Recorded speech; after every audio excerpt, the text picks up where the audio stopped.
matches. So when my mind goes to winning versus losing, I have a strategy. Screwing around and just happened to make lasagna, and he didn't keep any notes on how he did it. Okay? When you're winning, you have to know what you are doing.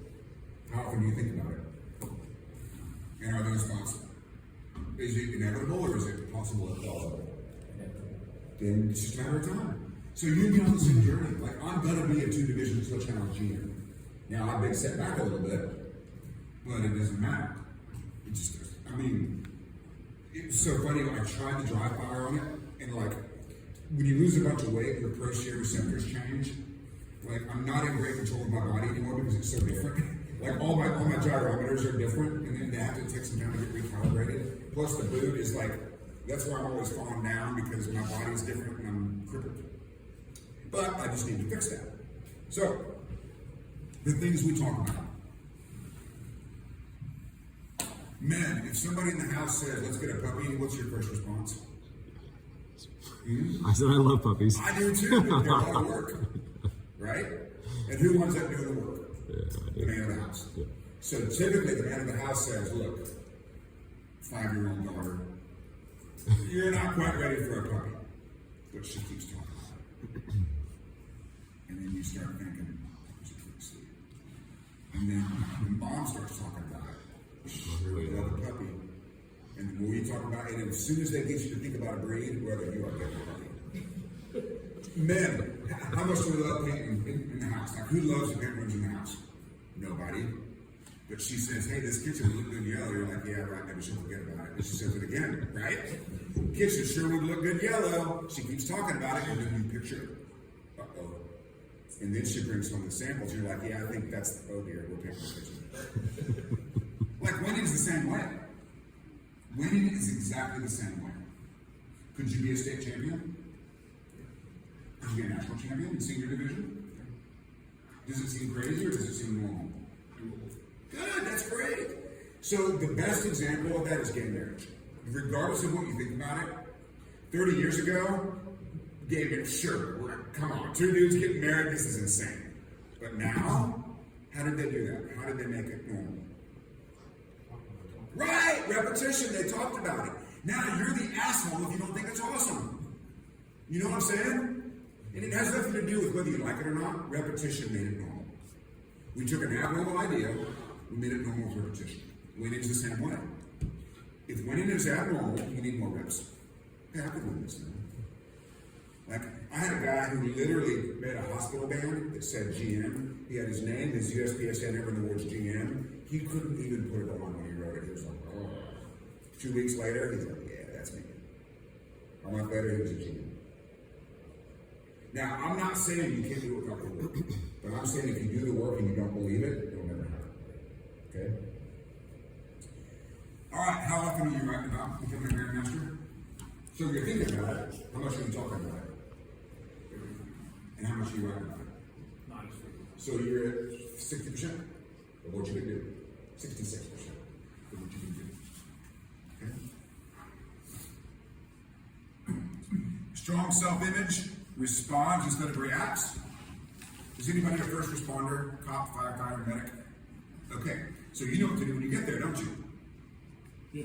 I don't. If I went to a car crash, I'd be like, holy shit, what do we do? That's not what you do. You know what to do when you get there. And so do you. Okay, I do not. So I would react. You guys respond because you know what to do. Self-image means you believe in what you can do. Self-image is not ego. Ego is your sense of importance. Self-image is your belief in your ability. And there's nothing wrong with that. So Mike, if you believe you're the best shooter here, does that hurt him? Nope. Not at all. Not at all. There's no shame in that. Like, does anybody follow Christian Siler on social media? Oh, come on, somebody has to. No, you don't follow him on social media? Once in a while. He comes across pretty confident, doesn't he? Yeah. Borderline cocky? Yeah. Okay. That cocky gold medal sure looks good around his neck. And what does it mean to be proactive in protecting self-image?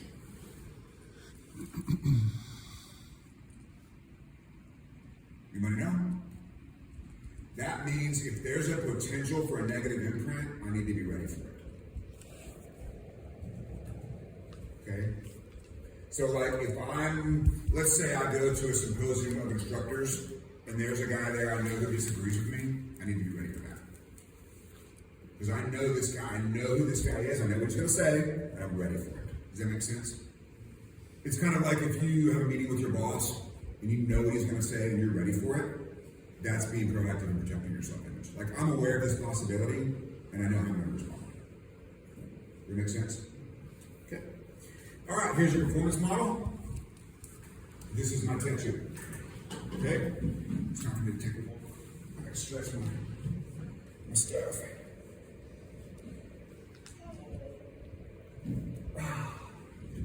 So like this, for example, I can choose to imprint that I'm stuck in a boot, or I can choose to imprint that I'm off my crutches. You see the difference? Okay? One contributes to my recovery, the other does not. Okay? I can choose to limp, or I can choose to walk a little bit more normally. This foot was swollen 300%. I think it's crazy. All right, so this works on a short-term level and a long-term. You want to do short-term first or long-term? Short-term. Short-term? Yeah. Okay. When you arrive at the stage, you're going to use your conscious mind to figure out how to shoot. That's the first step. Once the conscious mind figures out how to shoot it, repetition moves it from your short-term memory to your long-term memory. Only repetition can do that. Nothing else can do it. Okay? While that's happening, the conscious mind informs the self-image how that process is going. So as the conscious mind is formulating strategy, it's moving it to long-term memory, and it's informing the self-image how that's going. Okay? So I'm walking the stage, I'm getting my reps, and I have an opinion about it. Who shoots best when they love the stage? That's the opinion that you see with self-image.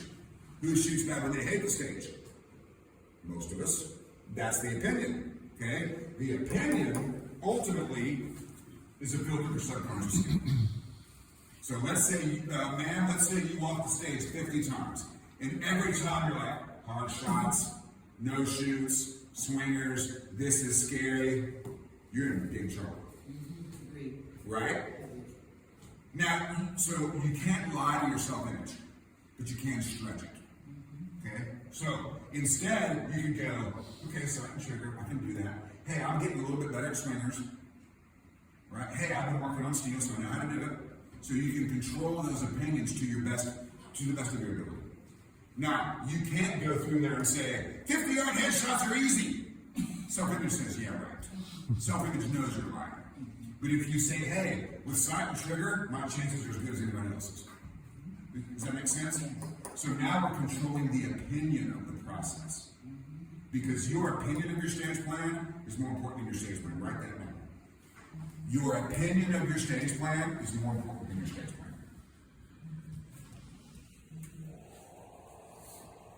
By the way, every time I wear this shirt to the Atlanta airport, I almost get married to a black lady. Like, I don't know what it is about this shirt, but black ladies love this thing. They're like, ooh, honey, you be looking like Denzel up in that thing. Like, you get your go there and get a chain, you're gonna be my man.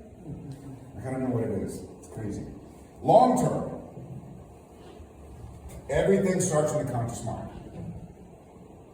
When you first got your gun in your holster, you had to figure that out, right? That's a conscious process. Repetition moves that skill to the subconscious. Your opinion of that skill determines how well you get access to it. So self-image is always a filter for subconscious skill. And I'll prove it to you. Guys in high school, okay? How easy was it to talk to the nerdy ugly girl? Super easy, right? Come on, guys, right? Wasn't that easy? Talk to the ugly girl, no big deal. Now think about the super mega hottie. Could you talk to her? Come on, guys, seriously. Wasn't it harder to talk to the hot one? Harder. It was harder. That's self-image. When you believe she's out of your league, you literally lose the ability to speak, don't you? Pretty jeans.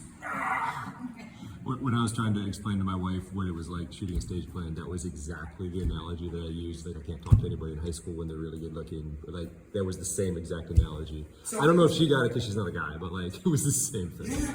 So you're talking to the other girl, you're talking just fine. Right. But man, when you see those painted on jeans and the white Reeboks, you remember the painted on Jordache jeans and the white Reeboks and the sweaters? You remember those days? I can't talk to her. And then one day I just did it. And she's like, I've been waiting all year for you to talk to me. What? Just take your shot, man. All she can do is say no. Right? So, starts in the conscious mind, repetition moves to the subconscious. The opinion of the process determines access to the skill. Does that make sense? Any questions about this? Yeah, the self-image connection to the subconscious. Can you remember what you did? Sure.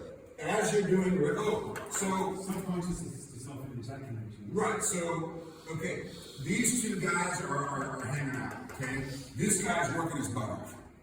Okay, and then he says, "Hey, are we any good at this?" And this guy says, "Damn right you are." This is the cheerleader. Okay, this is the coach. This is the athlete. This is the cheerleader. Coach, athlete, cheerleader. So let's say the coach comes up with a new play, and the team learns it. The team knows how to do it. And then the cheerleader goes, "You guys suck. The team is out of luck." And they're like, what? And now they've lost confidence in their play. Does that make sense, guys? But let's say the coach teaches the team a new, this is gold, by the way, make sure you get this. Let's say the coach teaches the team a new play. They drill it, and they drill it, and they drill it. Okay? And now the cheerleaders go, "This is your ace in the hole. You're going to the Super Bowl." Now they believe in their plan. Does that make sense now? Same coach, same team. The cheerleader says you can do this or you cannot do this. Because the team, they know the play, but they're looking over the cheerleaders. You know what I'm saying? And if the cheerleaders are bored and doing their nails, they're like, "Oh, we're not really impressed with the cheerleaders." But if the cheerleaders are like, "You guys got this," they're like, "Yeah, we got this." Does that make sense? Coach, athlete, cheerleader, performance. Okay? That's the best explanation I've ever done, so congratulations to me. Now, is that ego or is that self-image? Self-image. And that doesn't hurt anybody. In fact, my self-image helps you. Does that make sense? The better I believe I am, the more I can help you. The more important I believe I am, that's not helpful. Okay? Man, I'm walking so good. You see what I'm doing? Imprints. I'm choosing to imprint that I'm walking well. I'm doing that actively. So that means when I get up again, I'm going to expect to walk well. See, this is what I mean. Mental management is everywhere. Okay? I know we're overdue for a break. Let me just get to a stopping. Actually, this is a great stopping point. Let's take a 5-minute break. And during which I will not be smoking, but I will enjoy nicotine. I don't know what that is. If they say grab the spatula, I know what that is. So we have to use the right words. Let it be. Let it flow. Like, this stuff is meaningless. Right? You have to give yourself advice that would work if I gave it to you. Meaning, if you were on stage one of the world shoot, and you called me for advice, and I said, "Let it be," click. Like, screw this guy. But if I say, "Hey, Mike, can you get a subconscious stage plan?" Yes. You put it out in the middle of the target? Yeah. Do those things. But I swear to God, if you give me a recipe that I understand in the ingredients, I can make the thing. Right? If you want me to make lasagna, it's very daunting to me because lasagna seems complicated. But if you give me a recipe, I can do it. It's gonna be like meat soup. It's not gonna be lasagna because I didn't put the noodles in. Like, you can't leave it out. And then if I get to the end, let's say I'm on stage 9 of a 10-stage match, and my lasagna is so close, and I don't put the cheese in. Uh-oh. Right? Has anybody seen Tommy Boy? You guys know Tommy Boy, don't you? He's got the car. My sail, my precious sail, and it lights it on fire. That's what happens if you skip to the end. Your precious sail goes in the jungle. All right, so Lanny Basher went to the Olympics in 1972, and he said, "I got to beat a guy I've never beat and win the Olympics." And he failed because he gave himself a job he didn't know how to do. 76, he goes back. "Lanny, what do you got to do today?" "It's easy. all I have to do is run my mental program on every shot. Do you know how to do that? Yep, I sure do. Like when I went to my first state challenge match, I was scared to death. Because I don't know how to win a state challenge match. I don't know who's going to show up. Like I have no idea who's in Kentucky. No clue. But I said, hey, well, I'm just going to put the dot in the little time. And my roommate goes, man, are you nervous? Yeah, I'm scared to death. Why are you so nervous for? I feel like my entire career's on trial. You know what I mean? And then if the shooter's me, then he announces me. Like I'm trying to be under the radar, which is hard for me to do with the way I dress and the way I talk. And my roommate goes, hey everybody, well, let's know Steve Anderson's here shooting his first match in a decade. He gives lessons and writes books. I'm like, thanks, bro. But I knew it was going to happen. I knew it. Okay, that's fair. Put the dot in the middle of the target. I was so nervous waiting for the results. And he goes, hey man, you won. I was like, number one, I had already won because I put the dot in the middle of the target. And then when I found out that I was again, so guys, the first win is process. Write that down. The first win is executing your process. The second win is the results. Guys, that's really profound. Write that down in the line. Hope you got that recorded. We just broke new ground. The first win is following your process. The second win is the results. Don't put them out of order. Man, all right, so Landy created a model. This is the model. It is literally tattooed on my skin. This is how to win the Olympics. Okay? And we'll go over it later. Principles are things that are always true. When we get to the principles, they are non-negotiable. Right? Like you can't wake up one morning and go, you know what? I'm not going to do gravity today. Like it doesn't work that way. You know what I'm going to do today? I'm going to try not breathing. That's how dumb it is to try to outsmart these principles. Okay? Does anybody have a really complicated job? Is anybody in finance? An Asian finance guy? Oh man. We're going to need to give you a concussion to get you to simplify. Is anybody an attorney? Is anybody an engineer? Okay, that explains it. You're always looking for problems. Engineers love problems. Where's the problem? Where's the problem? You're the smartest guy in the room. Yes, you are. An Asian finance guy? That's a tough nut to crack. Okay, does anybody know anything about cars? You do? You do?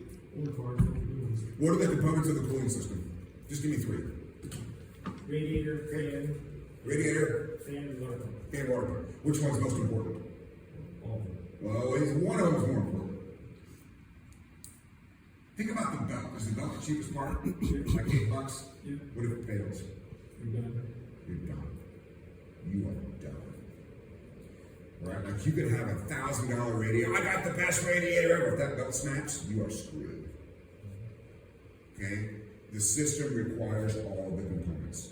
Shooters don't do that. Shooters focus on the radiator with a bad belt. Like, oh, my serpentine belt's got 200,000 miles on it, but boy, my engine sure is sweet. Well, you're about to crash. Like, it's not going to be good. Okay? And then he used it for the Olympics and dominated his sport for the next 10 years. And check this out. He dominated his sport of Olympic small bore rifle for 10 years with almost zero live fire. That means dry fire in the mental game kept him in the top for 10 years. Okay? All right, does anybody know the three processes that work in mental management? There's three. Oh, come on, Nick, you know these. Well, I'm talking about globally, like the three things that make up performance in any sport.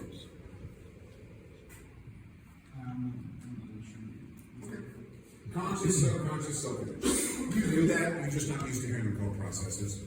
Okay? Who's great at your job? I am. Are you great at your job? Come on, are you good at your job? Of course you are. Of course you are. Why are you afraid to admit it? You bring shame to your family when you don't even do a good at your job. Right? Bring honor to your family by being good at your job, right? Okay. Strategy. Do you have good strategy? Do you have skill? Yes. Do you have confidence? Those are the three elements. Okay? Strategy, skill, confidence. Conscious, subconscious, self-image.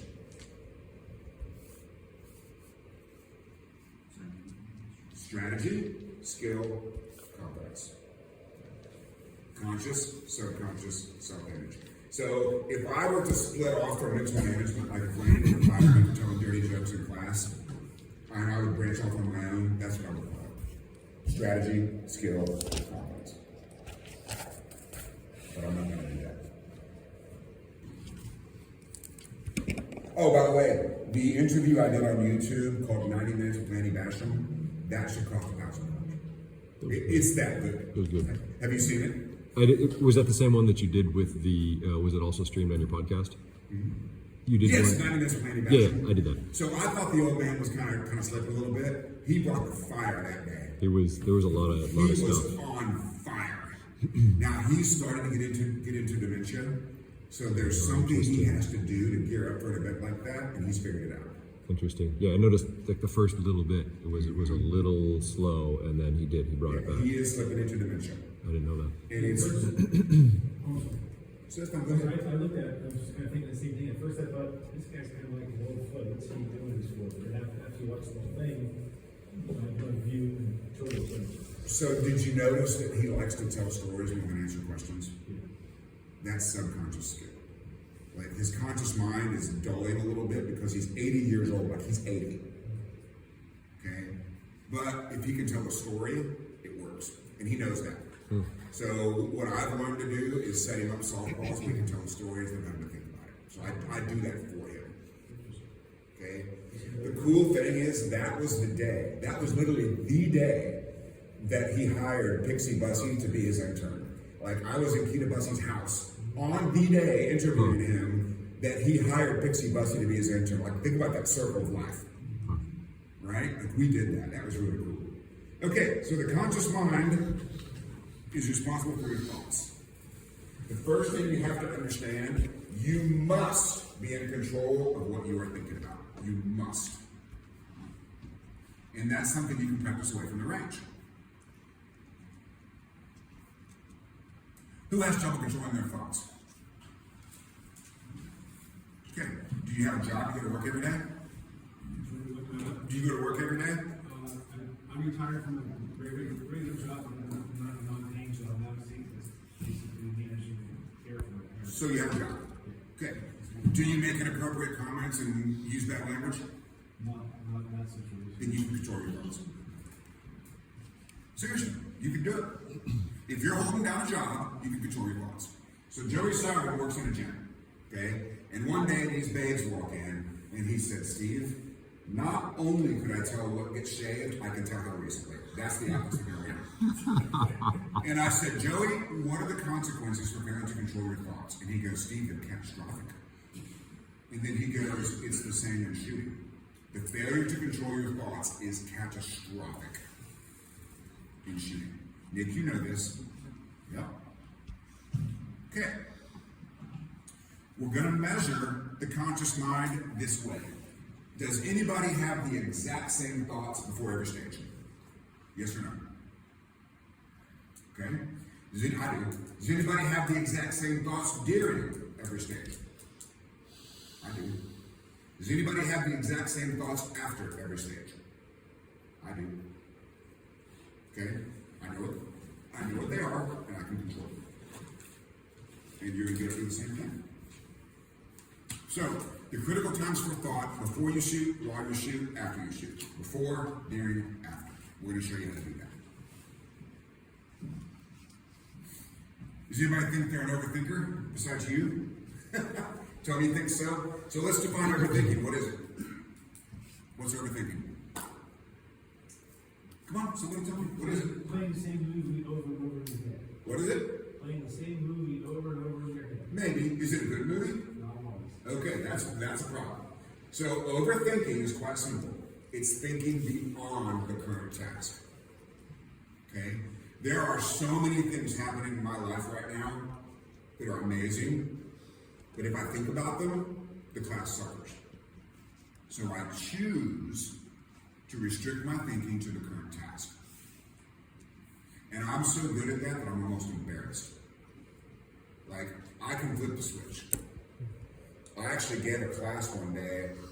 My number one Smokey was in very poor health, but I had to go to California to teach a class. I was driving to the range in a rented Camaro, and my ex-wife calls me and she goes, "Today's the day." And I said, "Can you do it by yourself?" She goes, "I have no choice, you son of a bitch, because you're not here."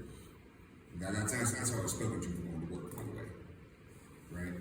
I said, "Well, I mean, it can't wait till Monday or Tuesday." She goes, "No, today's the day." And so I literally started class knowing my boy Smokey was breathing his last breath. At least she told me at that time. It was nice to at least tell me, you know.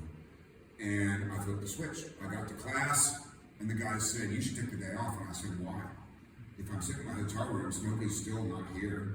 Like, Smokey doesn't want me in the hotel room crying. He wants me working. Like, he wants me out there doing my thing." So I flipped the switch. I was almost embarrassed by how easy it was to do. But if you restrict your thinking to the task at hand, you can do anything. Okay? Now, emotion makes it very difficult to control your thoughts. So, like, after a bat, like, if you stink up stage 1 of nationals, it's going to be hard to control your thoughts. But if you ever cannot be positive, instead be productive. A lot of adult males don't like positive thinking because they think it's unrealistic, and that's cool. Substitute productive for positive. If you screw up stage 1 of nationals and I say be positive, you're like, "Yeah, right." But what if I tell you to be productive? Does that help? Yeah. Right? So, like, if I get lost in the Amish country of Pennsylvania with a flat tire, I can be positive. Being positive is like, "Oh yes, the Amish dude's going to find me." That's not productive. You know what I'm saying? So be productive. So, for example, first stage of nationals, you have 3 mics. What would be a productive thought? Figure out why you had those 3 mics and fix it and leave it at the stage and carry that same mics at the stage too. Yeah. Hey, I'm guessing you're a GM. You probably fired the gun without a technical sight picture. Cool, easy fix. Like, we're done here. You know what I mean? There's no need to get mad. If you choose to fire the gun without a good sight picture, you can't get mad at the result. Because you did that. You know what I mean? So do something else. Right? So the last time I shot nationals, last time I was with Jay Beal, being Jay Beal's mental coach is so easy because you just carry his bag around. It's so easy, you know. And he had a mic on the strong hand stage. And I didn't ask him about it because I know better, but somebody did. Somebody said, "Jay, what happened?" He goes, "You know, it's the funniest thing. When the dot isn't on the target, neither is the bullet." And that was it. That was it. Like, we're done here. Right? Now, compare that to another super squatter who shall remain nameless, who literally spent 20 minutes looking for 4 doubles. Strong hand only, 25 yards. He made the ROs look for doubles for 20 minutes. The squad was so pissed. We all saw the bullets hit the ground. And he's like, "It's a double.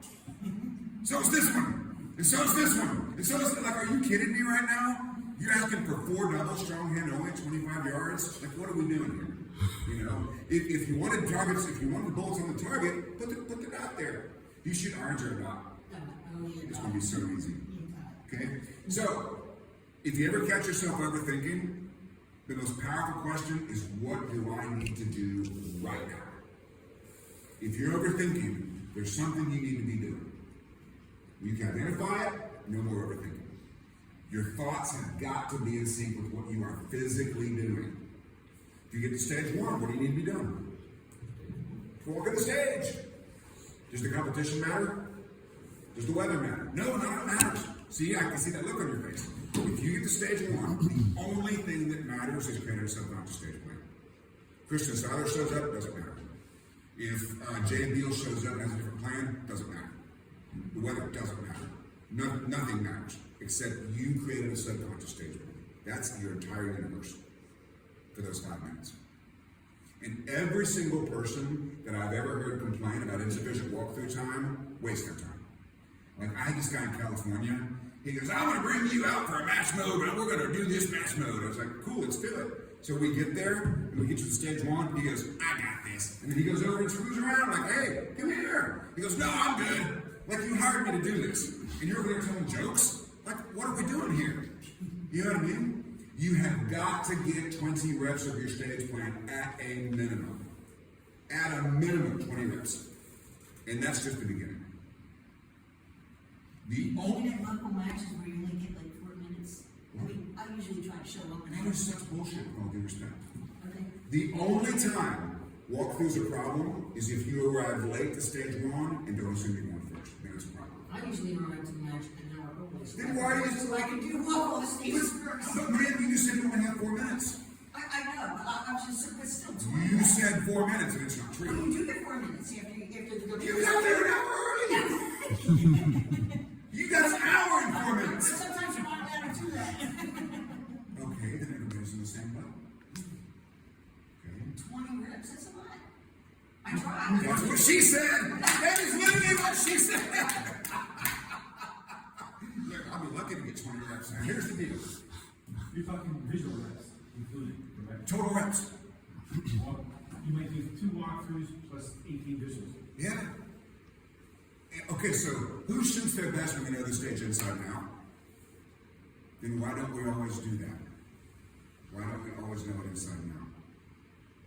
And if you're the last shooter on the squad, do you have more than 4 minutes?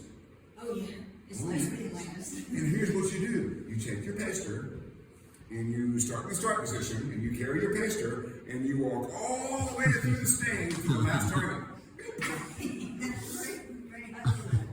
That's what you do. It's so easy. Right? I mean, this is free time. Oh, well, we'll get to that. And so I'm notorious for that. Like, I got my little pasters, and it just so happens that I start pasting in the start position. It just so happens that I always paste the last target. So do that. Like, people think these things are out of your control. They're not. You're in much more control than you realize. Okay, why do we practice? So I think all those things.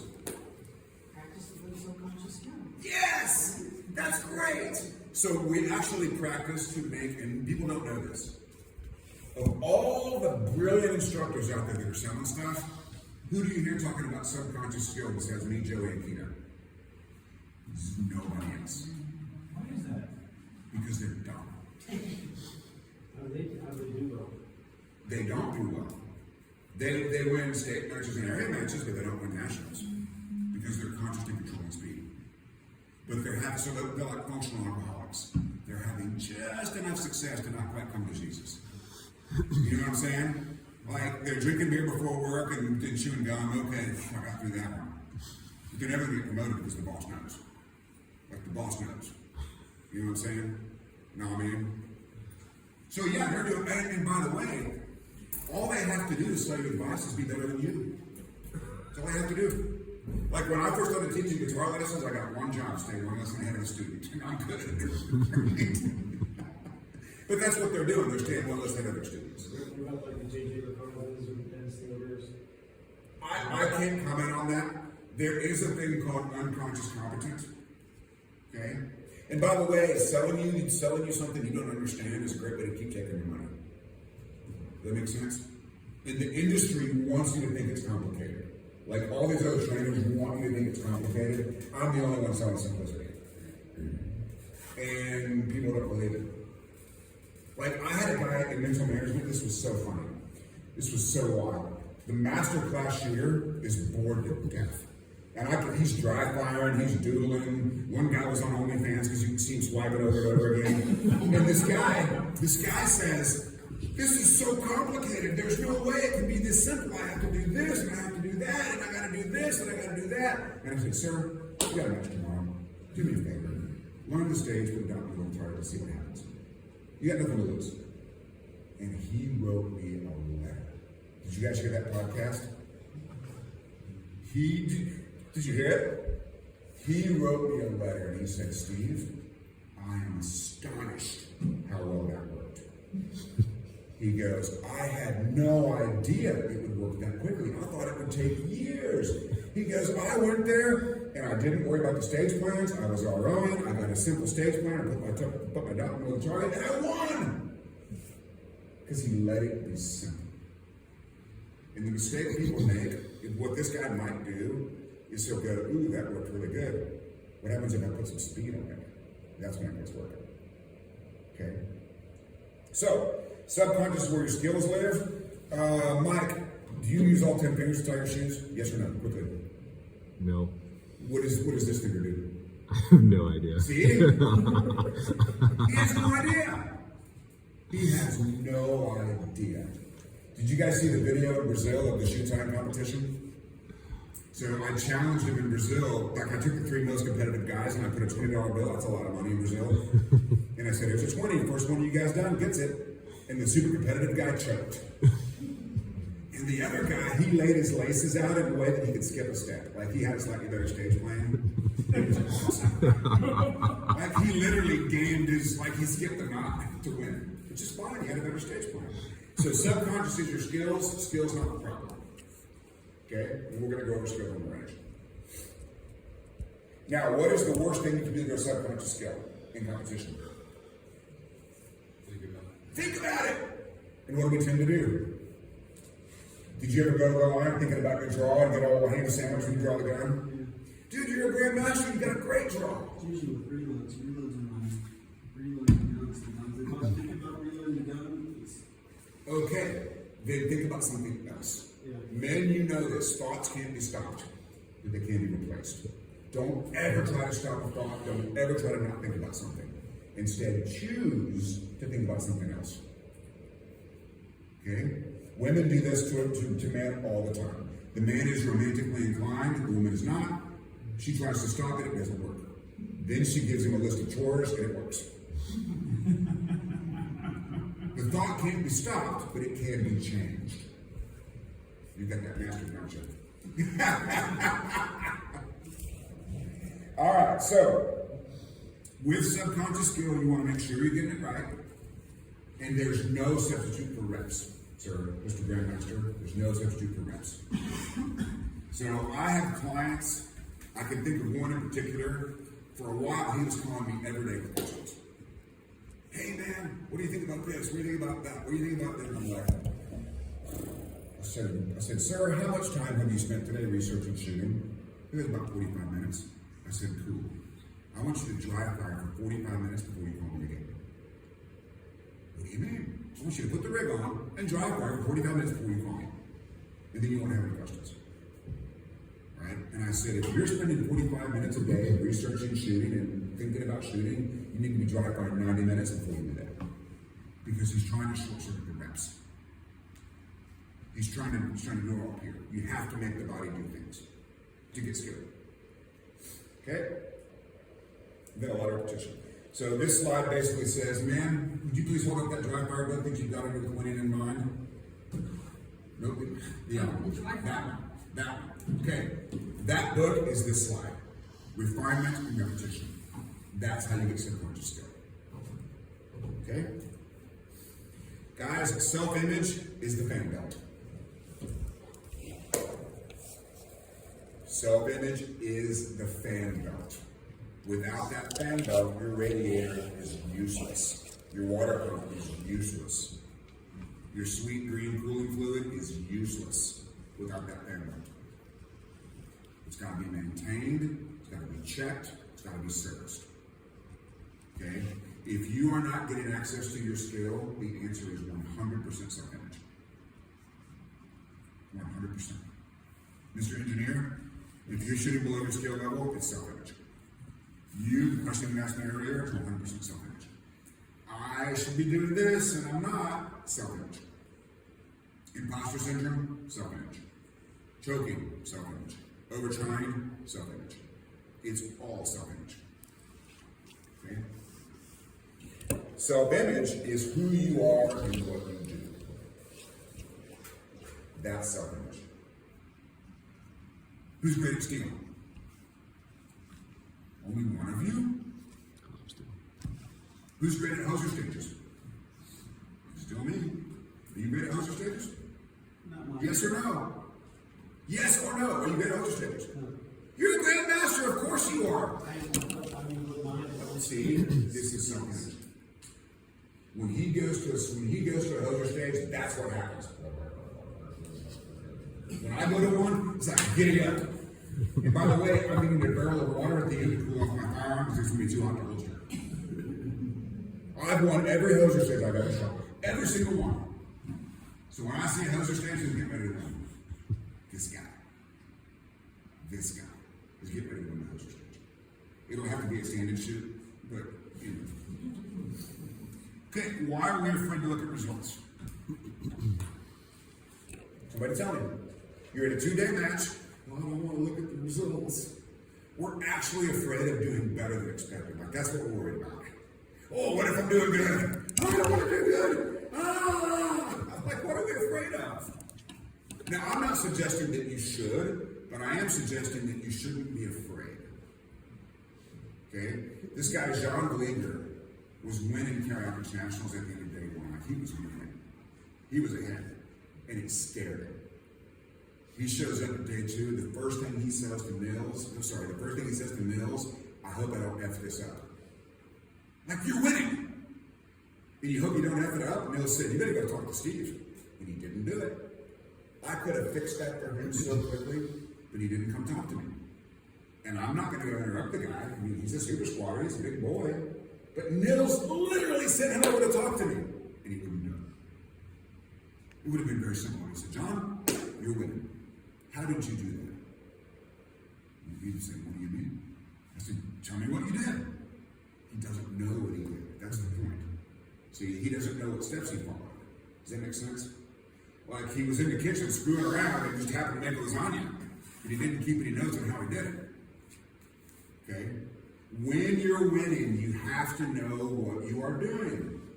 When you're shooting well, you need to document specifically what you're doing. Nick, have you ever done that? Yes. And do you have a template you can follow now? Yeah. That's awesome. It's so easy. Right? But if we say things like, let it be, let it flow, be the water, like, this is all ridiculous stuff. We don't know what it means. But Mike, if we say, get a subconscious stage plan, check. Get positive image on my stage plan, check. Trust my skill, check. Put it out in the middle of the target, check. We're done here. And once you can do that, literally all you have to do is drive fire to get PH fast as. That's all you got to do. Like, okay, so who likes the Joey Sauerland model? New shooter national champion in 2 years. We like that model? Pretty sweet model. Okay? Joey Sauerland came to me, and I taught him how to close shots. That's the first thing we did. Okay? He's like, no, are you telling me that I can know when my bullets go when the gun goes off? Like, really? Yeah, Joe, that's what I'm telling you. And that's all I gotta do? That's all you gotta do. Cool, now what do I gotta do? Get a subconscious stage plan. That's it. That's it, Joe. And then you gotta drive fire to get PH faster. And that's what he does. And he's winning. And I was in Brazil, and they're like, what drills does Joey Sauerland do? So I called him. What's up, dog? Hey, Joe, what drills do you do? Doesn't matter. And the Brazilians go, no, we need a drill. Doesn't matter. Seriously, give us a drill. Doesn't matter. And you're like, what? Like, it doesn't matter what you do. You drive fire to get PH, faster. And then you go for all your shots with a subconscious stage plan. That's it. Does that simplicity kind of irritate you? Sorry. So sorry. Okay. The reason we don't like to look at results is we're afraid to be outside of our comfort zone. Like, when you go to a major match, Nick, there's a place you expect to be, right? If you're not there, you get uncomfortable, right? Yeah. And if you find yourself doing better, you're uncomfortable. Find yourself doing worse, you're uncomfortable. That's because who you are and what you do is already known. What we need to do is change who you believe you are and what you believe you can do. Does that sound pretty sweet? Yeah. Pretty awesome. Okay. I need you to learn the word imprints and become obsessed with that word. Imprints are thoughts of ability. And feel free to start and stop that periodically. Okay. Because around and just happened to make lasagna. And he didn't keep any notes on how he did it. Okay? When you're winning, you have to know what you are doing. How often do you think about it? And are those thoughts, is it inevitable or is it possible or plausible? Then it's just a matter of time. So you get on the same journey. Like, I'm gonna be a 2-division skill challenge junior. Now I've been set back a little bit, but it doesn't matter.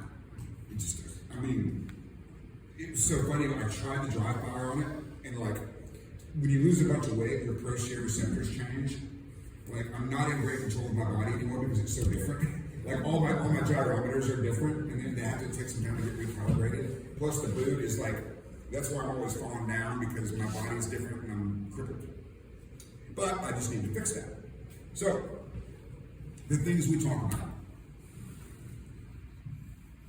Men, if somebody in the house says, let's get a puppy, what's your first response? I said I love puppies. I do too, but they're a lot of work. Right? And who winds up doing the work? The man of the house. Yeah. So typically the man of the house says, look, 5-year-old daughter, you're not quite ready for a puppy. But she keeps talking about it. And then you start thinking, she's pretty sweet. And then the mom starts talking about it. She really love a puppy. And when we talk about it, and as soon as they get you to think about a breed, whether you are getting a puppy. Men, how much do we love painting in the house? Like, who loves the paint rooms in the house? Nobody. But she says, hey, this kitchen would look good yellow. You're like, yeah, right, maybe she'll forget about it. And she says it again, right? Kitchen sure would look good yellow. She keeps talking about it, and then you picture it. Uh-oh. And then she brings home the samples. You're like, yeah, I think that's, oh dear, we're painting the kitchen. Like, winning's the same way. Winning is exactly the same way. Could you be a state champion? Could you be a national champion in senior division? Does it seem crazy or does it seem normal? Good, that's great. So the best example of that is gay marriage.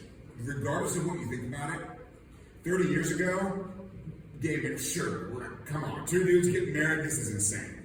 But now, how did they do that? How did they make it normal? Right, repetition, they talked about it. Now you're the asshole if you don't think it's awesome. You know what I'm saying? And it has nothing to do with whether you like it or not. Repetition made it normal. We took an abnormal idea, we made it normal with repetition.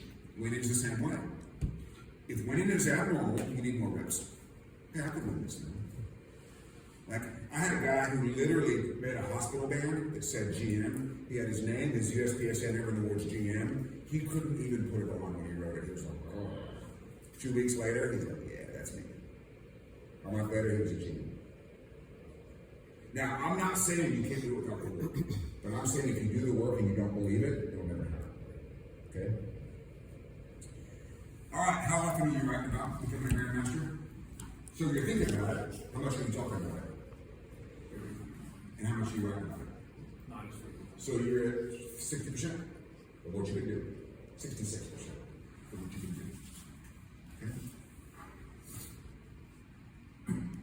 Strong self-image responds instead of reacts. Is anybody a first responder, cop, firefighter, medic? Okay, so you know what to do when you get there, don't you? Yeah. I don't. If I went to a car crash, I'd be like, holy shit, what do we do? That's not what you do. You know what to do when you get there. And so do you. Okay, I do not. So I would react. You guys respond. Because you know what to do. Self-image means you believe in what you can do. Self-image is not ego. Ego is your sense of importance.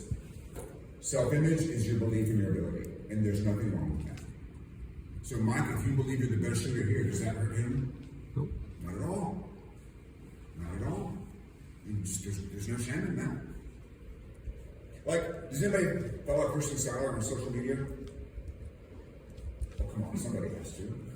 No, you don't follow him on social media? Once in a while. He comes across pretty confident, doesn't he? Yeah. Borderline cocky? Yeah. Okay.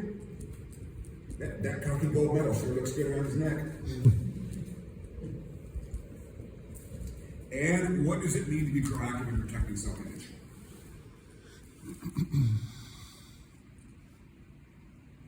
Anybody know? That means if there's a potential for a negative imprint, I need to be ready for it. Okay? So like if let's say I go to a symposium of instructors and there's a guy there I know who disagrees with me, I need to be ready for that. Because I know this guy, I know who this guy is, I know what he's going to say, and I'm ready for it. Does that make sense? It's kind of like if you have a meeting with your boss, and you know what he's going to say, and you're ready for it, that's being proactive and protecting your self-image. Like, I'm aware of this possibility, and I know how I'm going to respond. Does that make sense? Okay. All right, here's your performance model. This is my tattoo. Okay? It's time for me to take it. I got to stretch my my stuff.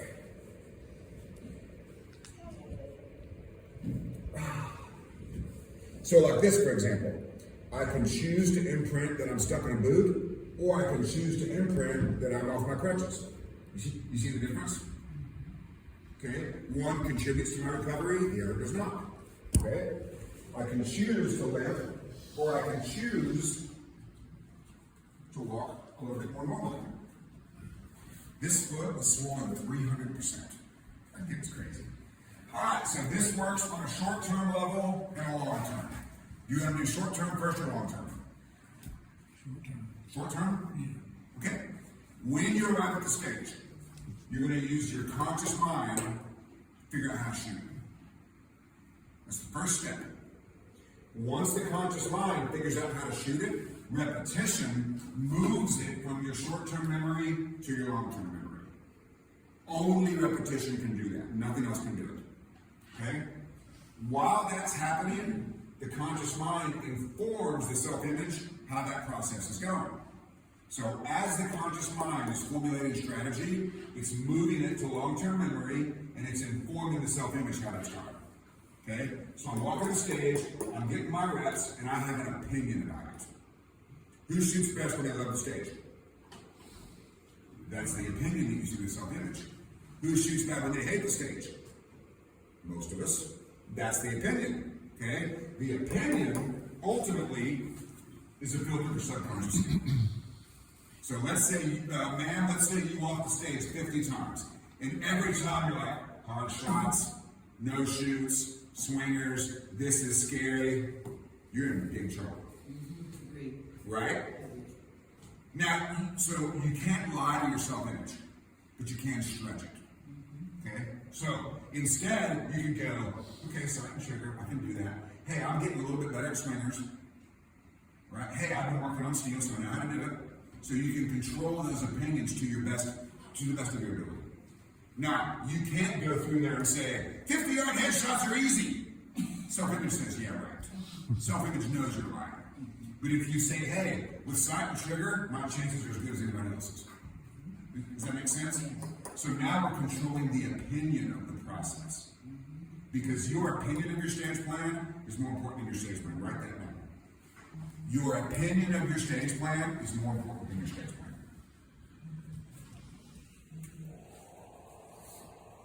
By the way, every time I wear this shirt to the Atlanta airport, I almost get married to a black lady. Like I don't know what it is about this shirt, but black ladies love this thing. They're like, "Ooh, honey, you be looking like Denzel up in that thing." Like, you get you go there and get a chain, you gonna be my man.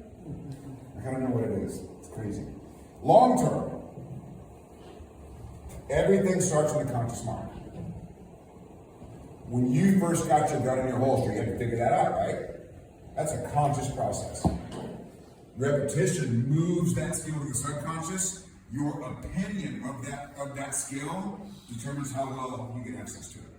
So self-image is always a filter for subconscious skill. And I'll prove it to you. Guys in high school, okay? How easy was it to talk to a nerdy ugly girl? Super easy, right? Come on, guys, right? Wasn't that easy? Talk to an ugly girl, no big deal. Now think about the super mega high. Could you talk to her? Come on, guys, seriously. Wasn't it harder to talk to the hot one? Harder. It was harder. That's self-image. When you believe she's out of your league, you literally lose the ability to speak, don't you? Pretty jeans.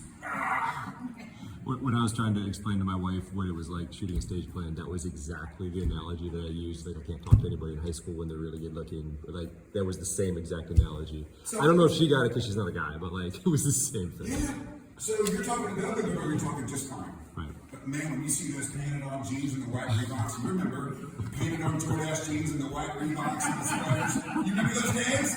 I can't talk to her. And then one day I just did it. And she's like, I've been waiting all year for you to talk to me.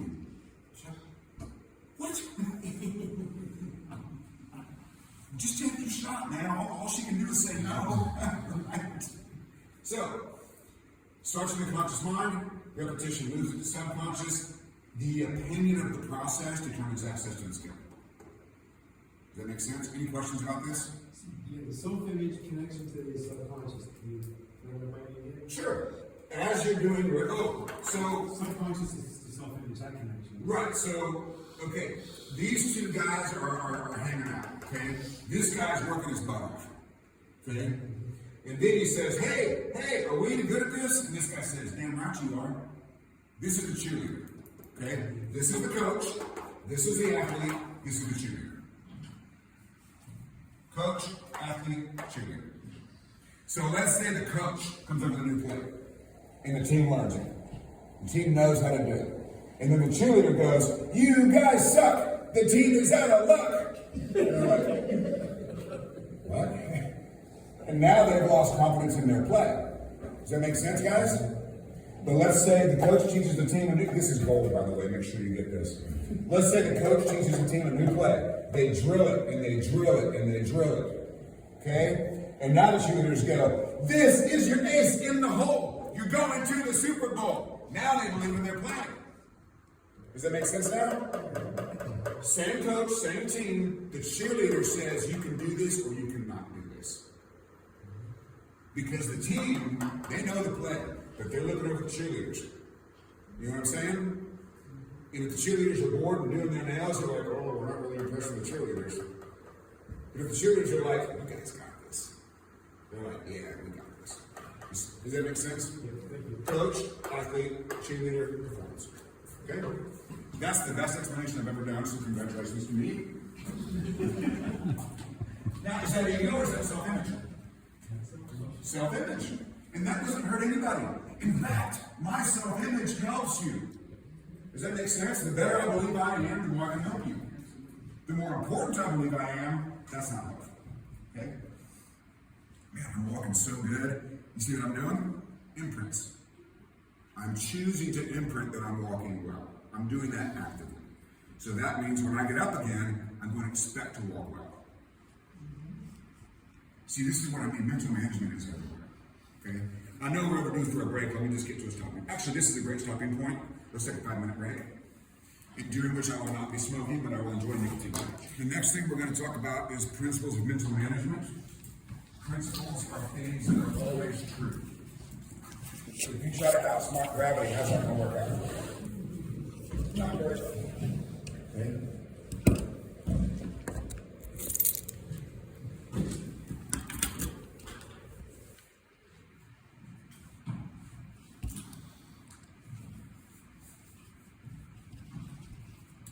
Okay, everybody has been here.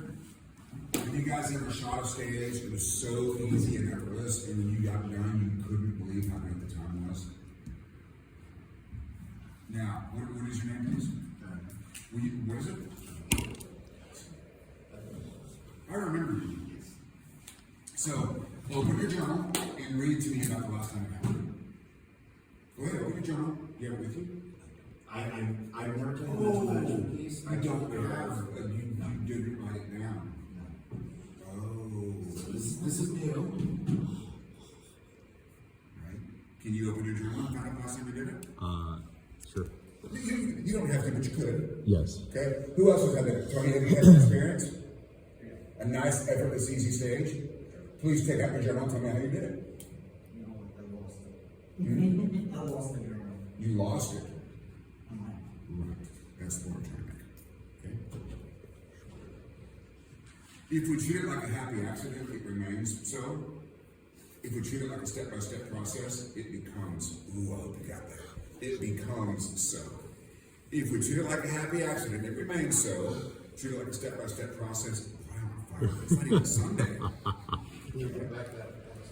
Sure. So that's the triad state. Conscious, subconscious, self-image, radiator, water pump, fan belt, all doing their job. Everything's cool.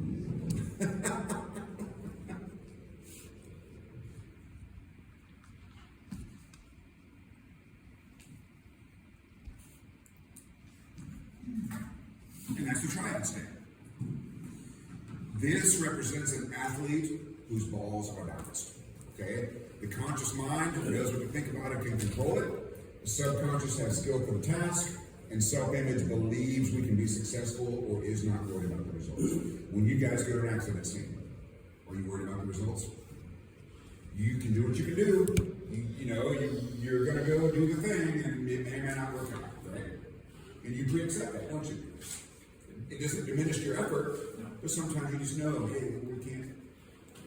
Right. But the process is the same thing. Okay, this is me learning how to carve bark with a chainsaw. I would have to think about every single step. I have no subconscious skill for chainsaw bark carving. Okay, so it'd be very, very easy steps. Okay, now the difference between me and somebody else is my self-image is growing from the moment I start that class. Like I'm the best student there. Like I show up, I'm the best student in class. And when the instructor starts talking, I ignore everything they tell me not to do. Literally everything they tell me not to do. And then I wait until they're done talking. And I say, what do I need to do to be successful? And I say, oh, start the chainsaw. Cool. Why did we start there? Like literally, why didn't you tell me 17 things not to do instead of the one thing I need to do to be successful? Okay? And then I'm going to manage my self-image during chainsaw class by celebrating the fact that I still have all my fingers. S-T-I-H-L. Steel. Yeah, there we go. There we go. So, what does this shooter need to do? Right, reps. What else? How do we fix the self-image? Positive imprints. Write that down. The only fix for self-image is positive or productive imprints. There's no other way. And guys, you cannot outsmart imprints to your self-image. Somebody will say, I can beat myself up and still shoot good. Nonsense. And even if that is fragmentally true, you'd shoot so much better without the negative imprints. Well, I'm a realist. Okay, fine, keep suffering. Be like realistically, keep suffering. Because that's what's going to happen. Until you fix the self-image, you will never get access to skill. What's happening to you, your self-image is worried about the results. Isn't it? On some level, you're worried about the results. So the conscious mind goes, ooh, you're worried, you need the coach. You don't need the coach. The coach knows what to do, but hasn't done it in 20 years. Okay? This is where you guys are when you finally come see me. Nick, this is you. Right? What's the fix? What's the fix? Or productive. Now, this is the toughest spot of mental management. When he's frustrated and you say, oh, you need positive imprints, that doesn't make him very happy. Right? Because he's already frustrated. Productive imprints, he understands. So for some people, the word positive is a negative imprint. Like, so Mike, if you call me from stage one and you've just screwed the pooch, Mike, be positive. Be positive about your 6 mics and your 2 FTEs. Just be positive. Instead, you can be productive. Guys, if you have trouble on stage, all you need to know is it technical or mental. Right? Man, for you, it's not going to be technical. There are things that you simply can't do right now. We're going to figure those out. I'm going to show you how to learn to do it. For you, it's going to be 100% mental. Like, there's nothing in any match you can't do, right? Right. The roadblock for you is just self-image. That's it. So, like, for example, did you guys notice when I rolled in, I wasn't worried about a thing? Yep, I did. Self-image. I wasn't worried about my nosebleed. The biggest problem is it takes me 5 minutes to put on each sock. Like, it's an arduous process to put these things on. It hurts, right? And your legs wet. Are they compressions? Yeah. Oh, they are pain. It's really hard. Wait, you said pain in the ass? I just said pain. I just said they're pain. Oh, okay. My favorite keychain I ever saw was probably in the 90s. It said, if sex is a pain in the ass, you do it wrong. Okay. I bumped something. I responded. Okay? That's self-image. If this had been my first ever mental management class, I might have freaked out a little bit. Oh my God, my presentation's at risk. I have paying customers. No big deal. And it just so happens that I do have a backup projector in my truck. Like, that's pretty sweet. Like, I got a backup guy. Was that impressive? I was You're pretty impressive. impressed, weren't you? I am. Right?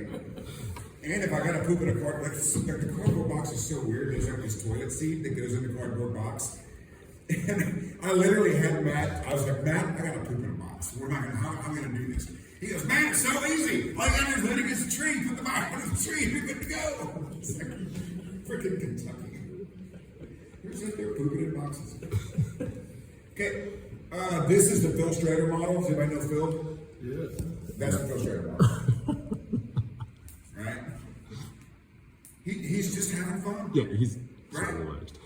I don't think he's officially on Team Sig, He's there a lot. but he's not officially on the team. Like he works for Sig. He works for Sig. Yeah, he's not on the team. officially a team member. No. Right. So this is him. He's just having fun. I mean, he's won dozens of national titles, I think. Yeah. And he currently holds the record for the highest hit factor at nationals ever. On the Bill Drill stage two years ago, he's on a 14 hit factor, highest hit factor ever at the SPHA nationals. Wow. Pretty sweet. Now Joey Sauer, he had a death jam. He fired 3 shots. He had a death jam, and that was the start position for the next stage as well. And Joey goes, "Check it out, guys! Lowest overall time. Watch me destroy this field course." That's how he handled it. Right? A lesser competitor would have been freaked out about a death jam. But if you zero a 30-point stage, that's a great one to zero. And that's a pretty good place for a death jam. All right, this is the David Lee Roth model. What does this shooter need to do? What do they need to do? Practice. Practice, and what else? What do they do with the conscious mind? The conscious mind is strategy. This person needs to learn what to think about, be able to control it. Now, some people say we need to shrink self-image. I wouldn't do that, because self-image is so hard to grow that if we start knocking it down, like if you pop that balloon, it's gonna be hard to build it back up. Has anybody seen Talladega Nights? Seriously, that's self-image, right? That entire movie is about self-image. I'm being dead serious, it's not a joke. That entire movie is about self-image. Right? He's on top of the world, he crashes, and he's reduced to 0. He hasn't lost any skill. Guys, I need to know that you understand this. Talladega Nights. Does everybody know that movie? He was going, he Talladega Nights with Will Ferrell. So he's this race car driver. His name's Ricky Bobby, and he's winning everything. And then he crashes. And now he's afraid to drive. Because the imprint of self-image is, I could die. Before he was like, hold my beer, I got this. Now he's like, what am I doing about I could die? So his dad is this crazy dude that rebuilds his self-image by stretching his comfort zone. Right? Talladega Nights is about self-image. Okay? All right, this is my buddy Jay Beal. Okay? Nothing wrong with Jay Beal's balls in any way. Like Jay Beal's balls are perfect.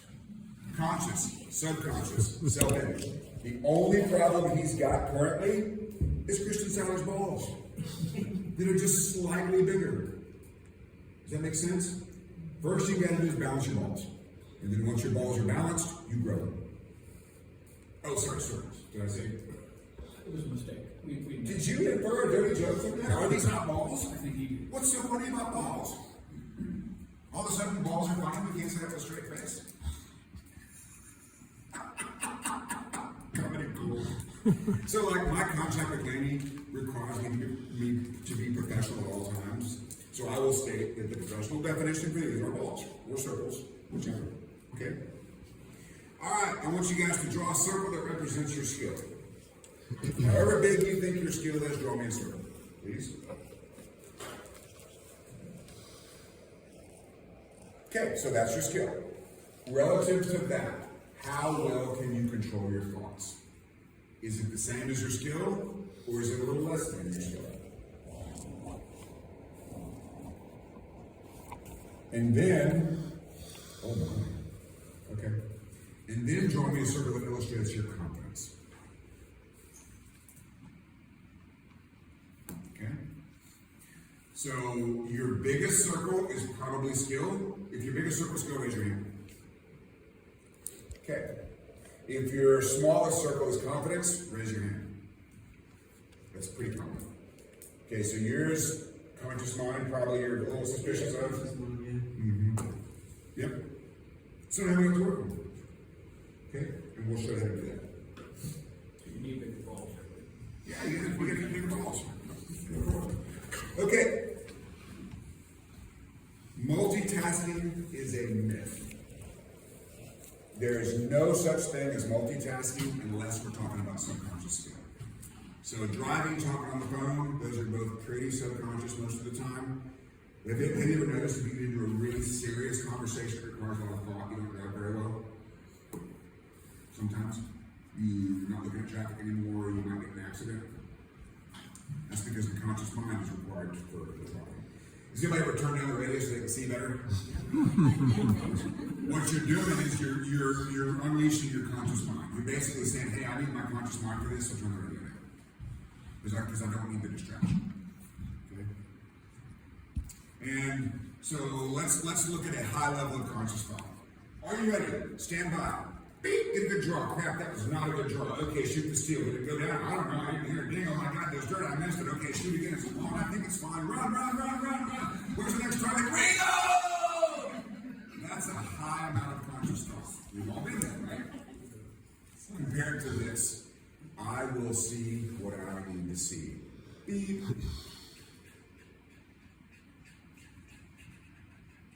I'm not sure. That's a low amount of conscious thought. Now, if I have a low amount of conscious thought, where's my skill coming from? And what does it go in training? What does it go in training? Subconscious, right? So if I'm thinking about subconscious skill, I'm not getting access to my training because I'm literally training. But if I'm thinking about something else, and that's the key, you can't not think about your draw.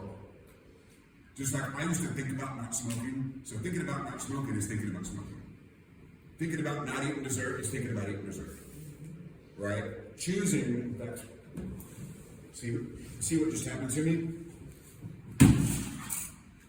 I tried to not think about smoking, and I thought about smoking. So instead, I think about a mouth sword. And now, I'm no longer thinking about smoking. See how that works? Okay? Look at this. I mean, how rock and roll is that? A Van Halen case for neon mouth swords? You make this stuff up. Okay. Your self-image always provides normality. Self-image does not give you what you want, it gives you what is normal. Now, when what you want becomes normal, that's pretty sweet. Like, has anybody ever wanted to be in better shape? Okay. Did you turn that into wanting to work out, or did you leave it at wanting to be in better shape? See, I wanted to be in better shape, but I didn't want to work out. It doesn't work that way. Right? Okay. Don't miss the steal. Don't hit the no-shoot. Don't miss the activator. That provides the picture of the undesired event. And men, there's another one. Don't, oops. You're thinking about what you don't want to do, which causes you to picture it, which makes it more likely to happen. I think that joke is much funnier than you're giving me feedback on, but that's okay. I control the imprint around. I control the imprint around here. And that's a great attitude to have, by the way. Seriously. If you go to stage 4 and they're saying, oh, this is the Widowmaker, man, everybody's getting free mics, say, hey, I control the imprints around here. Seriously, write that down. I control the imprints around here. Projector goes down, no reason to freak out.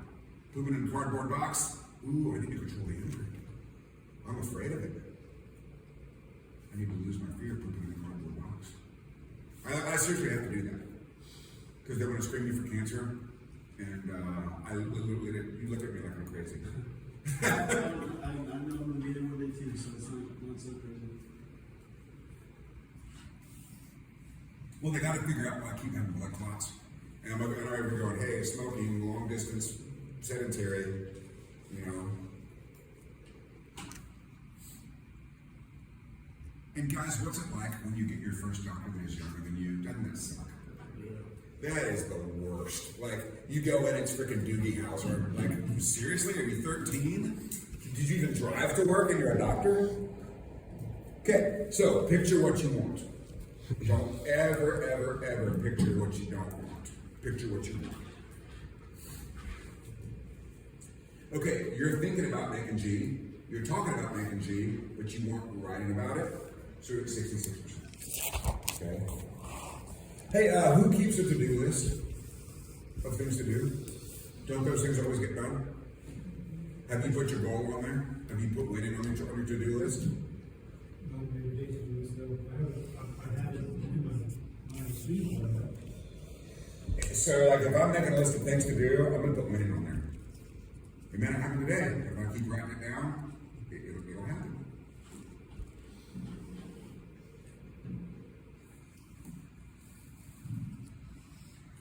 Okay. If you let the environment control your thoughts, you're screwed. I'll prove it to you. If you go to a gay bar and let the environment control your thoughts, you're literally getting screwed. That's all there is to it. Or you can choose to not let the environment control your thoughts. Okay? And by the way, jokes like that, as long as they don't contain hate, are perfectly fine. It's when those jokes contain hate, they're not okay. Does that make sense? I know those jokes are kind of controversial, but I don't hate those people. But there are funny things to joke about. Like when I joke about your culture, I don't hate your culture. But there are things that are humorous, right? We can do that. Okay, everything we do has 3 phases of thought. This is where it starts getting serious. Anderson's getting serious. Okay. Does anybody play golf? Or has played golf? Nobody. You have? Okay, I know why golf is so challenging mentally. And that's because the anticipation phase, what you think about before you swing that putt, the club, you have so much time to think for 1 second of performance. You understand? Like it takes you 1 second to swing that club, and you've got hours to think before you make that one swing. That's why it's so challenging. So, what you think about before you shoot is called the anticipation phase. The anticipation phase is 100% strategy, and if you're thinking about anything other than strategy, you're overthinking. Like when you're walking the stage, that's it. Stage plan. Nothing else. There's no weather, there's no competitors, there's no results, there's no nothing. Now, if the competitors figure into strategy at your level, they could, but not so much. The action phase is very short. In our sport, steel challenge is super short, right? In rimfire, it's under 2 seconds. That's a short action phase. And what should we think about during the action phase? Okay, process maybe. What else? Your subconscious level is evil, right? Okay, how do we do that? Think about nothing. Don't think about anything. Oh, sure. Sure, you want to teach the rest of the class? Is that your thesis? So that's not possible. And I got into my favorite argument I've had with Keita Bussey since we've been hanging out is she popped in on mental management after a couple of drinks, and it was hilarious. Like, let's hear from Keita Bussey. And she goes, when I work with the super squatters, they can think about nothing. I said, you're wrong. With all due respect to you. Oh, no, they can do it on demand. No, man, they cannot. They cannot think about nothing every time. She goes, sure they can. They just think about one. And I know. And that's a great example of saying the wrong thing. She's saying they're thinking about nothing, and I'm hearing her actual words. Like, that's not possible. Like, you cannot think about nothing on demand. But you can think of one thing. And if 0 is the best number, 1 is the next best number. Okay? So the answer to this question, as little as possible. Like my PRS shooters, you guys know what PRS is, don't you? Precision Rifle Series. Okay, so those guys have to think, they have a little bit more conscious thought than we do, but my best ones, Mike, have the least conscious thought. So what I have my PRS guys do is make a list of conscious skills and subconscious skills, and then work on moving over. And so for them, is it like they've done the window, they've done the whatever, and then they shelve that, That's their break. So dope is the one thing that requires conscious thought. And then over time, so like they can either adjust hold or they can adjust the optic. Yep. The hold is subconscious typically, the optic becomes subconscious. Gotcha. Right. Because for those guys, impact is everything. Yep. And if they can't, so reacting to impact subconsciously, that's what they work on.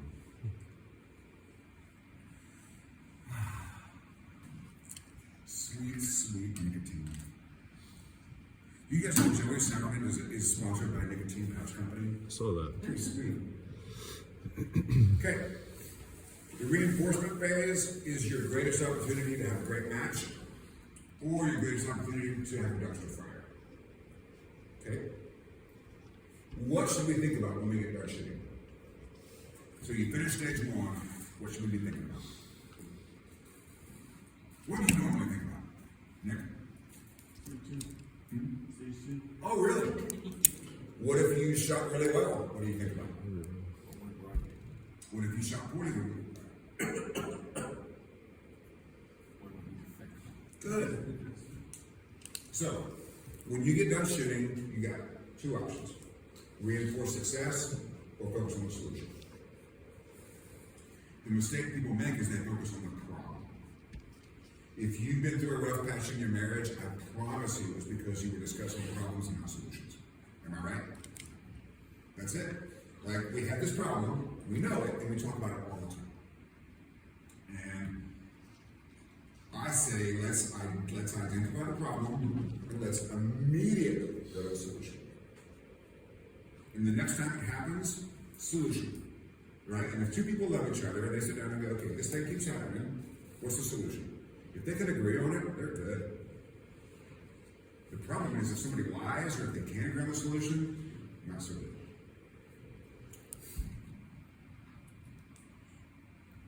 Okay, now let's talk about pressure. Who shoots worse when they feel pressure? Why? I think you have a certain expectation that you close enough. Is it a result? Is it a results expectation? Or performance expectation? I guess it's a result. What did we start the class with? Does anybody remember? What was the very first thing I said?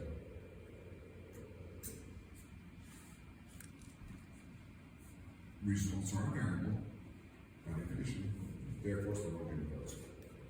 Process by definition. For example, do you check your financial accounts every 30 minutes? Why not? Isn't that your job? You have a process, you make a decision, check it every 30 minutes, you're just second guessing yourself. That's how you're shooting. You're in shooting, you're checking your investment every 30 seconds. So it changed. Okay? Does pressure make you better at work? Yes. Of course it does. Why? Because Right! Oh my goodness, round of applause, ladies and gentlemen, he's getting something. Congratulations, my friend. Yeah, because you're good at it. Okay? I was late today because I had a nosebleed. The projector went down. I'm not even feeling pressure, but if I was, I would. So one time I got to give this class in Laney Basham's office, and I felt some pressure. Right? Because I'm like the baby goat presenting for the goat. Okay? And there was a seat open right there. And I knew he was going to pop in. I knew it. And I knew he'd sit right there. I knew what he'd wear because his clothes were always the same. I knew how he'd walk because he always walks the same. And I knew the look he would give me. So I came up with a strategy. I said, okay, well, Laney comes in. I'm going to say, hey, look, Laney is here. He must think he can learn something. And now I'm looking forward to him coming in, right? Now I'm ready. Here he comes. Just like I visualize it. He sits down, and I see him out of the corner of my eye. And I go, hey, look, Laney's here. He must think he can learn something. Laney laughed, the class laughed, and my presentation got even better. Because I chose how to respond to it. Right? I chose how to respond to pressure. I didn't leave it up to chance. How about this? Just a shooting match. You're imagining the pressure. What do you think? You think it's not real? If you turn pressure into excitement. Okay, so that's cool. Let's stay here. Is the pressure you feel is it real or imagined? Sure. What about love? Is that also imagined or is it real? No, that's real. Pressure's real. I think what you meant to say is self-induced. Like when I went to my first steel challenge match, my entire career wasn't on trial, but I felt like it was. Like my reputation isn't damaged irreparably if I don't win, but I thought that. So those thoughts are real. Now they may be unreasonable, but they're still real. Okay? Okay, just for us. What do you think? Oh, you guys have been on panic attacks, haven't you? What happens if you tell them to relax? It get worse. It gets worse! Instead, what do you tell them to do? Is that thing you do? What was that? Sorry? To breathe. So they take a result that the patient doesn't know how to do. Like if they could relax, they would literally not be having a panic attack. So telling them to relax pisses them off. But if they say breathe, I've had panic attacks. Like I've been through so much emotional trauma in the last year and a half. I've had a lot of panic attacks. People tell me to breathe. I can do that. And just imagine your entire life vanishing. Like you're in Brazil, you know things are bad, and then you get divorced in a text message when you're in Brazil. Right? Like that's really effed up. And then you're hanging out with your ex-sister-in-law, you find out your dog is dead and nobody's gonna tell you. Like I've been going on, it's not lately. Seriously. So I breathe. That's rough, man. That's right. So, the only thing pressure can do is amplify what you are thinking and feeling. That is all it can ever do. That's why Joey Sauerman craves it. That's why he needs it. He doesn't shoot you under pressure. Do you guys know that Joey Sauerman doesn't even do a pre-walk anymore? When he goes to nationals, he sees the stage for the first time when he's in it for the first time. He just doesn't care. Like, I'm gonna get a subconscious stage plan, I'm gonna call my shots. He actually looks for the dumbest plan that's the easiest to remember. Is anybody else doing that? The dumbest plan that's easiest to remember? You're not. That's what you need to do. And when I say dumb, I mean simple. Yeah. Like, did anybody hear the podcast I did with Derman in Brazil? Let it be dumb. He's like, I shoot so good when I'm done. He's an attorney. He's very smart. He's an attorney in 2 languages. He goes, I wish I could do his accent. It always come out mafia for some reason. But he goes, dude, I play 4D chess on 8 levels. Like when I'm working on the case, I consider every possible move by the opposition and my response to every single one. But he was trying to shoot me. So he goes, instead, I'm going to be dumb. I was like, Airman needs to be dumb. He goes, I'm so dumb. I'm so dumb. And what we really need is simple. But that resonates with you. Let it be done. Will somebody please help me a Kleenex or a paper towel? Toilet paper. Soap on glove on home. So, the next time you're feeling pressure, choose what is needed. It's not a maxing guide, is it? Because that's. Yeah, just thank you so much.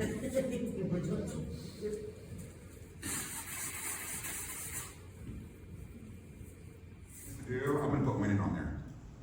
It may not happen today, but if I keep writing it down, it'll happen. So anytime you're feeling anxiety, turn anxiety into strategy. Does it snow here a lot in the winter? Used to, not anymore. Not so much global warming. The Priuses didn't fix that. Like, what are we doing? We have a lot of Teslas. How come the snow's not coming back? We don't want the snow back. Oh, okay. So when you're driving in the snow, what do? You freak out, you put it in four-wheel drive and just take it easy. Have fun. Have fun, yeah.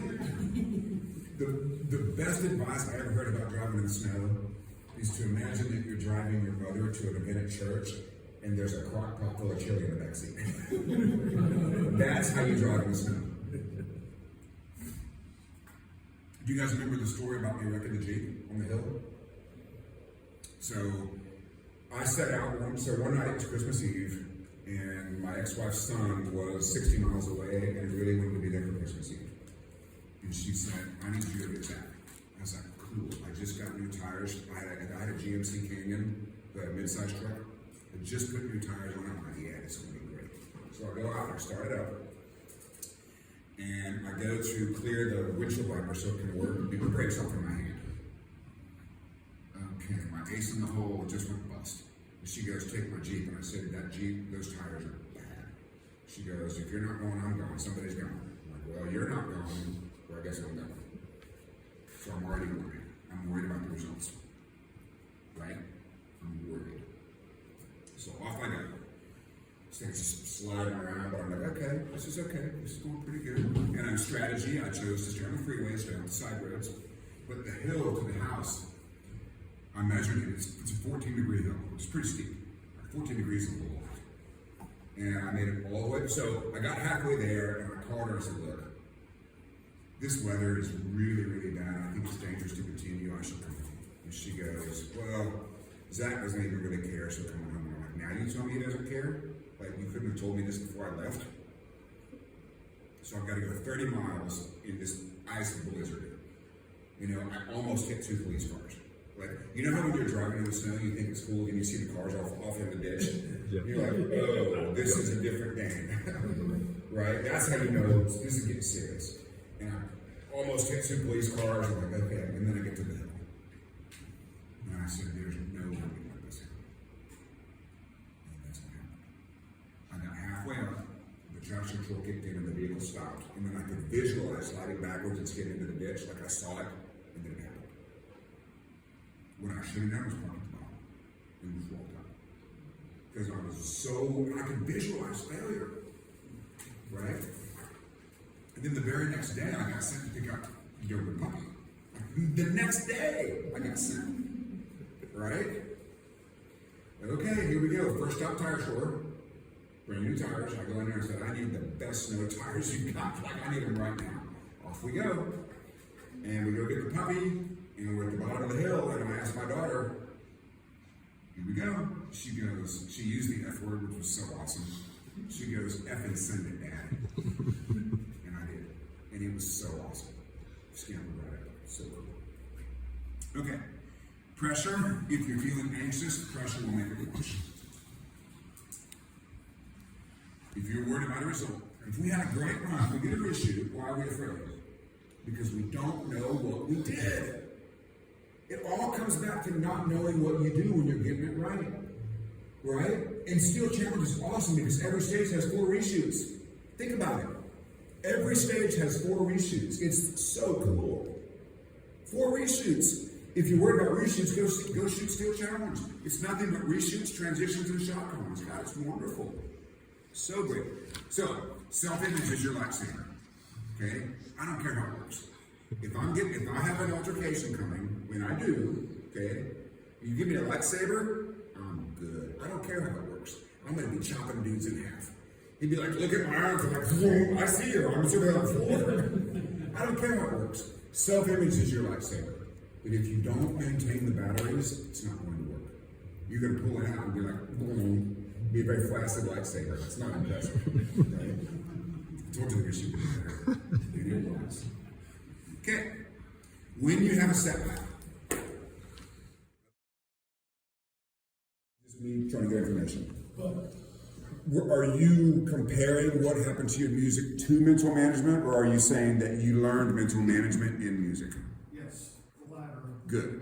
Because I get a little testy when people, and maybe it's just interpretation, but like when somebody says, oh, you should try Stoicism, it's just like mental management, or they say, oh, Buddhism is similar, I'm like, I've got the thing that I like, don't bring me other shit, you know? It's like if I'm a Catholic, do I really want to hear about Methodist Christians? Like, I'm kind of good, you know?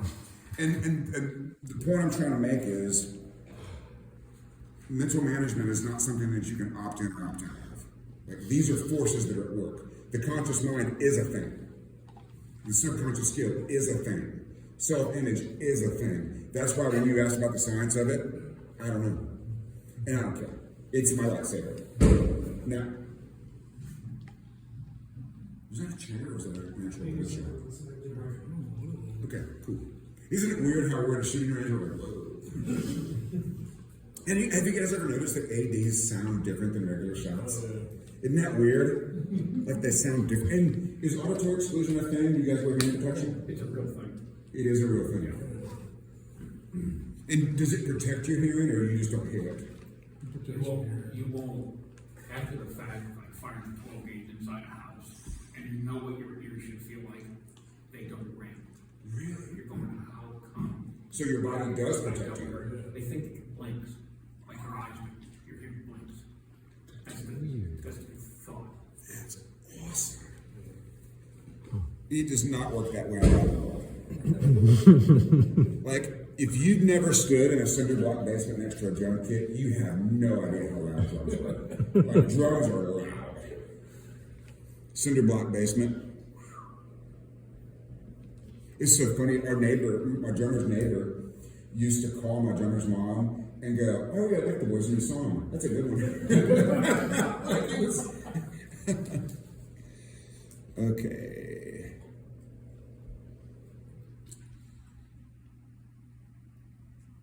Thank you so much for taking video. The best way to send those is using a service called WeTransfer. I was gonna say we'll figure out how to do it. I might like quizzing them out Thank you so much. for you so they're all chopped up. But I missed the nuggets if I don't have it on. It's fine. Just random clips. Good. And if we need to do a reshoot, we can do a reshoot. Come on, seriously. You know, like, I really think I'm gonna work on quitting drinking. Well, that's dumb. If you need to quit drinking, quit drinking. You don't work on it. Like, people ask me, how's it going quitting smoking? I don't know, I did it 3 weeks ago. I couldn't tell you. Like, they think it's a daily struggle. They think it's a daily struggle. Sure, I have temptations, and when I get around it, I'm like, ooh, that sounds pretty good. But this is not awesome. Like, this sucks. I've been on crutches for 3 weeks. Crazy. Okay, any questions about this? Did everybody write this down? Okay. You guys are all doing this at work, aren't you? Like, you're literally doing this at work. What's your job? Manager for Walmart. Store manager or like manager? Asset protection manager. Oh, loss prevention? Yeah. Is it employee theft or customer theft your biggest problem? I mean, for my store, it's more external theft than internal theft. How many employees do you catch on a regular basis? I think last year was only like 5 in my store. It's very low. Well, you need how do you keep it so low? Are they paid pretty well and you watch them pretty close? Yeah. Cameras everywhere? And then you catch them, you make an example out of them? You shooting? Dude, when I was running record stores, we would catch employees like it would be at least 1 a month, including managers. Yeah. Some of the other stores in my area, they tend to have a little bit heavier internal theft. Because here's how employee theft works. I'm Lewisburg store. And thank you so much for. What was that? I don't know. I imagine it's pretty high. I haven't looked into. Are you also working at Walmart? No, I'm in Harrisburg. You what? I go into Harrisburg Walmart. Oh. Yeah, Which one did I go to that's 10 minutes that way from the Comfort Inn? I'm Never mind. like 3 hours away. So here's my point. At work, we choose a career, right? We master it, and we trust our mastery. In shooting, the problem is we don't trust our mastery. Carol, you've got the sport 40% mastery. Do you feel like that? When you go to the line, do you feel like, hey, I've got this 40% mastery? Or do you feel like I've got 60% failure? No. Good. Don't lie to me because I can read your mind. I think mentally I'm okay, you know. Okay. Now we're going to get a little technical here. Engineer man, you're going to love this. Okay. The anticipation phase is where you choose and control the best thing to think about before you shoot. So if I'm arriving, And I spend most of my money and time making sure that you don't. So if I want to take 45 seconds longer at make ready, I'm going to, and I don't ever want to hear another word about it.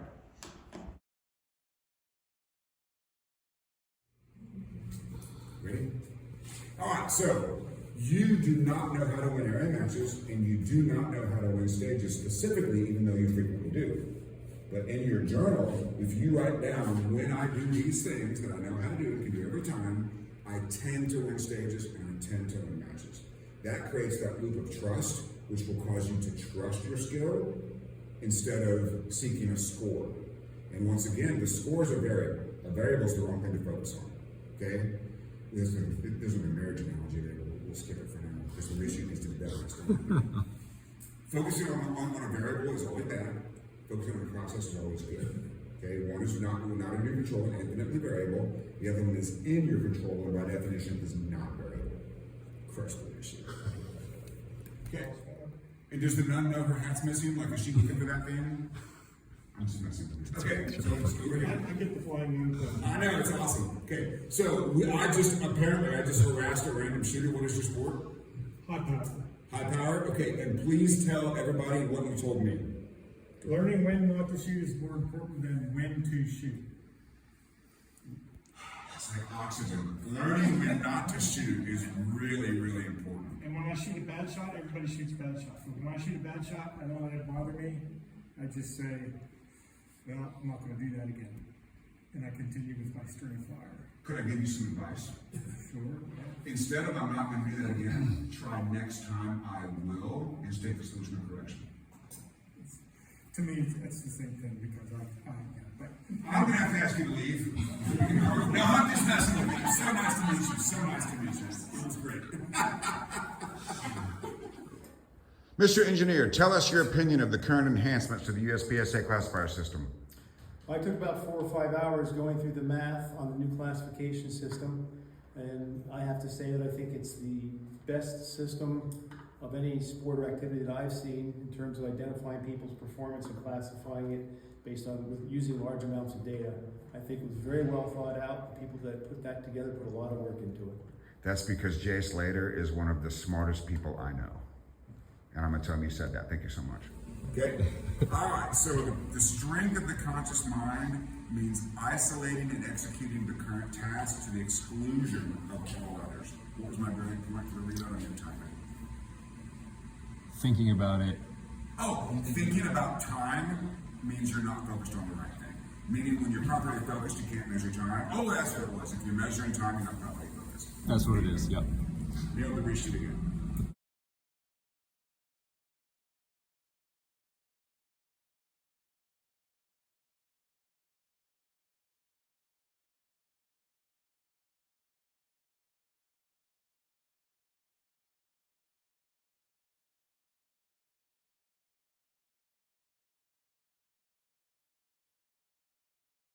All right, tell me about your first time on the Super Squad. So I was on the first stage, and I was so incredibly nervous because I felt like I didn't belong there. Me too. So the very first stage, I'm doing this. I'm gonna make ready. Yep, me too. And I shot it so incredibly conservative. Yep. That Mason Lane came up to me and he goes, just shoot the gun. Yes! Just shoot the gun. Dude! And that was so incredibly helpful because that just took all the stress away. Cause it's just shoot the gun. Dude, That's the same thing happened to me. When I was on the production Super Squad, I was so nervous, and Dave Savigny did the same thing to me. Dave Savigny said, Steve, do you have sights on your gun? I was like, Dave Savigny, that's a dumb question. Of course I have sights. He goes, use them. And it was the exact same thing. Yeah. I was second on the stage behind Chuck Anderson, and it was 2 Texas Stars at 15 yards, and Dave Savigny saved me. He said, just use your sights. Yeah. And that's when I won my national title. Yeah. That year I was the master class national champion. Nice.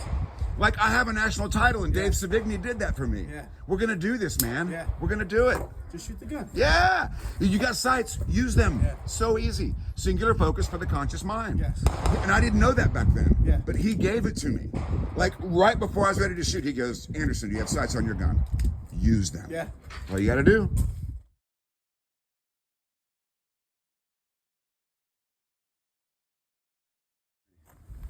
So off the range, rehearse how you want to feel, rehearse the mental process. And hang on. What's that called? Preload. Preset. Preset. You're in preset right now, okay? You've just arrived at your match. This morning, did you choose how you want to feel? You don't know. Did you choose? And how is it? Fantastic. I don't feel well at all, but I chose to be here, so So physically you don't feel good? I don't feel good. I don't feel great. Okay, are you gonna stay? I am going to stay. Can you ignore it? Yes. Is it debilitating or life-threatening? No. I think Advil's kind of Okay. taking care of it. So this is really important. If you're going to go to the match, if you're physically able to execute the task, you have to set that aside. Yes. And you won't be able to not think about it. Like my situation, I do the best I can. Yep. If this is the centerpiece of my day, then I'm handicapped mentally. I may be handicapped physically, but I'm not handicapped mentally. Yep. Like there's things I can do. So I'm going to do what I can do. So this is actually an opportunity. So say, Yep, good. I agree. You might feel like this at a big match. So practice, set aside. Yep. If you can get through it. Yep. All right. It was definitely a couple of breathing exercises in the car beforehand. Good. So choose to feel a certain way. Okay, Mike. I feel good. Good. Like James Brown. Yeah. I knew that you would. Hank or Bob? Hank? Yeah. You're Hank? Yeah. How do you want to feel today? I feel like James Brown. Yeah, I feel good. I'm gonna get on the good foot, baby. Sean Marblemouth. Feeling great. Feel great? Feeling great. Good. Carol. I'm feeling awesome today. I'm happy to be Good. here. Good. Tony. Anthony. Good. You feel good? Feeling good. All right. Now, rehearsing the mental process. Is anybody anxious, nervous, or scared? Be honest with me. And I don't know if shooting in front of me increases pressure, does it? Yeah. Be honest. Yeah. Good. That's good. What is pressure and what does it do? Intensifies thoughts and feelings. Right. Pressure intensifies thoughts and feelings. So choose something to have amplified. Vision. Right? And rehearsing the mental process. And I'll make sure that wasn't blood. If I get a nosebleed, you need to let me know. It's going to be bad.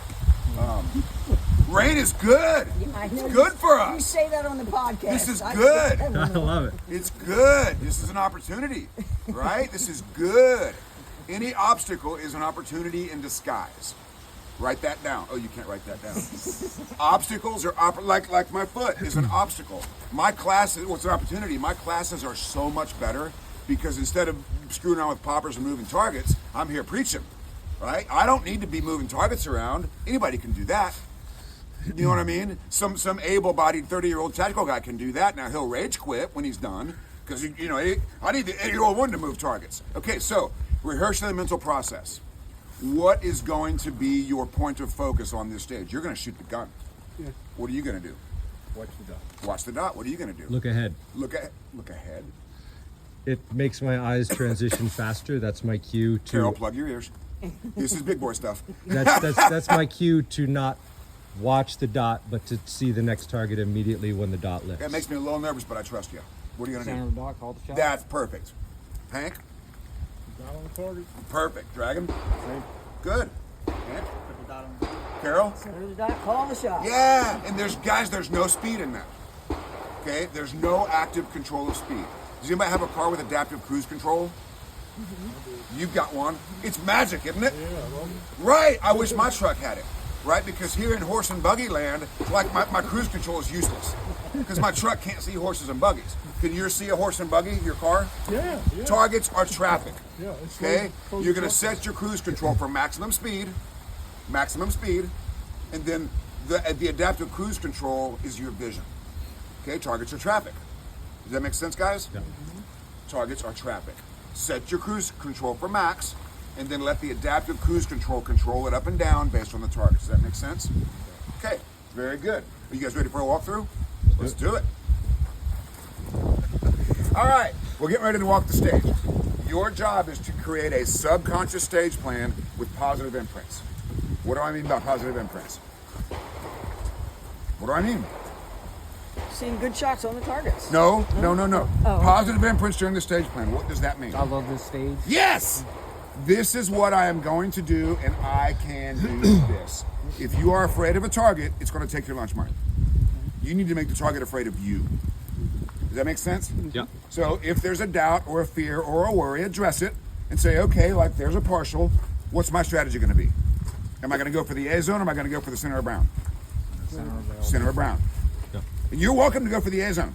And if you will, it'll be a teachable moment on camera for you two. You're welcome to do that if you want to.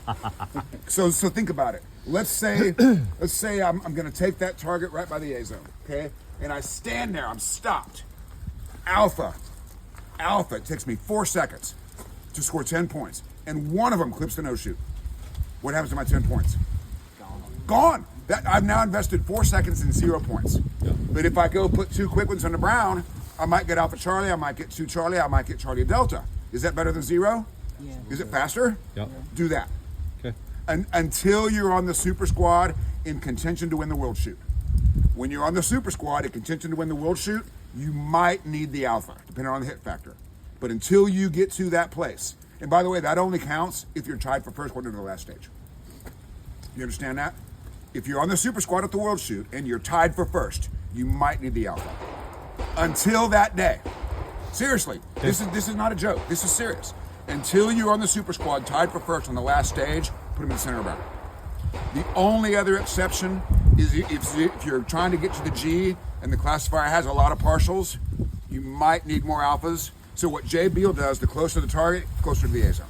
But it's never close to the no shoes. Does that make sense? Yeah. So like if the target's 5 yards away, he's Jay Beal, right? He's going to go closer to the A zone, but he's never going to get anywhere near that white target. And don't even say the word no shoot, use the word partial. Because no shoot causes you to visualize the white guy. Partial causes you to visualize the center of brown. I like it. Does that make sense?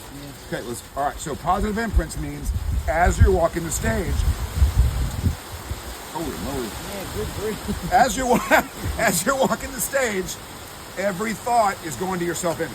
Like, these are thoughts of ability, okay? They're going straight to your self-image. It's either I'm afraid of this or I can do this. Does that make sense? Because you shoot great when you love the stage. Do you guys love the stage? Does it look like fun?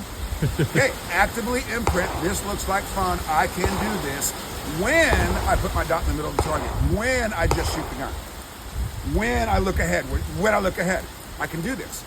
Active positive imprints, guys, that's so important. Because you know this is true.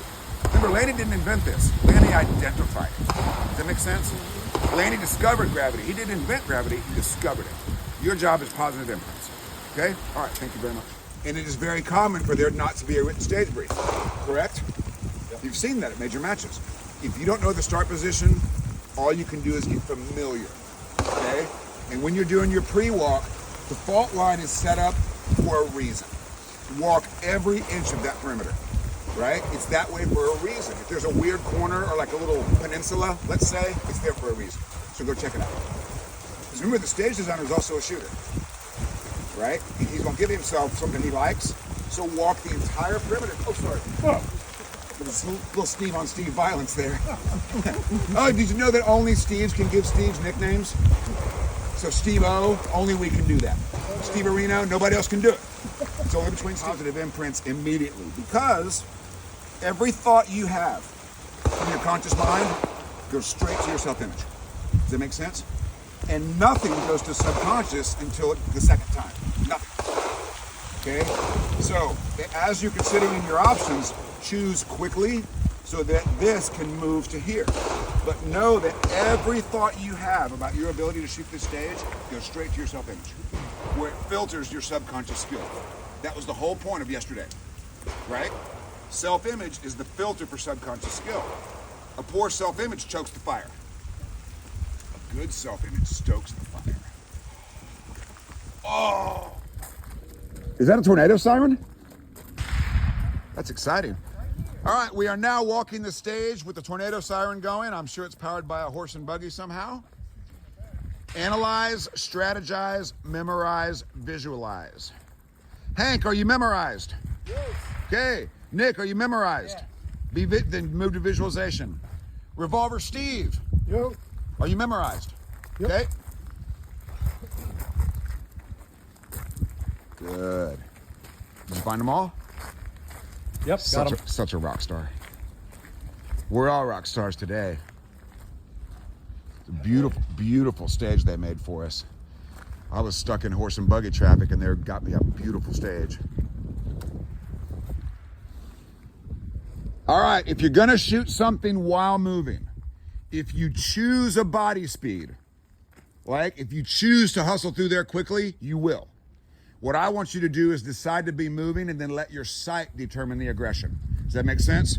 You dot shooters, if you want to be moving, like where are you going to be moving? Nick, show me. Those two open targets for sure. Okay, for sure. And you kind of feel it, right? Yeah. So your dot's going to tell you. Yeah. If your sights are loose, calm your caboose. Right? If you fire a shot on this, if you fire a shot on that, you didn't fire a bad shot because you were moving. You fired a bad shot because you were moving too quickly for the sights. Does that make sense? Okay. Get your gun out and turn your dot on. Please and thank you. Oh, Anderson, let some dry fire before they shoot. Now, do your movement. With the gun on target. Can you, okay. Was the dot in the A zone? Yeah. Good, then you can move that fast. Okay? Now, go through there at a massive gallop. Like as fast as you can. Go. Dot in the A zone? That's too fast. See what I mean? So what people will do is they'll choose to move that quickly, and the dot's doing this, and then the guy's like, oh, I can't shoot while moving. You can, you just can't shoot while moving that quickly. And the big benefit to shooting while moving is you reduce the setup time, right? It's not so much that you're moving, it's that you're not planted and setting up. That's the big benefit. You don't need to be moving quickly to get the benefit of not stopping. Africa tried to do that. He tried to set aside his desire to win, and it didn't work. Because he wants to win, but he thinks he can't think about it. You're allowed to want to win. You just can't leave it there. Does that make sense? Sure, I want to win. You want to win, don't you? I do. Nick, you want to win, don't you? What are you going to do within your control to make that more likely? We need to follow the process. Right. Now we're getting somewhere. Follow the process. So, if you want to win, if you want to do well, put that into objective within your control. So we have I don't care, nobody's there. It is what it is. Who's there? You might be there because you're physically ailed. The next one is I'll do well. Who's it I'll do well? Okay. Oh. The next one is I'm likely to win. That's where you live. That's where you live. I'm likely to win when I. Ooh, I'm likely to win when. Oh, that's massive. I gotta write that down. I'm likely to win, comma, when. Oh, gotta get my jaw out, write that down. All right, so Nick's a grandmaster, and he's having trouble with his conscious mind waking up and interfering with his subconscious skill. So he's going to choose a point of focus that's going to allow him to perform subconsciously with a subconscious stage plan and a singular focus. I'm so glad he's going first. Let's see what happens. Are you ready? Stand by. Nice. Should have been backing up there. Should have been moving through there. Excellent.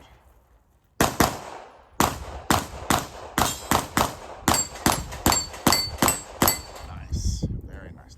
Great, okay, or needs work? Needs work. Is there a mic? Yeah. On the second shot, when the gun lifted off, I didn't see the second shot as clearly as I should have. Okay, that's insufficient surrender to your point of focus. Yeah. What was your point of focus? C. Then you weren't Oh fully no! surrendered. At that specific time, it was trying to go through that position. And you did. You got exactly exactly what you wanted. Yeah, You that's always true. will. Yeah. So maybe we need a different point of focus. Maybe it's center of the dot or something a little bit more visual. Okay. So to shoot the gun mean put the dot in the middle of the target? Yeah. Yeah. Are you sure? I think that I have to be. I don't think that's a good one. I think I need to change that one because that's just shoot the gun. I can do that. Yeah. You know what It I needs mean? more detail. So Yeah. let's something visual, like center of the dot. Is that better? Yeah, because I think even see what you need to see is like I saw what I needed to see on the target, but the dot didn't correlate with what I needed to see. so Center that's probably the dot. Yeah. Okay, let's try that Okay. next time. So Chuck is a former SWAT cop. Now he's a pastor. Think about that for a second. Kicking down doors, shooting bad guys, to being a pastor. That's really cool.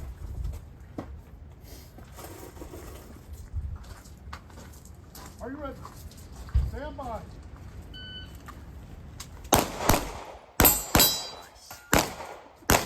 Good job, man. He's creeping through there. Gotta find a way to stay moving, man. Staying moving.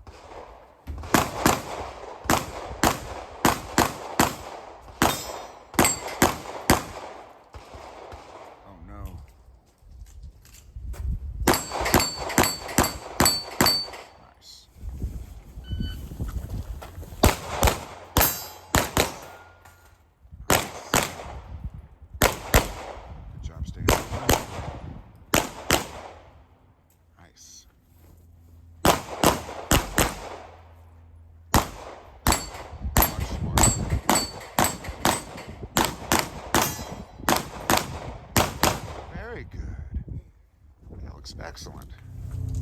I got some hand grenades right here. I'm gonna drop them on ya. I swear. Nice.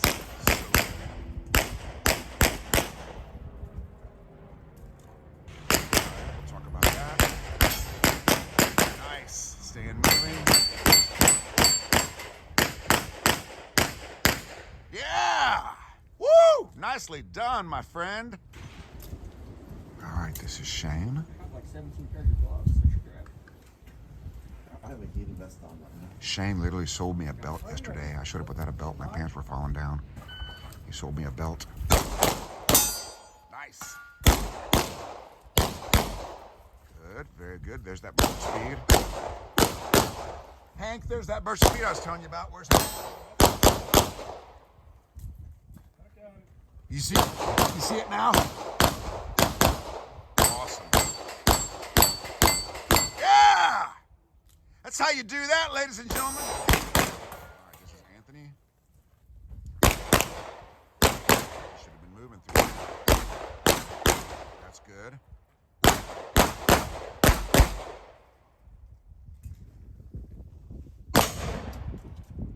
Oh dear.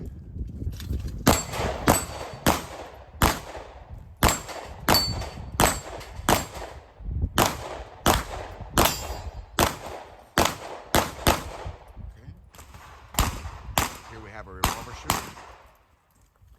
Oh, that's awesome. Look at him go.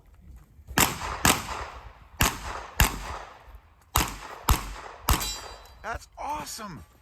Steve Anderson is a renowned revolver expert because I work with Jay Slater, who is the world's best Ruger revolver shooter. So I've learned a lot about revolvers.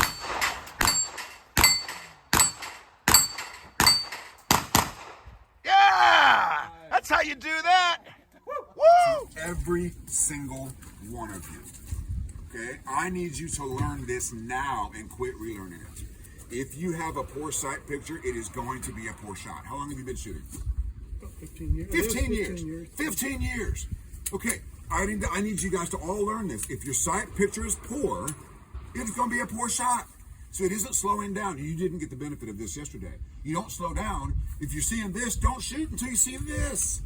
There's no need to slow down. You have to wait, right? It's like you haul ass to the bus stop. There's nothing you can do but wait. You don't go to the bus stop slower. You know what I mean? It's just you have to wait for the bus. So this, you don't shoot when this happens. And the right point of focus means you have a connection between your eyes and your trigger that bypasses your brain undisturbed. You were waiting for it, and your brain says, shoot, shoot. This is all about 100% surrender to your vision. You did it. The reason people don't do it is because they're afraid it's going to be slow, right? And I'm telling you that it only takes 3 to 5 hundredths of a second to get a good enough sight picture. When the gun's doing this, because you get into position, it feels like 3 to 5 minutes. Yeah. It is 3 to 5 hundredths of a second for this to turn into this. And you just don't shoot until it happens. Because if you do, you're going to regret it. Have you ever regretted waiting for a slightly better sight picture? No. Have you ever regretted shooting before you get one? Yeah. So learn that today, guys. Let's let today be the last day the gun goes off and we're not shooting this. This is the last day in competition. We don't shoot on this. We shoot on this. It's always worth the wait. Where's my preacher? It's always worth the wait. It may take you a while to get there, but it's always worth the wait. An entire life. Right? 52 years. Okay? All right, who's the next shooter? One of you. Okay? I need you to learn this now and quit relearning it. If you have a poor sight picture, it is going to be a poor shot. How long have you been shooting? About 15 years. 15 years. 15 years. Okay. I need you guys to all learn this. If your sight picture is poor, it's going to be a poor shot. So it isn't slowing down. You didn't get the benefit of this yesterday. You don't slow down. If you're seeing this, don't shoot until you see this. Okay. There's no need to slow down. You have to wait, right? It's like you haul ass to the bus stop. There's nothing you can do but wait. You don't go to the bus stop slower. You know what I mean? You just have to wait for the bus. So this, you don't shoot when this happens. And the right point of focus means you have a connection between your eyes and your trigger that bypasses your brain undisturbed. You were waiting for it, and your brain says, shoot, shoot. This is all about 100% surrender to your vision. You did it. The reason people don't do it is because they're afraid it's going to be slow. right? And I'm telling you that it only takes 3 to 5 hundredths of a second to get a good enough sight picture. When the gun's doing this, because you get into position, it feels like 3 to 5 minutes. Yeah. It is 3 to 5 hundredths of a second for this to turn into this. And you just don't shoot till it happens. Because if you do, you're going to regret it. Hey, have you ever regretted waiting for a slightly better sight picture? No. Have you ever regretted shooting before you get one? Yeah. So learn that today, guys. Let's let today be the last day the gun goes off when we're not shooting this. It's the last day in competition. We don't shoot on this. We shoot on this. What's the wait for? It's always worth the wait. Where's my preacher? It's always worth the wait. It may take you a while to get there, but it's always worth the wait. An entire life. Right? 52 years. Okay? All right, who's the next? This is the mighty dragon. He's not feeling very good. Yes. Very precious splits. Good. Good. Very good. And there it is again.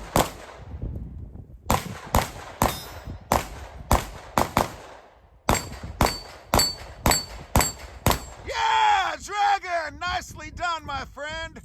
Beautiful job. Dragon, come see me, my friend. How'd it go? All the shots were good. Is it great, okay, or needs work? Needs. No, it's not. Did you have a mic? Did you have a mic? Did you have a penalty? The center. Did you have a penalty? I did not. Okay, so it's great. Let it be great. Okay. It's great. You had the best run of anybody so far. Let it be great. Everybody wants your run. Make sure you want it too. Okay. Was it great? Yes. It was great. Now do a mental, if you want it to be better, do a mental reshoot and make it even better. Got it. But start with great. Okay. Like, don't improve it from crap, because it wasn't crap. It was great. Okay. Do a mental reshoot and make it even better. Got it. You did so good. Thank you. Especially if you're not feeling good. You set it aside for 20 seconds. That's all you got to do. Just like being married. You got to perform for 20 seconds. Carol has been in D class for 4 years because of negative imprints. We're going to fix it. Nice.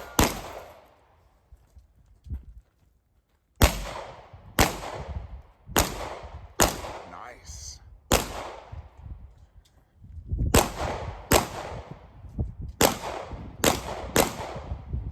Good burst of speed.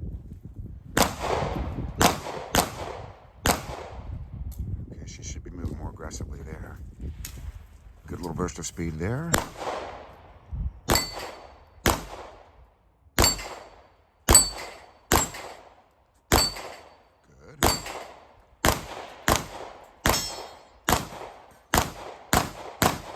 Yeah, good job. Nicely done. How'd you get, brother? Complete surrender. Complete surrender to putting the dot in the middle of the target. It doesn't matter how you feel, right? You can set it aside for 20 seconds and put the dot in the middle of the target. Was that 100% surrender? I think so. Yes or no? Yes. Yes, you did it. Now, I want to go around, percent of surrender to your point of focus. Be thinking, because then a point of focus is your last or only thought. Right. My first thought was point of focus. We'll come back to you. Percent of surrender. Center. Percentage of surrender. Center. Center. I need a number. Percentage of surrender. Oh, that's 100%. No, it wasn't. This When last you one, shot, no. what was the percentage? Probably 95. Percent of satisfaction? 0. I had a mic. That's the stage is done. Okay, your percentage of surrender was 95. Yeah. What was your percentage of happiness with your actual run? 0.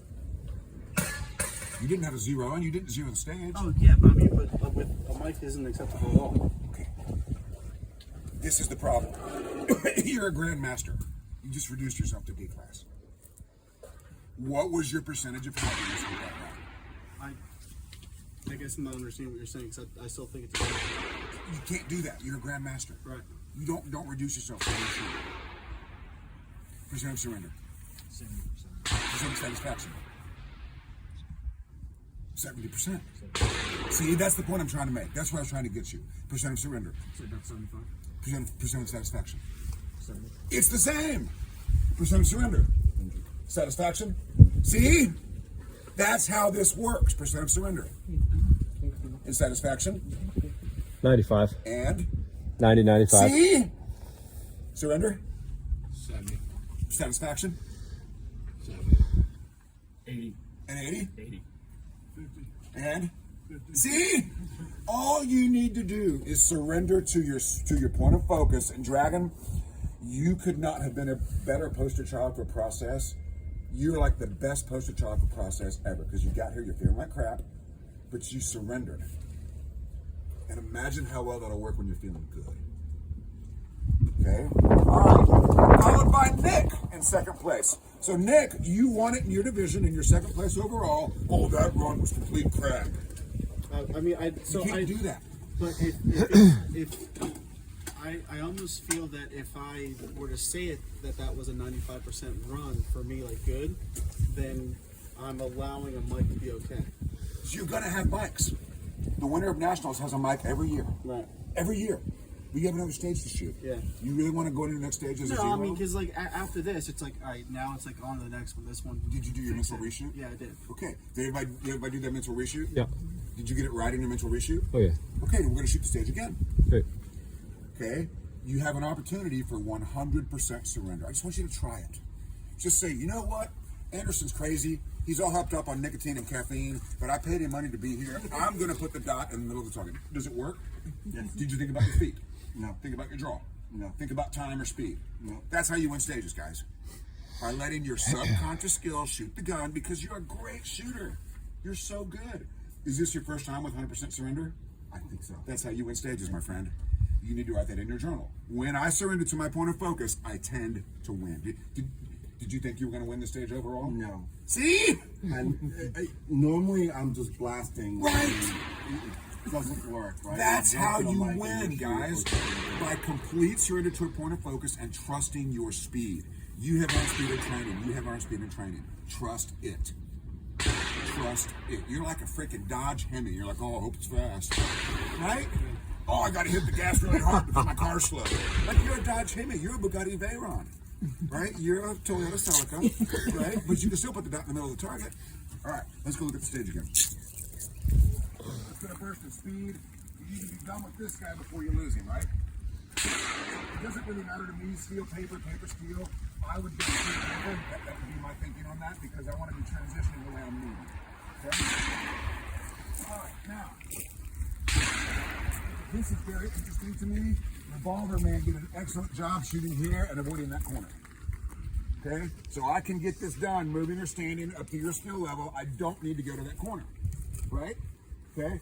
Then I'm going to get a burst of speed over here. Where's Hank? Hank, there's no reason to aim at this guy because you got to get to that spot anyway. Okay. So this is your burst of speed. Okay? So here, this is going to be a creep. I'm going to be, I can't get this cross. I'm going to be creeping. So Nick, come here. Point your gun at you're going to shoot him first probably? Yeah. Okay? So point your gun at him. Put your dot on him.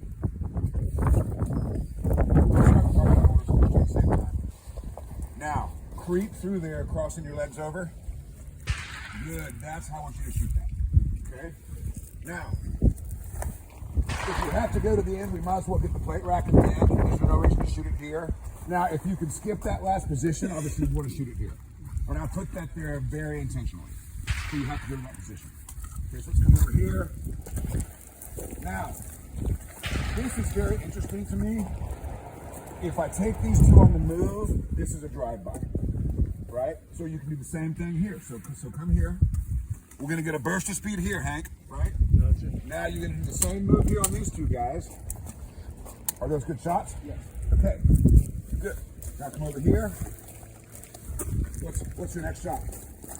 What's your next shot? I'm putting on the open guys. Why? Because I'm hauling ass through here. I don't want to pump the brakes where you are and hit the steel. Okay, Very small target. that's very valid. That's a choice you can make, and we'd have to do the math on it. I don't know, but if I'm gonna come through here anyway, this is a football. So Hank, with all due respect, Hank was a cop. Hank stopped here, took out a threat. Stopped here, took out a threat. Stopped here, took out a threat. I want you to come here and get every bad guy standing. Right. Right. So find a spot where you can shoot everything. And Nick, that's very valid because Nick, you can come in hot and then you go this way and put it on a plate rack. Yeah. That's valid. So what you don't want to do when you learn to shoot while moving, don't shoot earlier than you have to. That's what Hank showed you. He and I worked that ahead of time. Yes, you should shoot while moving, but don't shoot earlier. You have to come to this corner anyway. So I'll ask where you got to go and get all your stopping done. Okay? Now, who went 1 for 1 on the plate rack? What's that? Who? Okay, good job. Dot in the middle works, doesn't it, Dragon? Who did not go 1 for 1 on the plate rack? Is it side or trigger? Probably sight. So why are we shooting the gun? Like, so a well-written newspaper for a red dot puts Anderson out of business. So if my detractors want to put me out of business, all they got to do is write a good owner's manual to the red dot. If the dot is in the middle of the plate, it is not going to be a good shot. It's not about slowing down, it's about waiting. Okay? All right, everybody. I do have a question Go for you. ahead. So if I could, remember I got an 8 shot. Cool. So my stage plan was 2, 4, 6, and I still have two plates here. Okay. However, if I go up, if I don't take my time here and go ahead and start loading on the way up there, I've got a full 6 and 7, 8. Would it be better to go ahead and take these 2 in case I don't have 1 for 1 on the plate yet? So this is a contingent. Okay. What is the most efficient way to get that done? Assuming you're going to get all the shots, what's the most efficient way? From there. Okay, so what's the contingency plan? I don't reload. I don't have a contingency plan for that. Okay, so if I'm a revolver shooter, I'm going to 8 all the time because the sport allows 8 shots in one position. I'm going to get really good at making my shots because think about how long does standard reload take? 2.5 seconds. How long does it take for a better? What's that? How long does it take for a better sight picture? About a half a second. So that's probably better. It's not half a second. It's 3 to 5 hundredths. Okay. That's a better deal, I think. So I've got 3 to 5 seconds for standing reload. I've got 3 to 5 hundredths for a better sight picture. If you're going to shoot revolver, you got to make good shots. You got all the time. You've got as much time as you need. Okay. Any questions on the stage strategy? Okay. So let's walk it. I had a question. Go ahead. On the rack. Go ahead. So, yes, I'm bigger than most. Dude, you came in third. You beat the fittest guy here. I move better than a lot of people. Yes, you do. When I came to the plate rack, so maybe this is just experience, but I could feel my own cadence that I was thinking. Like, I don't know if you heard anybody who was running stage, but it was like ding, ding. I felt like I was trying to let the dot settle too much. Did you go 1 for 1? I did go 1 for 1, Then but you did it right. I lost time there. No. You beat this guy. You beat the second best shooter here. You're questioning your methodology? Yeah, because if he doesn't whack a no shoot, then I don't beat him. Who knows? Dude, okay, you gotta let today be good enough for today. That was the best run you can do today. Now, in training, if you think that's an opportunity, then in training, you experiment with that. And let's do it right now. Come here, please. Somebody go grab my ears, please, off my throne area. Who's got the timer? Does everybody have loaded mags? Okay. Yeah, Timer. We're gonna have a little mini stage. Where's the tablet? Tablet? Somebody find the tablet and make me a stage with six steel. You can pause it. Okay? You need a cartridge stick? I need the timer. Do I have the timer? Okay. Now, your point of focus, will it work? Center the dot, call the shot. I think you're nexting when you need to be nowing. Remember I told you your point of focus makes me nervous? I hear you. I think you're nexting. Okay. I need you to now instead of next. Okay. Okay? And we go through life like that. Next time we should be nowing. All right, wherever you are, be all there. All right, Bob's the first shooter. Make ready.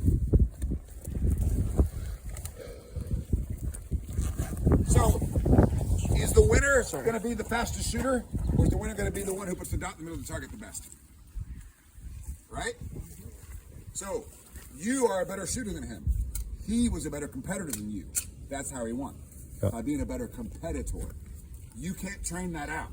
People who have something like that happen say, oh, I got to go practice. No, you don't. You got to surrender to your point of focus. Gotcha. Because if you don't do that, you're wasting your time practicing. Like, you're literally wasting your time. Okay? And I'm passionate. I'm not angry. No, I'm good. I'm good. Make ready. Now steady here. If I go down, it's gonna be bad. Are you ready? Stand by. Okay,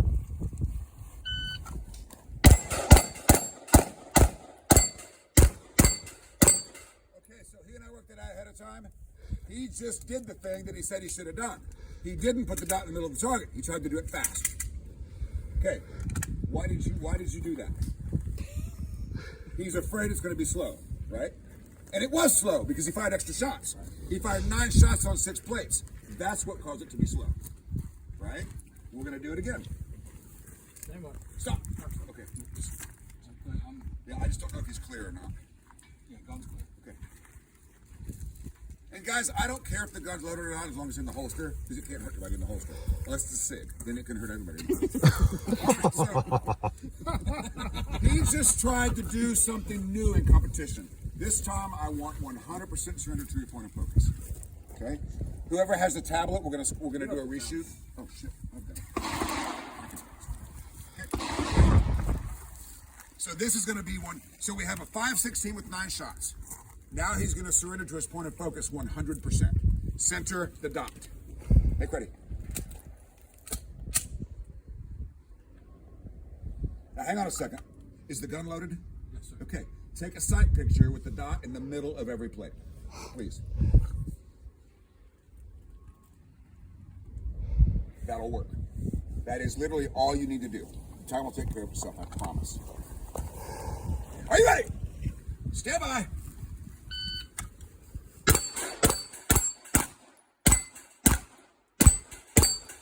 Was that 100% surrender? Okay. Unload, show clear. Set them up. Okay. This is what confuses me, with all due respect to Bob. I just told him exactly how to win the stage. And with all due respect, my friend, and I didn't do it. He didn't do it. Okay? Face the rack. I want you to drive fire it with the plate in the middle of the dot in the middle of every plate. Guys, this is the answer to everything in your shooting career. Okay, I want you to dry fire it with the dot in the middle of every target, okay? Are you ready? Stand by. Were those good shots? Yes. Do it again. So that's a 5-second par time. He just dry fired that in less than 5 seconds. Stand by. Good. All those shots are good. Load and make ready. 100% surrender. Okay? It's going to be fine, I promise. Can I earn your trust? Trust me. I will never lead you astray.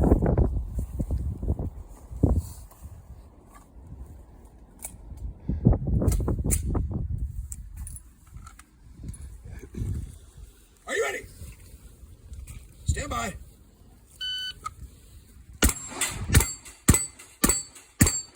Yeah, he did it! 436 from 546 to 436 by doing what? Yes! How much dry fire did he do? How much training did he do? Did he quit the match and go practice for 6 hours? No! He put the dot in the middle of the effing target. See how that works, my friend? See how that works, guys? That's 100% surrender. So you surrendered 100%. How happy are you with your run? 100%! See how that works? So good, my friend. All right. So let's give Bob. Bob, you're winning the stage with 436. Nicely done. So, does anybody think they're smarter than Bob? Is anybody going to try to go fast? He showed you what it looks like when you go fast. 9 shots, 5.5 seconds. Do you still think you need to speed up your cadence?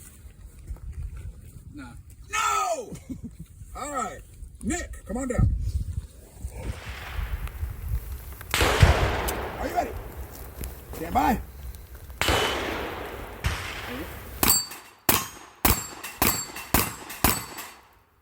Are you out? No.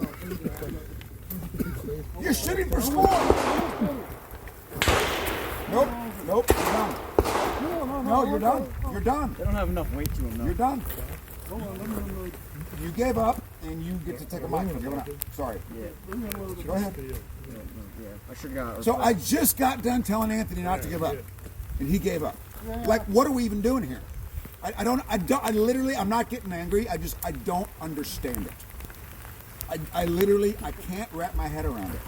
Thank you for doing that, Steve. Did you learn something? Yeah, Okay.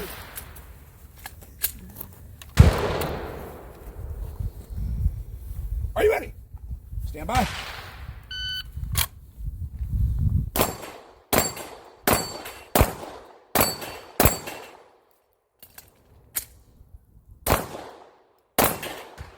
Side or trigger?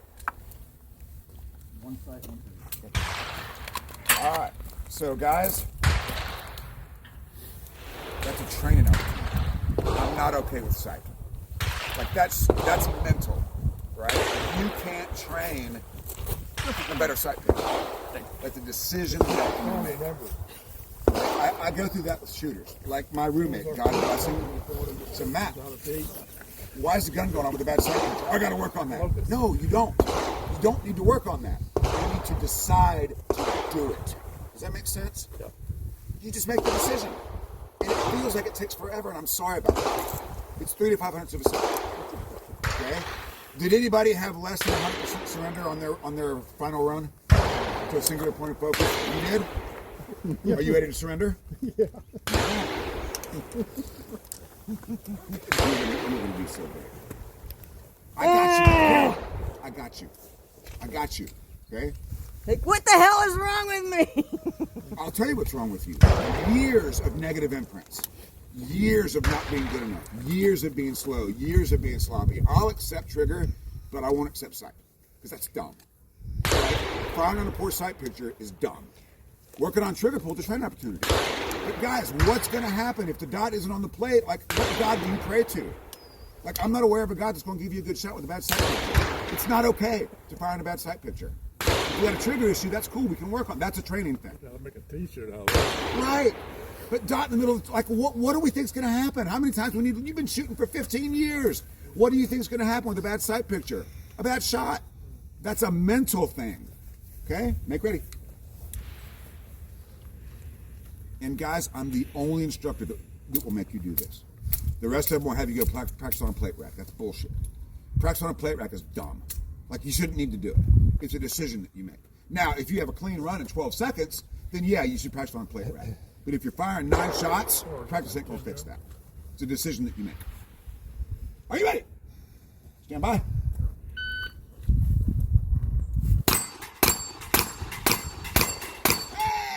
Hey! Uh-oh. Now, you know what it feels like to get it right, correct? Okay, you have to do a reshoot because I didn't get shots.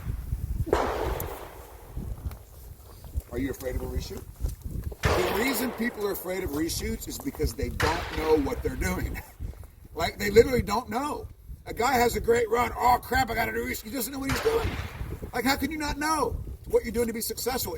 But if I look in my journal, I can read, oh, when I put the dot in the middle of the plate, I win stages.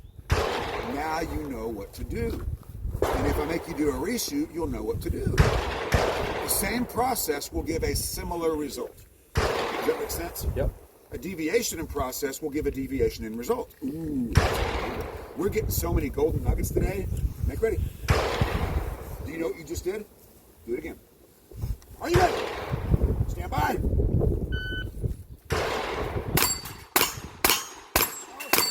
Stop. Why did you change it? Because reshoots are no good. Carol, you have got to stop saying shit like that. Okay. Shit like that is why you're still in D class, my friend. You're just piling shit on top of shit. What's a better imprint? Hitting every target right on the first shot. How? By a good sight picture and a good trigger pull. Isn't that better? Isn't that better? Yes, it is. Do you have children? Grown. When they were young, did you constantly remind them of their mistakes? Did you? Did you wake up every morning and go, 3 years ago you were late for school? Oh, hell no. Why not? If it's good enough for you, it's good enough for them. Both approaches can't be right. Either screaming about mistakes is right or it's wrong. Is it right or is it wrong? Mistakes happen. God damn it, Carol. Screaming about mistakes. Is it correct or incorrect? It's incorrect. Then quit doing it. Okay. If it's good enough for you, then you should have done it to your kids. Why didn't you do it to your kids? Because I wouldn't treat them that way. Then why do you treat yourself that way? Because I have high standards and I'm hard on myself. You had high standards for your kids, but you didn't scream out about their mistakes. I'm trying to help you, Carol. I know. I promised you I'd get you out of D class. Treat yourself like a child. Okay. Good job, try again. Okay. Not, hey, you moron, 4 years ago you pooped the bed. No, it doesn't matter. It's not 4 years ago. There's no poop in the bed, but you're putting poop in the bed. I need you to do something different. Okay. Give me clean sheets. You get right this time? Are you ready? Stand by.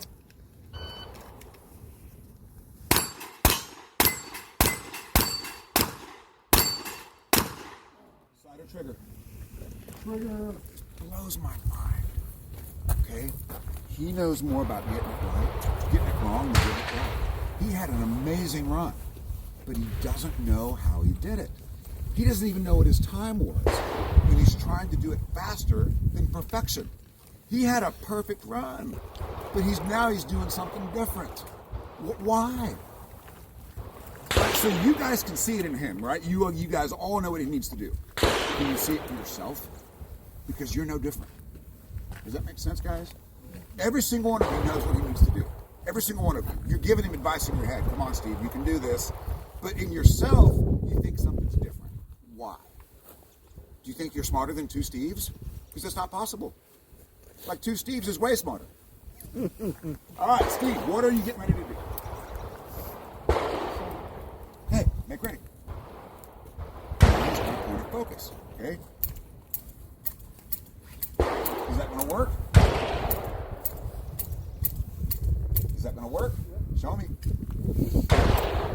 Do you guys know how valuable this is? Like, this is so valuable. Like, this is gold right here. This fixes the mental problem forever, right? Forever. Forever. If you let it fix it. Forever. Now your training becomes turbocharged. Now your dry fire is valuable, okay? And if you come out and do something different, you're wasting your time training. And if you go back and train more, you're wasting even more time. On match day, you put the dot in the middle of the target. And training makes you PHAPH. Are you ready? Stand by.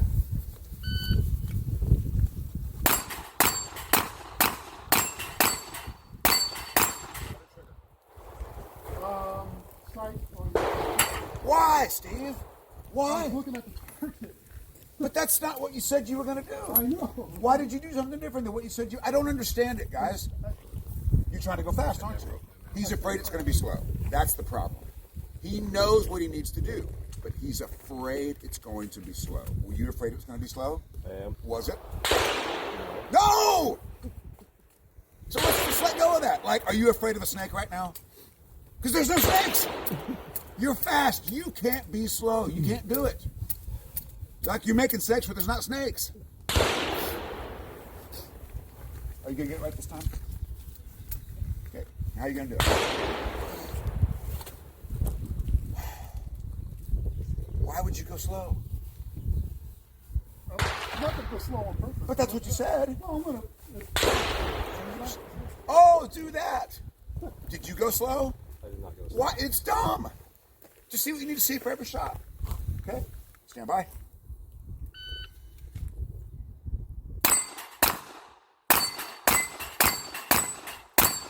that side or trigger? Okay. Trigger I'll accept. Okay? Trigger I'll accept. Side I will not. Because that's bullshit. That's just dumb.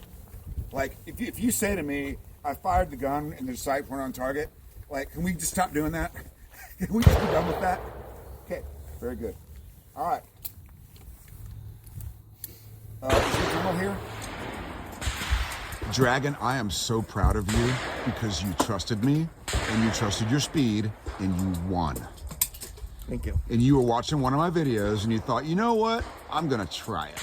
Yep. Talk about that for just a little bit. Yep. Yeah, it was one of the videos that you shot from your math class, and it was it seemed like a simple thing, and it was just something I just wanted to try personally as well in dry fire as well. So and just taking it into the live fire. Yeah, and for anybody who's watching this, you literally won the stage by a full hit factor by simply putting the dot in the middle of the target. Yep. What kinds of things were you trying before? Just trying to blast as quickly as I can, and it led to mics, led to misses, no shoots. Right. So I think this is an easier method.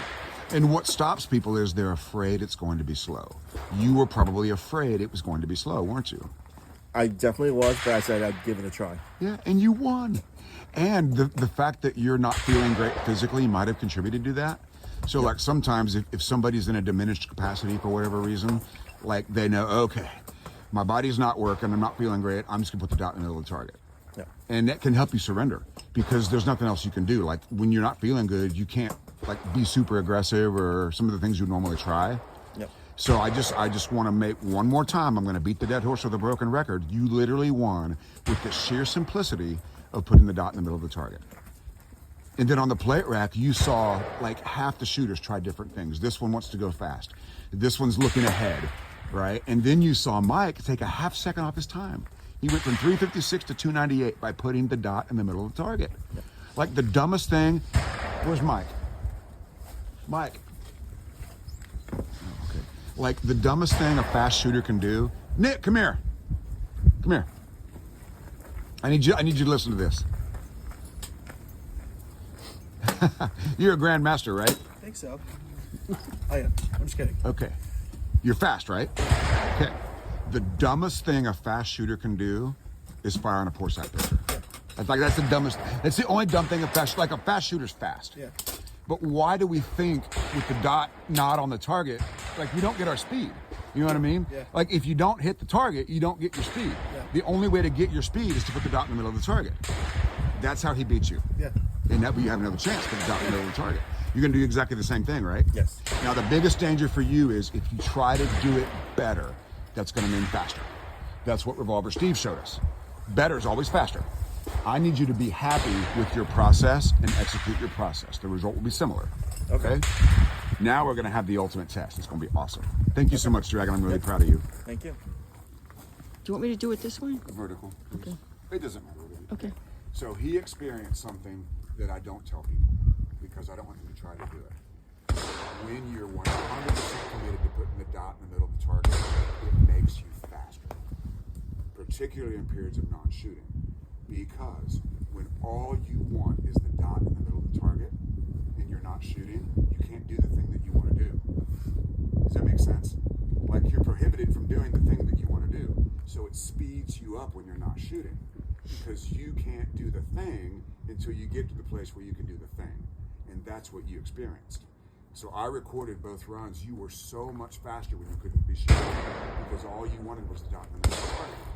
And that desire propels you to that place where you can do it faster. Do you understand? Yep. Does everybody understand what I'm saying? Like when all you want is the dot in the middle and you can't do it, speeds you up to it.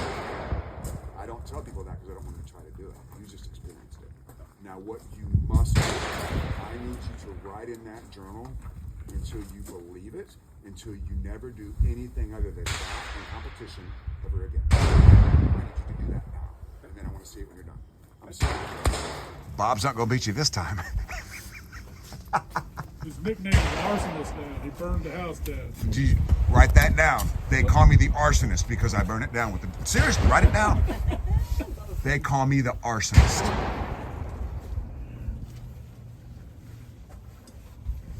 So now you have a process you can tie to winning because that's what you really want.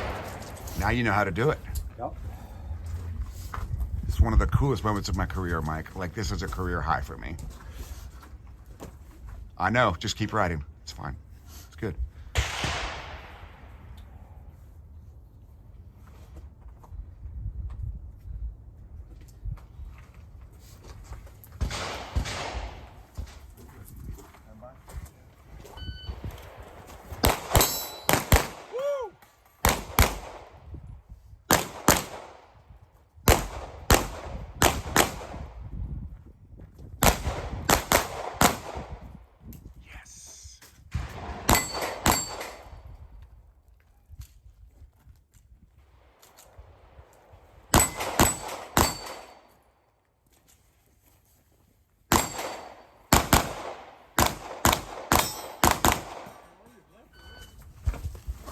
Whoa.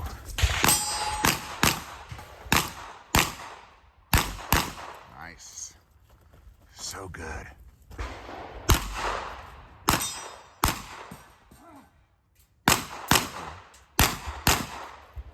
That's not a good exclamation. So there should never be like negative outbursts while you're shooting. See, that negative outburst that he did is still in his head, like he's still mad.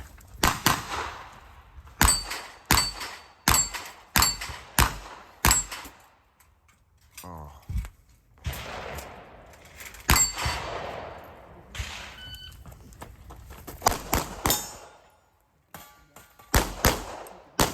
Up, good. Excellent. Very good. Nice. Whoa, look at that! Somebody get the fire extinguisher out, baby! Woo! We're committing arson in Pennsylvania. Call the fire department and the police and the Amish buggies and the water truck. Woo, woo, woo! Fire! Fire! Fire! Nice run. I got these hand grenades right here. I'm gonna drop them on you. I swear, I got these hand grenades right here. They're gonna make your problems disappear. This is literally the Hall of Fame best class ever. Yeah. I didn't look, but I. So Carol's been in D class for 4 years because of negative that's what I imprints. asked him is because in my mind, right, moving on. Yes! Yes! In my mind, moving on these targets, yes, I can do it. Risk reward is so high. Because like the way that I shot it was much more.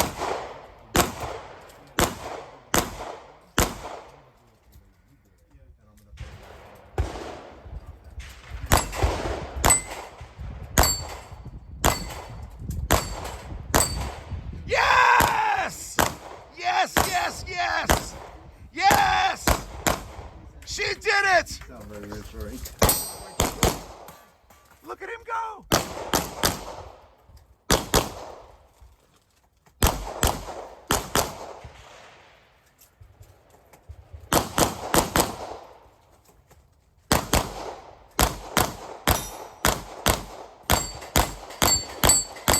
Yes! Yay! Hooray!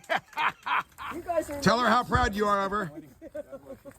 Tell her how proud you are. Big old bear hug from the bear. Positive imprints. So proud of you, Carol. So proud of you, Carol. Oh, yes! You did it!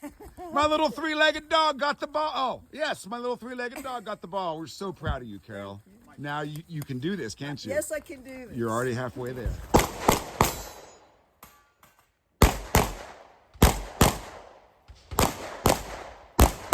Yes. Go, Dragon, go.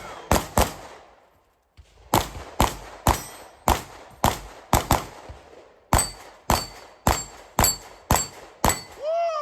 Another one! Call the fire department. Woo! My hand grenades. Woo! Woo! Woo! Amish fire department. Just say I said it's repeatable. it's repeatable. Thinking about nothing is not repeatable.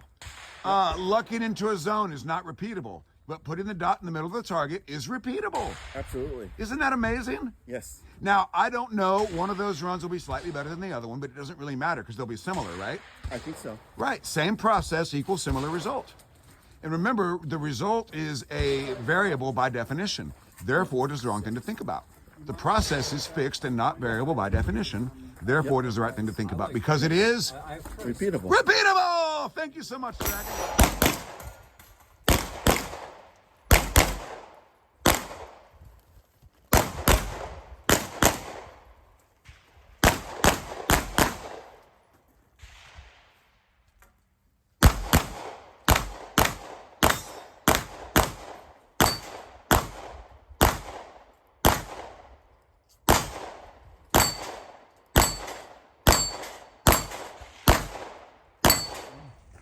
So you burned it down. Yeah. In your mental reshoot, yes, you get to keep the fire for sure, right?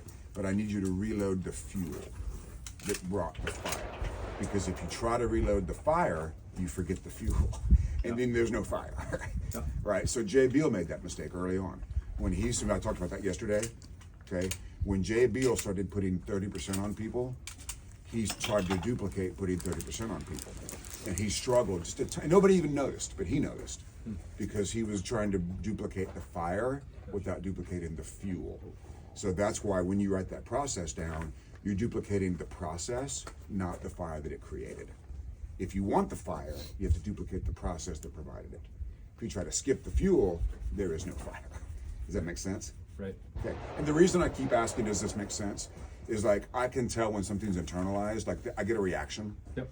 And so when I keep saying things over and over, it's because I'm not getting the reaction that I want.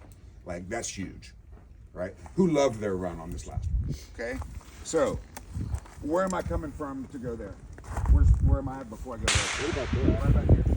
So this is where I am? Yeah, you just shot And those two. I need to get to the target? You need to get, yeah, so you can see this side. Okay, so this will be a target marker. So here I go. Going. I'm not shooting. Still not shooting. Oh my goodness. I gotta keep going. So see, I don't really know what I'm doing. Right? I'm kind of going and I'm kind of oh, thank goodness, there it is. I can shoot. Okay, this is a foot marker. I need to be there.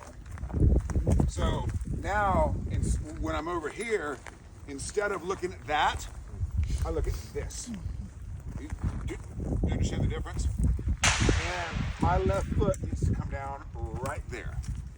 As opposed to, where is it? Oh, there it is. Because the danger is, if I use a target marker, and I don't know what's out here, am I shooting that guy from here? Yes. Okay, so that's another problem. Yeah, that's what I was If I use a target marker, now I can see, but I can't see that. Now I gotta move even more.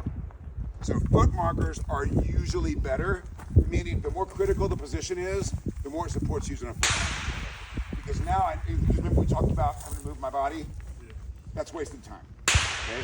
So this to me looks like a foot marker. Do you agree? I agree, because I was off trying to get that one. Right. When I looked at that. Right. Twice. Right, so foot marker. Got it. Okay?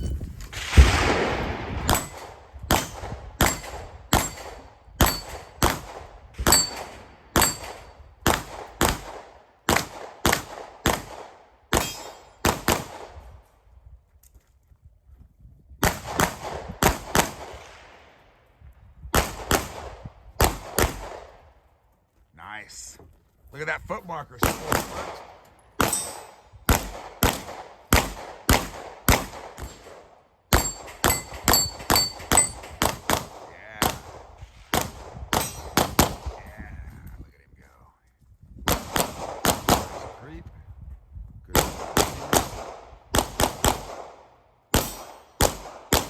Shot on steel.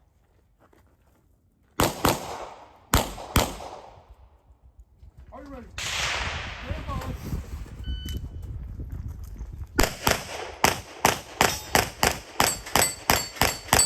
Woo! Fire, baby. Yes, it is. Oh, no. Oh, shit. Doesn't matter. He's okay. Fix it and continue.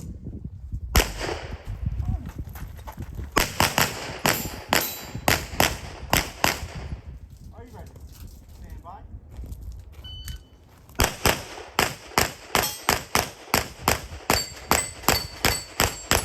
So much fire.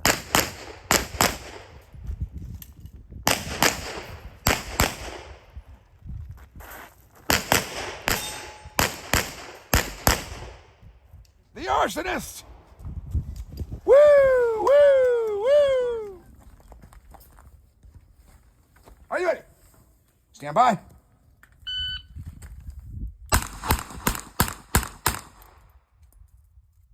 okay. Don't worry about it. It's okay. So, stop. So this is very. Bye. Oh, 2-something. We're at a 165. Okay. That's very good. All right. Okay. What do you think a good today goal is? That's a good goal for me. Okay. Well, what's a good today goal? You're at 165.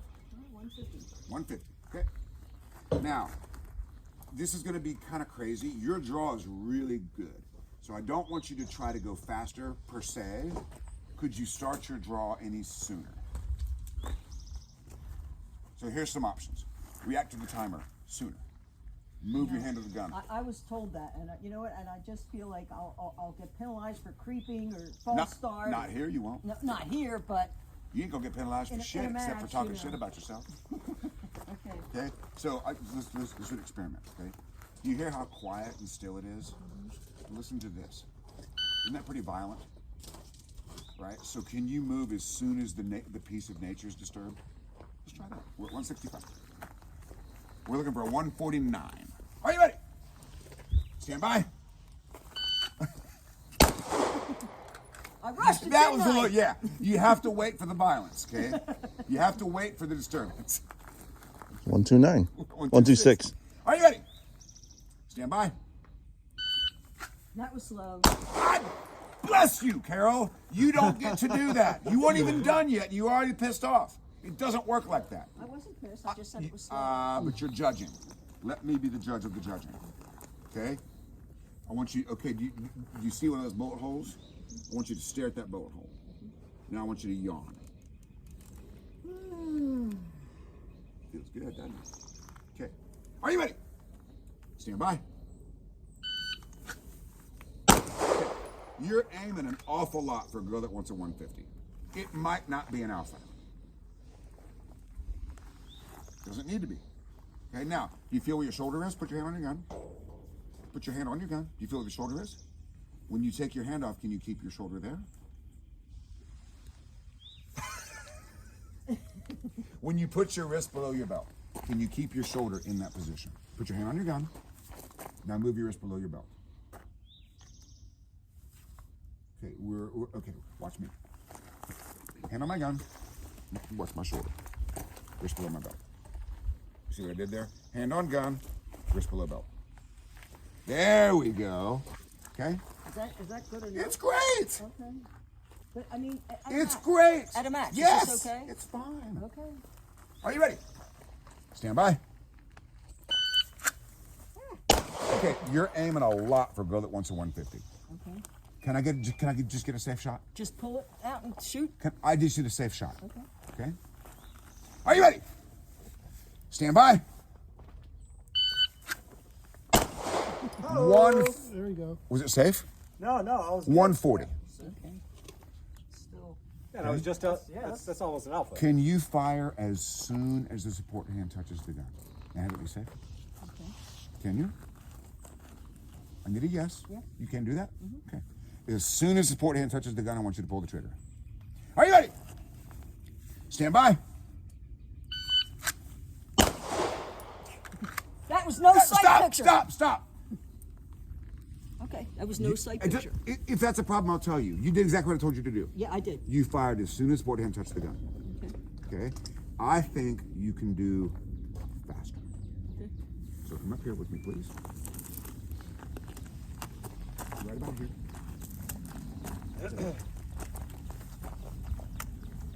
As soon as the shot can be safe, I want you to pull the trigger. Are you ready? Stand by.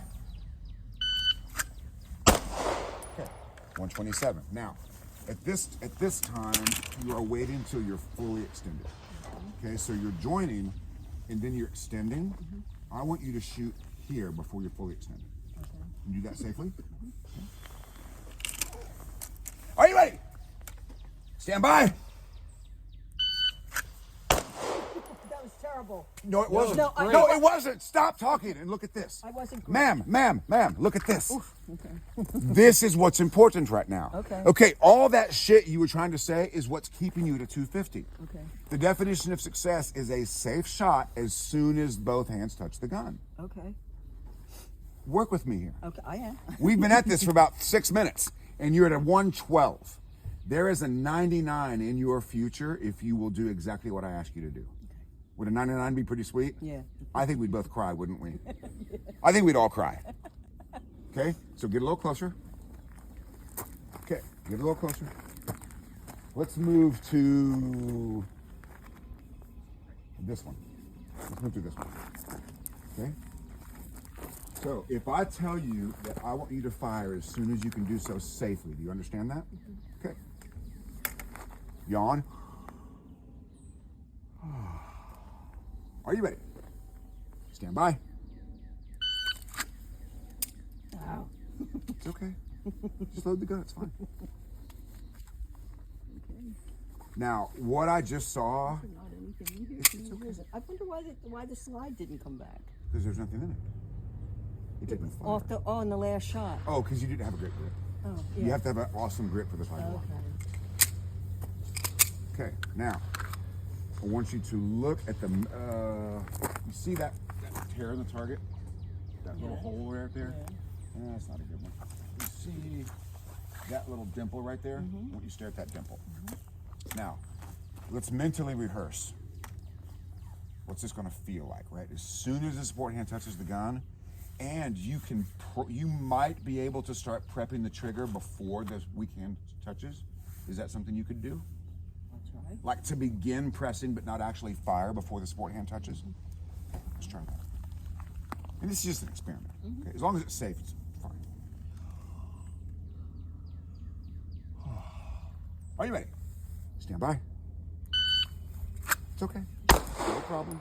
I knew that was going to happen. It's fine. Now let's go from the hand to the gun a couple times. Sorry. Yep. Go to the gun. Feels good, doesn't it? Yeah. Yeah. Keep going. Okay. Are you ready? Stand by. Okay. I need you to shoot sooner. You're waiting until full extension. Oh, okay. Right? So, ma'am, as soon as the support hand touches the gun, okay? Are you ready? Stand by. Boom! Okay. So. Oh, I still extended, didn't I? I know. And it's fine. It's totally fine. Habits. I know. It's fine. So let's go nice and slow. Pull the gun out of the holster. Join it. Boom. That's what I want you to shoot. Right from here with no As subfixer or soon anything. as soon as you know it's going to be safe. Okay? Are you ready? Stand by. Boom! It's fine. Look where you're at. And there's still more left. Do we think she can do 99 today? Yes. Okay. They think you can do it. Are you ready? Stand by. Boom. 112. Is 99 the right number? Or is it like a 109 we need? Maybe a 109. 109 is good enough? Okay, how are you gonna get a 109? Do what I'm doing. Now, here's what's happening now is you're doing, this isn't how you draw the gun. Right, you draw the gun like this, right? So this is not what we need. We need a normal draw, which you're great at, that goes off sooner. Does that make sense? Show it to me in slow motion. You don't draw the gun like that though, do you? You don't join this far back, do you? On a normal draw? You do. That's what I do. Okay. Perfect. Then as soon as the weak hand touches the gun, shoot. Stand by. It's okay. Don't worry about it. It's fine. And I keep pushing out. I know. It's fine. I'll have to practice that in dry fire. You're right? going to do it right now. To get the No, you're going to do it right now. Okay? So what is happening, and I have to tell you this, I don't really want to, but I have to. You're changing things because you're changing when you fire. Okay. Your normal draw will be plenty good enough because the conscious mind can fire the gun sooner. What it can't do is re-engineer the entire draw. And that's what kind of what's going on. Okay? Are you ready? Stand by. Look where you're at. Okay. 110. Okay. Now I just noticed something else. You are currently pushing down on the gun before you pull it up. I do. Do you think you could pull it up without pushing it down? Okay, I'm gonna try. What would that look like, just to pull it straight up? Yeah. And then go from hands at sides. I'm just gonna get behind you because the gun's loaded. Yeah. So if we can just pull it straight up, yeah, without pushing down, right? How great is that? Okay. Here it comes. Are you ready? Stand by. Okay, look, okay, we got that part nailed. That was perfect. Now all you had, so notice when we change something, we go back to normal on the other, right? So now all we have to do is combine pulling straight up with shooting as soon as the weak hand joins it, and we'll be there. What's that gonna feel like? Yeah, straight up, and then boom, okay? Are you ready? Stand by.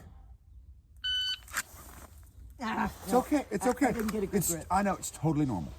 Totally normal for this to happen. That's why we just keep doing another rep. Okay. Big yawn. Nice and loose. Stand by. It's okay, don't worry about it. We'll just do it again. So I'm asking you to do something really challenging. Like I'm asking your conscious mind to do two things, and that's tough. But everybody here knows you can do a 99. Like we know you can do it. Okay? Let's do a couple of slow motions. Okay? Just, in fact, let's go ahead and unload the gun. Just for fun. Stand by. 108. 108 is where we are now. Now you have to do a 99. Let's have it. Listen to how still it sounds. As soon as you hear this timer, do that, because you've got it. Stand by. 101! We're almost there. I need 2/100ths of a second, and I know you can do it. Does anybody see anything she could add to this? Does anybody see anything she could do in a helpful, positive way? What do you see? Move your hands a lot faster. Okay, so he wants you to snap your hands, almost like a hot stove. Like, go ahead and hold your hands out. Yeah. But I don't understand how to apply this. What do you? So go down here. Okay. Hands, wrist below belt. Now, go. More aggressive. Now, here's the deal. You may, right.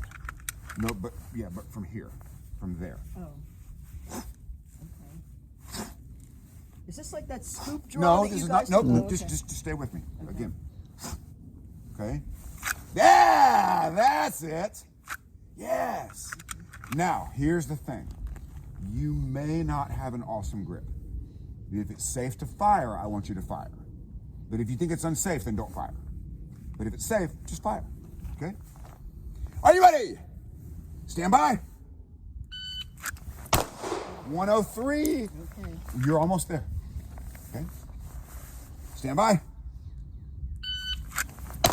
102. Pull that trigger 200ths of a second sooner. You got this. Stand by. 0.91. Oh, Carol, you did it. Oh, That's the big hug. no, stop. You did it. I did it. I need to take a picture. We have on video. She did it. Hang on, we gotta get Gene in here. I know how much. Whoa, we're committed. Gene and Walter, We're right? committed. You take a picture of the bottom right. That's awesome. The white bar. You did it. And we don't judge the target ever. Because until your body can do the thing, an alpha is asking too much. Okay. Right? And the next You know, step. but the perfectionist in me is always going to want those alphas. You know? But I know. it's actually 10% better than perfect. Because all you wanted was a 1 second. And you're better than perfect.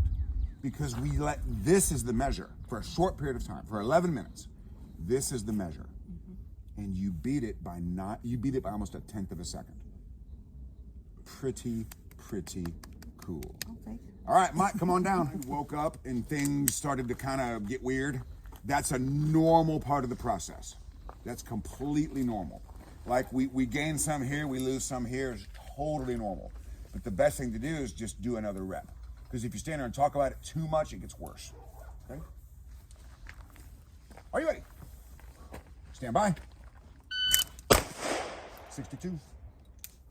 That is fire. I mean, that's just fire. Do you need to be bent over that far forward? Like, is that your preference? It helps me feel engaged. Okay. So like, even when I shoot slow, I'm pretty far forward. Okay, so you like. And when I bring it, it's like this way. Okay. I like it. Okay. Are you ready? Stand by. It's okay. Not a big deal. So you're trying to go faster, which is fine. I want you to start sooner. Okay. Your normal draw is fine. Okay. Just start it sooner. Okay. Remember the peace and the quiet? Yes. If it gets, I'm trying to fart. If it gets disturbed, like that, I want you to go. Stand by. 61. Stand by. That'll do it. 58. Nice. Is that a personal best? I think that's a personal best. Okay. Is 5.5 still the goal? 5.5's the goal. Okay. Anybody? Do you see anything he could do sooner? You're waiting till you get all the way I don't tell him what he needs to do. Pull the trigger sooner. Pull the trigger sooner. See, that's so much better because now he knows exactly what to do. Okay. He doesn't stand there and wonder, am I? Did he? I should pull the trigger sooner. Stand by. Oh, this is why I get accused of using rig timers. Do you want to know how close you are to a 5.5? Yes. You're not close at all. You're there. No. It's fucking awesome. Is there a 5.4 or are we done? You got to be so smart. Let's go. Are you sure? Yes. Okay. There will be a 5.4. Okay.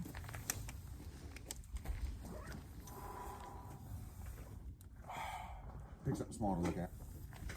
Stand by. Oh, it's not a 5.4, but it's so close. Should I tell him how close it is to a 5.4? Nah, Like it couldn't. he doesn't need to know. It couldn't be any closer to a 5.4. Fuck yeah! Yeah! Right the fucking middle. That's the last shot, right in the middle. Right. So this is called taking the win, and that's why I asked you if you were sure. What was it? I knew I could do it. Oh, 5.3. Thank you. You want to do a bill drill? Sure. What's your personal best bill drill? I don't know. Okay, so I'm going to tell you ahead of time. The right way to do this is to count to 6 with your finger. 1, 2, 3, 4, 5, 6. See how easy that is? 1, 2, 3, 4, 5. You can do it as fast as you want. Because you're focused on counting.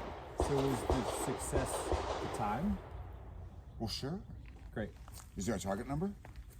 So with a 53 first shot and splits in the jailbait area, let's do some quick math. So let's say it's a 60. So 160, 175, 190, 105. 105, 120, 135. So under 150 should be doable. Should be very doable. If you count to 6 with your finger. Should be very doable. Yep. So much fun. So, like I get paid pretty well to do this. Like I got a fucking monster truck. This is great. I gotta mentally rehearse it.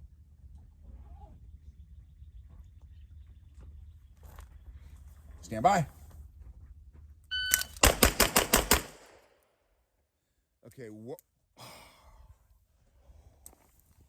Oh!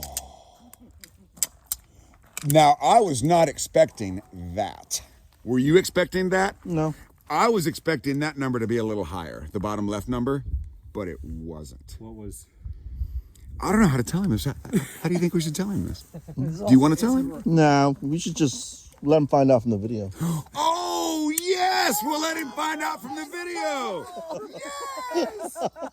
But then we need a video of him watching the video. Hang on, let's just get all the data here. So there's the first shot, second shot, third shot. Let me zoom in a little bit. Yep. Fourth shot, fifth shot, sixth shot. So that's pretty cool. Maybe he should find out when I put it on YouTube. Maybe he should have to wait till then. He should. Yeah, we'll put it on YouTube tonight, and that's when you'll find out. Am I gonna be on YouTube? Yeah. That's fucking awesome. Yeah. With a language warning, but yeah, you'll be on there. Let's just say the numbers we were using were a little too high for what you just did. Really? Meaning I remember our estimations? Yep. You exceeded them. I was gonna guess 13s and 65 is what it felt like. The first shot? The first shot. It was significantly better. Wow. Okay.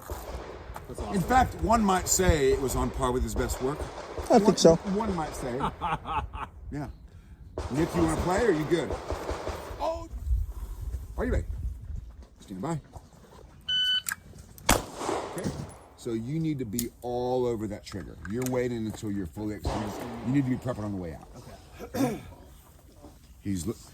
So this is his first attempt. He wants to be under a second. You're pretty close. I mean, we got some work to do, but you're pretty close. Nick. Yeah. Are you ready? Stand by. Okay, outstanding. You're a little bit closer. You are also pushing down before you come up. Could you pull up without pushing down? I mean, Carol's available for private lessons. Check your calendar and see if you can do a couple private lessons. Are you ready? You did awesome. Stand by. That was really good. I appreciate it. Okay, now we need to combine those two. Awesome. And notice you're going through the same thing Carol did. You did the new thing and then you did the old thing. That's perfectly normal, guys. You have to expect that. Your conscious mind can only do one thing at a time. Okay? So now let's see if we can combine pulling straight up with firing, prepping the trigger a little bit. Okay? Stand by. Good. We still have a slight pushing down. It's just ever so slight. So let's just make a rule. The gun is only allowed to come up. It's not allowed to go down. Only up. Yeah. It's not a scoop, but you're gonna grab it on the way up. Does that make sense? So guys, the only difference between the scoop and I call it the snatch is the scoop, the thumb is not in the final position when the gun comes out of the holster. In the snatch, the thumb is in the final position when it comes out of the holster. Okay? And that's why the scoop is like 10% unreliable. Gotcha. Like it's gonna be a little bit faster, but it's gonna be that same amount unreliable. Yeah. So like if it's 3% faster, it's gonna be 3% less reliable. Okay? Are you ready? Stand by. Okay, I need a little bit more trigger prep. I need you to fire the gun sooner. Stand by. That's it. Is there anything left that's safe? Meaning, could you fire the gun any sooner than you are? Yeah. Okay, show me. Stand by. Okay, it's very good. Is there 1/100th of a second that might be safe? Yeah. Okay. And that includes reaction time, by the way. Okay. Stand by. So that's the number I was looking for. Do you guys think there's anything left, or should we tell him where he's at? Okay, so they think there's more left. So, okay, let's look at the events. Reaction time, moving the hand on the gun out of the holster, prep it. So you have lots of options. Can you pick one of those things to do slightly sooner? I'd probably prep a little bit quicker. Prep sooner? Yeah. Okay, so try to avoid quicker, because quicker Sooner. adds tension. Sooner. Yeah, sooner. Okay? Do you guys remember his original goal? What he was trying to do? He was hoping to be under a second. Okay. Stand by. Oh my. There it is. Oh, that's the win. You can prep it even sooner than that too. You think so? Yeah. And still be safe? I think you can go. Yeah. I think I think 500's fast. Okay. 500's. Oh, he thinks you've got 500th in trigger prep. At least. Okay. As soon as it's safe. Like literally as soon as it's safe. Stand by. So that was full extension. Because you were thinking about it, you actually did the opposite. Okay. Okay? Just fire sooner. He would have been tickled pink with that. Are you ready? Stand by. There it is. Oh my, now we're close to a new benchmark. So I kind of like these things to end in 9, and yours currently doesn't. Is there anything left that's safe? I think we got a little bit. Okay. Stand by. Push down ever so slightly. Now remember, you don't need a great grip for a safe shot. No, see, we're still pushing down. Yeah. Up. Oh, I see what you're doing. Okay. When I say grab it on the way up, I mean this. What you're doing is, oh shit, that's a loaded gun. No, we're fine. I mean this. What you're doing is you're coming in on the beaver tail, Okay. which is causing the push down. Okay. I just want you to grab it on the way up. And it might not be a great grip. Okay. But as long as it's safe, you know what I mean? Yeah. Do it a couple times in slow motion. Slow motion, really slow. Grab it on the way up. Again, don't worry about the end of it. I just want that part. Slower. I need to see something. Go as slow as you can. That's it. That's what we need. Now, one other thing you could try, if you were to move your hand back a little bit, try that. Is that easier? Anderson knows things. Like, people are surprised because they think I'm just the middle management guy. Like, I know things. I was the first grandmaster in the state of Ohio. So what I noticed is when he starts in front of this, he has to clear it. If he's behind it, then he can grab on the way up. Is it ready for live fire? I think so. Okay. Stand by. Okay. You're doing an awful lot of aiming. I just need you to shoot as soon as that weak hand touches the gun, and you'll be there. Stand by. Okay. A little bit of meat left, but it's looking great. Stand by. Okay, we're almost there. Now, do me a favor this time. You see how you're making a fist? Open hand up. However the hand comes off the gun, leave it in that shape. There we go. That's much better. Stand by. Okay, if you'll shoot sooner, you'll have it. Like, I want you to fire the instant it's going to be a safe shot. Okay. Stand by. Is that what we wanted? No, we wanted the previous You digit. wanted to end with a 9. Well, but I wanted it to be that number to be a different number and then a 9. Yes. Okay, there's a little bit left. Okay. Stand by. Okay, now it's 100% reaction time. So Drew Maruski, have you met Drew Maruski? So Drew Maruski thinks he can hear the click before the beep. Have you heard that? Yeah, I've heard you say about that. Listen for it. Can you hear the click? Listen again. It makes a click. Yeah, that's it. Boop, boop, beep, boop, boop. You hear the click? You did hear it that time? Yeah. Go on the Fix click. it up. I know. Go on the click. No, it's sick. Stand by. When Okay. Do you think we can get there? Because we're kind of going in the other direction now. I mean, I'm super happy with these numbers. I think. Is there a tenth of a second in that one? He was really close. Okay. Brilliant. Just go nuts, man. Just the go system. nuts. Stand by. I'm looking at that, and as soon as I see that, I'm like, Okay, it's all reaction time. awesome. So much reaction time. Have you noticed that my cadence is kind of predictable? Meaning between the standby and the beep is kind of predictable. No, I haven't picked up on it. Start paying attention to my cadence. Something that's cool. Stand by. Okay, now we're really close. So remember, the cadence is going to be the same, so be ready for it. Stand by.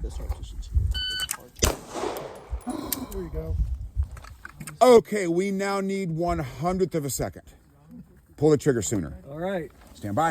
You told me to make ready. Okay, your shirt's getting in the way.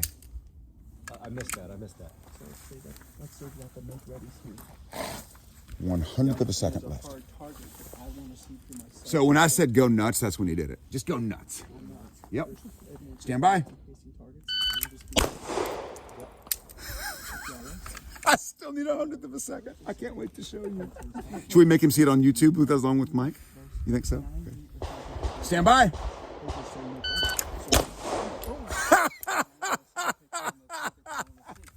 You have now done 3 of these in a row.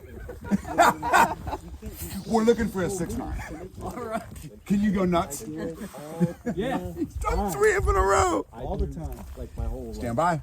I do the whole walk through this match. Like I'm waiting there. Like, I don't even hardly look at the target. Oh. But that's fascinating. Get a little closer. I do all the A little closer. All right, here we go. Are you ready? Yep. Stand by. Are you ready? Stand by. 71. You got this, man. Stand by. Okay, this is reaction time now. I'm going to give you very predictable cadence. Be ready for it. Stand by. Almost. I think he's aiming too much, right? Yeah, he's at you for sure, aiming too much. For sure. Safe shot. Stand by. Will tell you to make Oh. Okay, we're gonna have to take the win on a 66. Woo!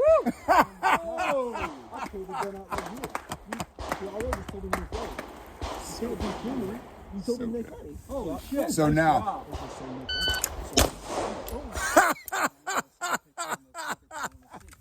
You have now done 3 of these in a row. We're looking for a 6-9. All right. Can you go nuts? Yeah. He's done 3 of them in a row. All the time. Like my whole. Stand by. I do the whole walk through this match. Like I'm waiting there. Like, I don't even hardly look at the target. Yeah. Oh. But that's fascinating. Is that another set? Get a little closer. I do all the time. A little closer. All right, here we go. Yep. Are you ready? Yep. Stand by. Are you ready? Stand by. 71. You got this, man. Stand by. Okay, this is reaction time now. I'm going to give you very predictable cadence. Be ready for it. Stand by. Almost.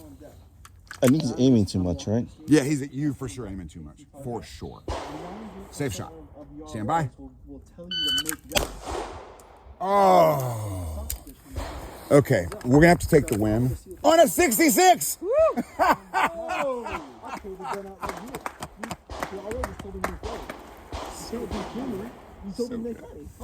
So now, like, I want to pee, but I don't want to miss this. Like,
Thank you for doing that for me so I can pee.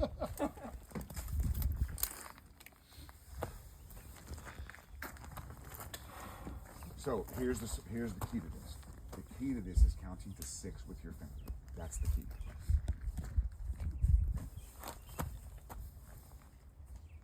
Stand by.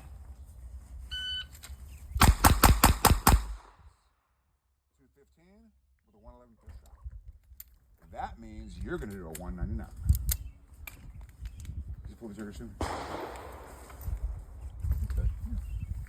All right, cool. That's not bad. Pull the trigger. It's great. Just pull the trigger soon. Okay. Do that now. Well, I cannot believe a Steve just relieved himself in public. I was gonna say get the box. Stand by. Ooh, 204 with a 94. Cool. So I think 199 is the right number. Yeah, 199.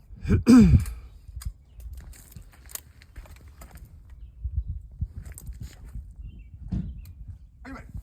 Stand by. Okay, so this is why you need to count to 6. Yes. It works great. Stand by. Okay,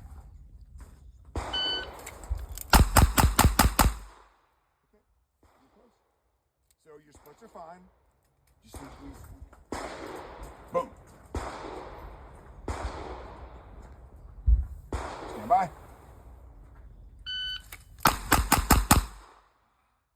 Dude.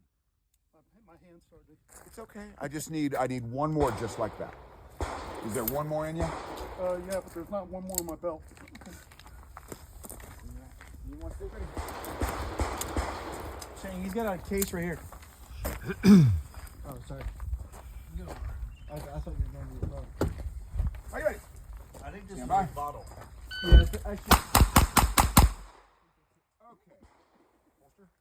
Actually, unload and show clear because you're done. Should we tell him how close he is to a 199? We should. Oh, okay. You're too nice, Mike. What's that? You're too nice. Thanks. All right, we need to wrap. Timer's running. Did you see the mag well? Take the magazine out. Now aim the gun. Both hands. Now, what's the least amount of movement you can do to see that mag well? That's where I want you to be. You can do a slide lock.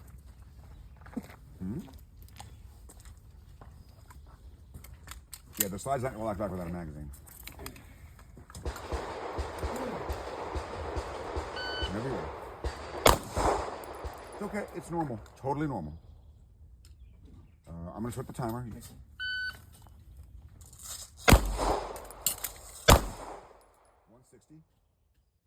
I think you're aiming an awful lot in the second shot.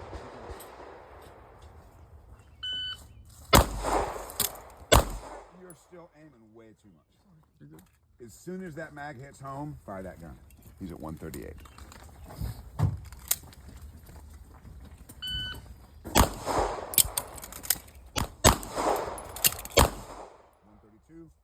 There's way too much gun movement. What I want to see is shoot, shoot. Look, watch my hand. Shoot, shoot. Okay. There we go. 145.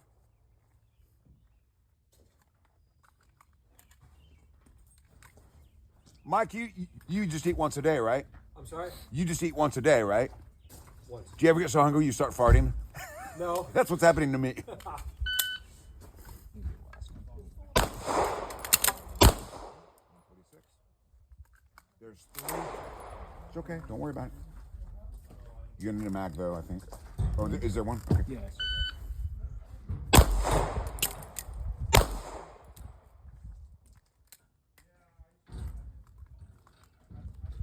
Think of something. So what really helps me is to hit the mag button sooner. Okay.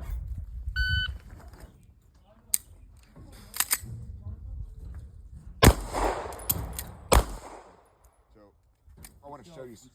Insert, regrip. What's happening to you is you're inserting and then you're coming down here. Right. What I want you to do is reform your grip as the magazine is going in. So 2 steps becomes 1 step. Okay. And then I have to do something else. It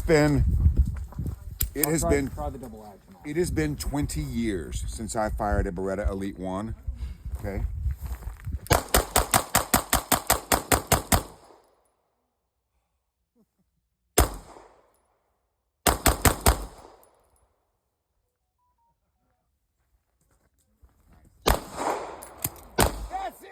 a 132. That's what we're looking for, baby. That is perfect. It's running. 118. Do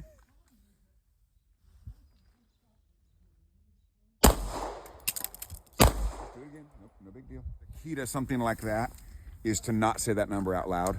We want him to think 118. 120.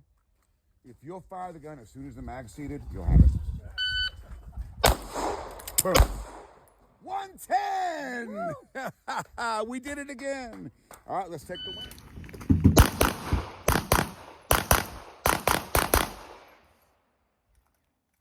Now, did you guys hear what just happened there? Anybody hear that? What happened? As the targets get closer together, shouldn't the transition be quicker? Right. Did you get the time? 4:39. Yeah. Make ready.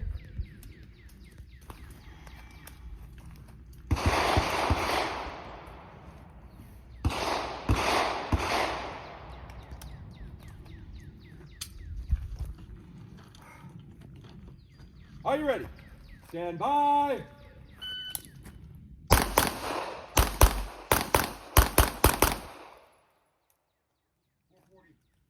Ooh, 439 and 440. That's cool. Use the same time? Within 100th of a second. The second string can be a little Make quicker ready. because the transitions aren't as wide.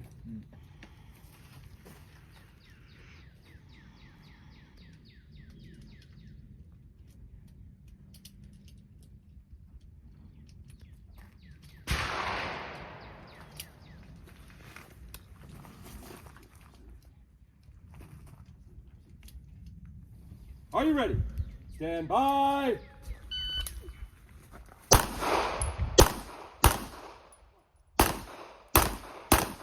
Hit a piece of steel. Tell the truth. Ding. Okay, that's slow. Okay. How else can we find out? Dot lift. Dot lift. Okay. Have you ever seen a dot lift off a steel before? Okay, you're getting ready to. Have you ever seen your front sight lift off a steel? No. You're getting ready to. You've seen it. Have you seen it? You've seen it. I've seen it on paper, probably not on steel. Dude, steel's the best place for it. Okay, so check it out. This is my dot. Okay.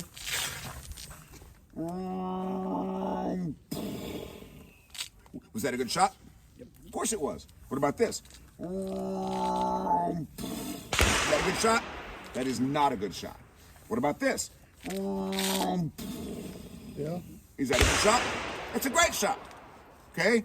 Now, it happens very, very quickly. Some small number of milliseconds between touching the trigger and that. Okay?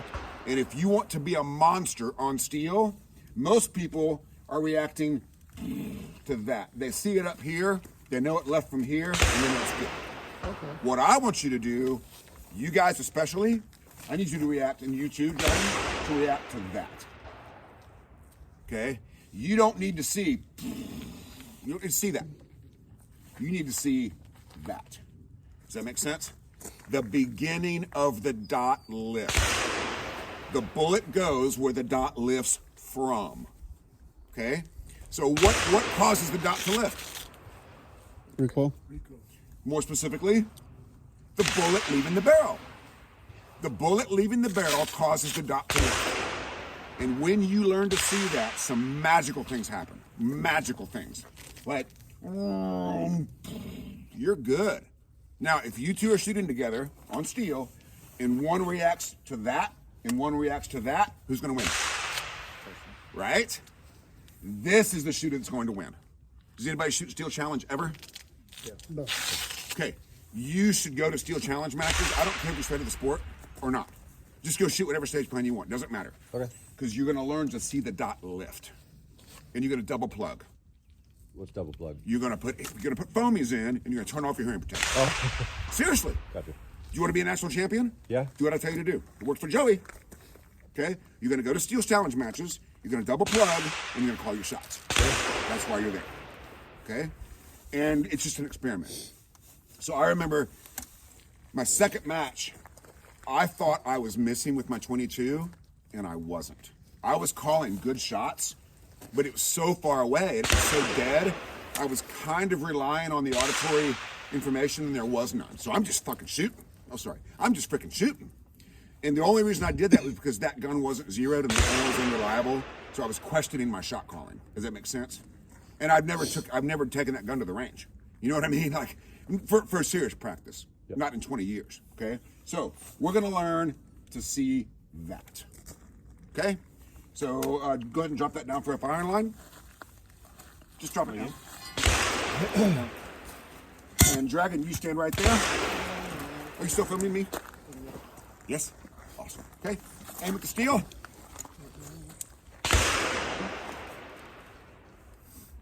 And just stop it and start it every once in a while so it's not 30 minutes long. Can you see the dot lift off the steel? Yeah. Okay, do it again. Okay, now really get interested in the beginning of it if you think you can see it. Yeah, I'm seeing it lift like a little I know. Can you see it a little sooner now? No. Okay, just keep looking at it. Okay, good. Now shoot me a miss off to one side. What's the difference? What's the difference? I can see the dot lift from a bad spot. Right! When the dot lifted, there was no steel behind it. Can that ever be a good shot?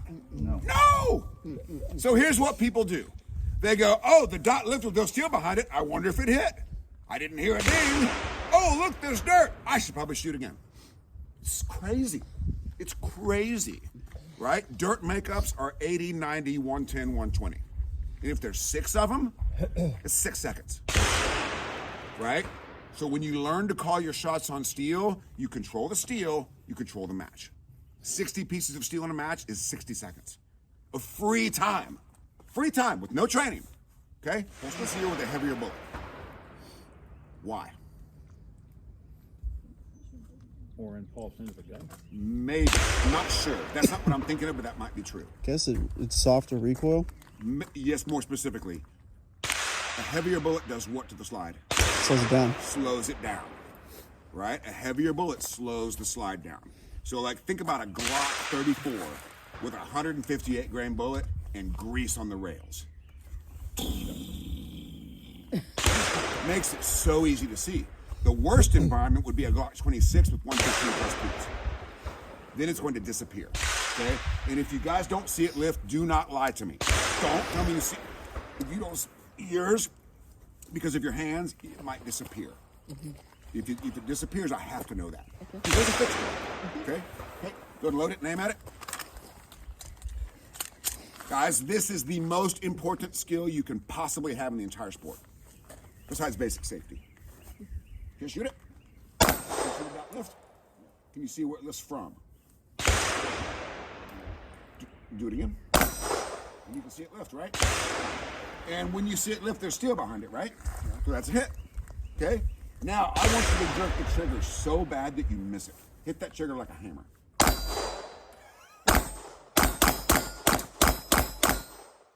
a different trigger. Oh! Okay, so shoot the intentional miss. What's the difference? No steel behind it. Right. Right? Can't hit what you're doing. Pretty cool. No, when it lifts, there's nothing behind it. Does that make sense? I can never tell. He looks at me like I'm crazy all the time. You understand what I'm saying? So shoot the steel. Shoot the steel. Where did it lift from? And you saw white behind it when it lifted, right? Yeah. Now shoot into the berm. Was there white behind it? No. Can't be a hit. Yeah. And no God on the planet is going to give you a hit. Right? See, I call this exercise stupid or brilliant. And you think it's stupid and you think it's brilliant. No, it's good. Okay, wonderful. He will never agree with me. Never agree with me. Okay, holster. So your light bulb came on, didn't it? With this. Shoot it, watch it lift. Is there a chronograph available? Because he just went sub-minor. Good Lord. Do it Not again. sub-minor, I swear. Okay. I know. know. Okay, do it again. Now, let me ask you guys a question. Bring the camera around. Show us your normal grip. Okay. Everything about this is wrong. However, the arsonist has won most of the stages we have shot. Okay? You might be a better shooter than him. He has been a better competitor than you frequently. Does that make sense? Yeah. And you're going to fix that. Okay? I don't even know what's going on here. That's kind of how I grip the gun too.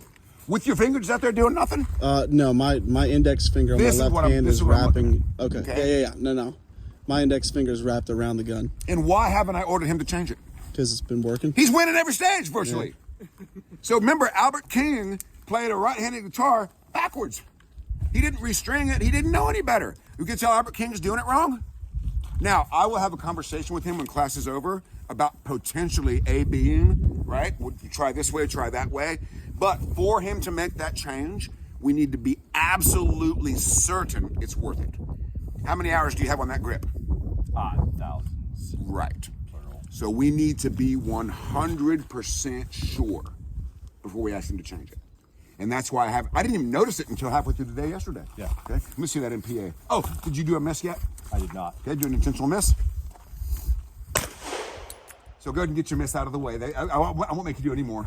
Okay. Can I hit it what's the difference? For last, the dot did not lift. It was in the green and it lifted. Right. So there's no way in the world that can be a hit. Like, you guys know what a bad shot looks like, right? So like, okay, aim like all the way over there in the corner. Yep. Shoot the steel. See? You know that one. You know that one. Now, get as close to that steel as you can and still miss it. See? Now you gotta know that one. You see the difference? You know that one. You know that's not gonna be a hit. You need to learn that one. Okay? Now do it. Now do a miss followed by a quick hit.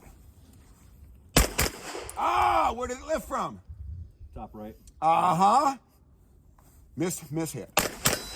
Very good. That's how fast a makeup can be. My best ever makeup on steel is a .18. My best makeup ever. You know why? Because I saw it lift at 6, what would that be? I saw it lift 7 o'clock. Mm-hmm. Just outside of the watch face. Mm-hmm. So I didn't listen for a hit or see if it's gonna fall. I know the dot lifted just off. Now, your shot calling, pick up that skeletal steel, please. Your shot calling, I feel like you're so close. Are you capturing my nose hairs? No, I have you zoomed out. Oh, awesome. Okay, Yeah. So check this out. This is your margin of error for shot calling. Okay? So imagine you call the shot right there where those two things hit. Okay? You remember you're calling your shot. Can we just know that that's the thing? Okay, good. Perfect. Okay. Is that a hit? Mm-hmm. For sure. Is that a hit? Yeah. For sure. Now this, 10% chance of a miss. Okay? 50% chance of a miss. 100% chance. Well, that's dicey. So this could be it. I don't know. That's dicey. Okay? If your pull's bad, you might hit. Right. So my point is your margin of error will always be about this big. And we're going to move on to paper very shortly. People get very frustrated. Will you grab me a paper target, please?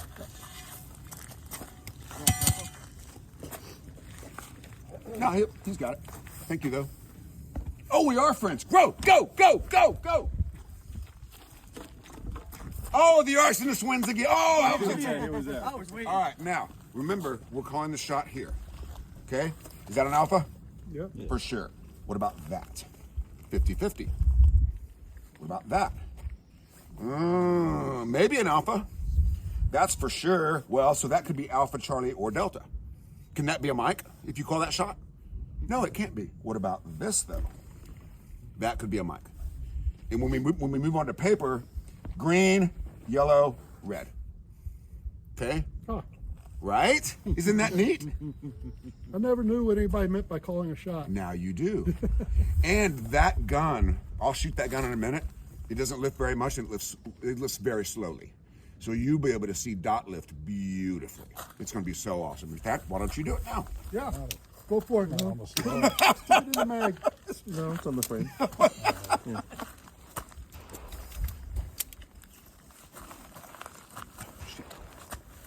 Always pulling the pin like 3 times. Always. Always. Why is it not? What's happening? Have I been having? It just jammed. This is less reliable than a Walther. What the hell? No, I got it. I'm an expert. I'm a firearms expert. I think Smith and Wesson revolver, less reliable than a Walther. Yeah, I know. Try it again.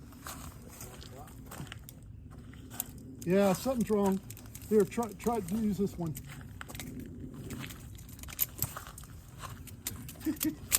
Like that? Yeah. Pretty good.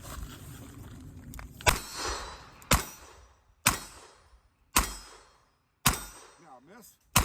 That's so weird. When this did that, there was no steel behind it. That's so weird. Okay. Now watch this. See what happened there? I jerked the trigger. Yeah. Did you guys see the muzzle do that? So did I. Okay. So did I. Let's try. Ooh, now you can learn a lot when you run out of ammo. You know what I mean? So have you guys noticed whenever you run dry and pull the trigger, I ask you if it was going to be a good shot? Have you guys noticed that? No. Anytime you run out of ammo, I'll ask, was that a good shot? Right? And you should do the same thing. If you probably won't, but underclassmen will frequently pull the trigger with no ammo in the gun. You will all the time. Yeah. Was it a good shot? Okay. One down.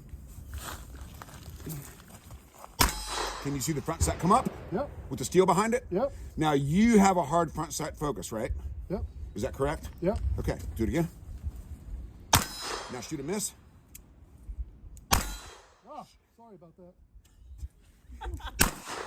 Okay, you're bringing the gun down really quickly. I need a little bit more follow through. Okay. Carol, you do the same thing. What's the price for getting back in the holster? An ambulance ride. Okay. Miss. Miss. Miss, I did. I know, do it again. Now give me a miss followed by a hit. And reload. Always. See the difference? Pretty cool, isn't it? Mm-hmm. Never seen that before, have you? No, I've never looked So at I it. work with this guy, Anthony D'Agostino in Texas. He was a wedding caterer to the rich and famous in the Hamptons. Is that the island in New York? Yeah. Okay. So he did that. We're talking about $1 million weddings in which nobody eats. It's crazy. He goes, yeah, I cook all this food. They're standing around doing cocaine. Nobody eats any food, so I just bring less food. And he hates the mud. Anthony, you'll see this. Show him the mud. Anthony D'Agostino hates the mud. We come in from the range. He's got this beautiful house with white carpet. He looks at me and he goes, he's very Italian. He sounds like De Niro, just like you do. He goes, I hate the effing mud. Effing mud, mud, mud. And then he gets the push broom out and sweep cleans out the garage. And I'm just tracking mud everywhere. And he's so nice to me, right? And I stayed there when my psoriasis was the worst it ever was. And I scratched my legs in my sleep and I bled all over his white bed. So I get up in the morning and my bed is like Texas Chainsaw Massacre. And I'm like, what do I do? Like, I bled all over this millionaire's bed, right? But my point is, when I got to the range with him, I showed him this, and he threw his hat on the ground. And this is Anthony D'Agostino. He's like, I've been to see every trainer in the world. I've spent thousands of dollars on the who's who of trainers, and you are the first one to tell me about dot lift. Why the F did nobody effing tell me about effing dot lift before you? And I was like, well, let me ask you a question. Do they have 8 classes and make you take them in order? Yeah, they do. That's why. I don't do that. I have 1. And everybody thinks I have multiple classes. And I told you guys, the class is designed after I see you shoot. Right? Okay, who's next? Oh, yeah. So the dot's doing this after it lifts. Okay, because right now I have office hands. So let me bear down a little bit more. Also, it's very important. Okay, you see that checkering right there? Yeah. That means this has to touch the gun. Sometimes people, they have hand-on-hand action. You need a hand-on-gun action. Okay, so let me just bear down a little bit. You see the muzzle moving left now? Yeah. That's because I'm gripping the gun. Okay? I also have a twinge of shooter's elbow going on here, just a tiny little twinge. So there, lift, stop lift. Okay?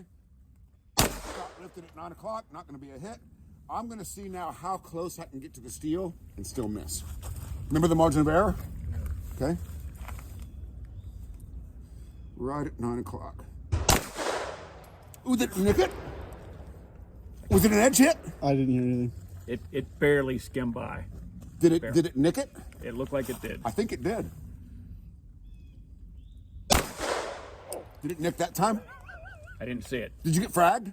Was it brass? Brass. Okay. Brass. All right, now I'm going to give you a 9 o'clock edge hit. See, that's right at 9 o'clock. This is going to be the edge. Ooh, so that's the margin of error. I was right on the line. Okay? People forget Anderson can shoot. I love reminding them. What kind of ammo is that?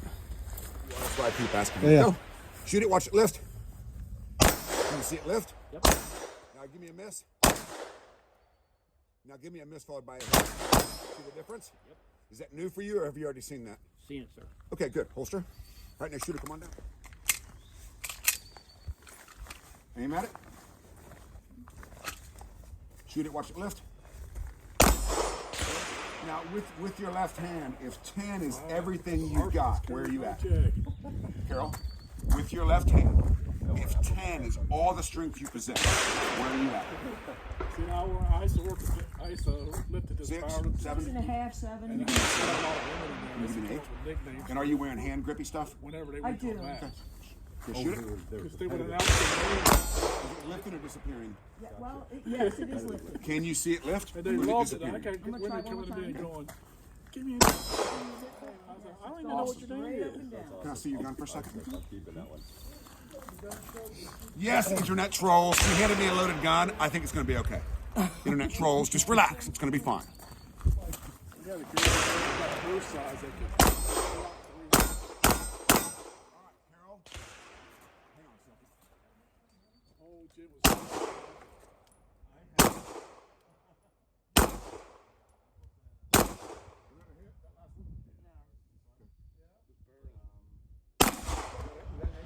I didn't hear it, but Okay, so what I'm doing is she's got the boob and the nipple, Yep. and I'm playing with the boob and the nipple to see which is more reliable. Gotcha. Now I'm going to test the boob and push it to the nipple. Okay? Edge hit? right there. Okay. Perfect. Now, here's the deal. If you could, go ahead. Internet trolls, we just did another loaded gun transfer, but it's fine. The boob will be sufficient for paper, maybe. May not be sufficient for steel unless you put it in the dead center. Okay, so go ahead and aim at the steel again. I think I should just take this one out. I would recommend that. Maybe not today, but yeah. You want to try it on mine to see what it looks like? You have a comp? Let's go ahead and shoot first. Aim at it. And you can see it lift. Good. Now do an intentional miss. Look how she re-gripped the gun to shoot a miss. He's like, it's going to be the best miss ever. I'm so proud of you, Carol. You are doing so great. Now give me a miss followed. You see her re-grip the gun? Oh, it's going to be the best miss ever. Now give me a miss followed by a hit. See the difference? Good. Holster. There, internet trolls. It's in the holster. Totally safe. Right, who's next? Can you see it lift? Are you squinting eyes or are they both open? No, they're both open. Okay. Yep. Can you see it lift, right? Okay, now shoot me a miss. Now miss followed by a hit. Go ahead and decock and hand me the gun, please. Is it decocked? I hate asking a man about his decock.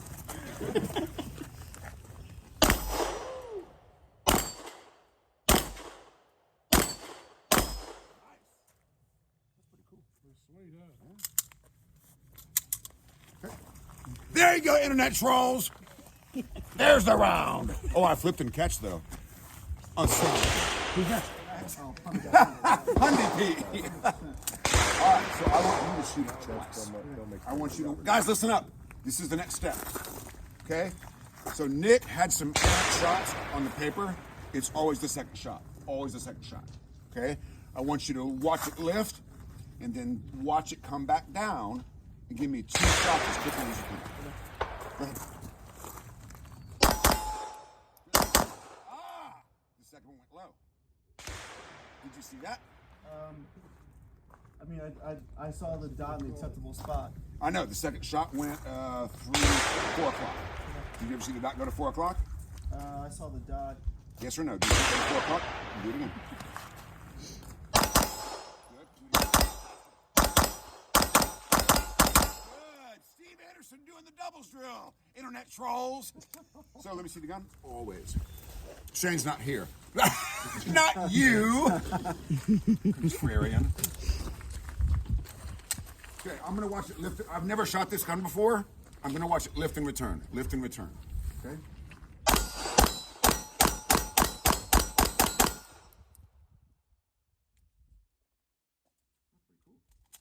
Now I'm gonna put some more grip on it. Have you considered making this grippier? That's gonna be my backup gun. So it's Something went low. Yeah. Something went like, I'm gonna say 7 o'clock.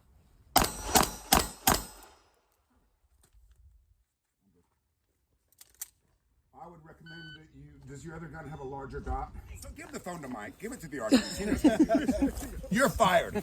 I need you to get a box for your stuff, pack up your desk, stop by security, don't make a scene, right? Okay, so let's talk about dot size. Larger dots are faster. That's just all there is to it. That's all there is to it. And smaller dots are not more accurate than larger dots, up to a point. yeah. Okay? So Vortex sent me some 6s and some 8s. So far, I don't have a strong preference because they're so similar. Yeah. And that's more of a function of brightness than it is dot size. But I'll tell you something about the 8. I don't hate it. Right. I don't hate it at all. Like, it's awesome. Yeah. Okay? So I like a bigger dot because they're faster. And in a sport where the average shot, what do you think the average distance is for the shot? In the sport? 8 yards? Yeah, I was gonna say 10. 9 yards? Yeah, 10, I mean, 12. come on, guys. Right? Oh, 6 MOA, 8 MOA at 100 yards. Well, show me a 100-yard shot. Yeah. Like, you just don't have them. Right? Did you guys notice that I smoked that plate rack with every gun I shot? People forget Anderson can shoot. It's my job to remind them. All right, now we're going to do it on paper. So I need, we have 9 shooters. Okay, what we're doing now is we're using headshots to simulate steel. These are 2 very high-level shooters. We have a grandmaster and a master with a very cute butt, apparently. Arsonist. Oh, yes, very good. The arsonist is here. Oh, cute butt himself. And then there's droopy drawers over there. So they're going to be shooting 2 headshots per. Normally, we would do 1 shot per to simulate steel. Our droopy butt GM sometimes will have a Charlie trying to save a split second. Split seconds are dumb. Okay? All right, here we go, guys. Shoot them. Are you ready? Stand by. All right.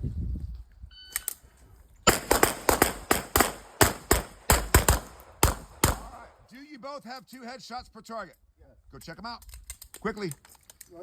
You got 12 seconds. We're making a reel. Go, go, go, go, go. All right. 7 seconds. 5, 4, 3, 2. All right, Nick. You 2. Jay Beal has begun. Come over here so I can. No, come over here, please. Thank you. And by the way, I'm only barking out orders because I can't walk. We did have a guy reinstall the class because I was barking out orders.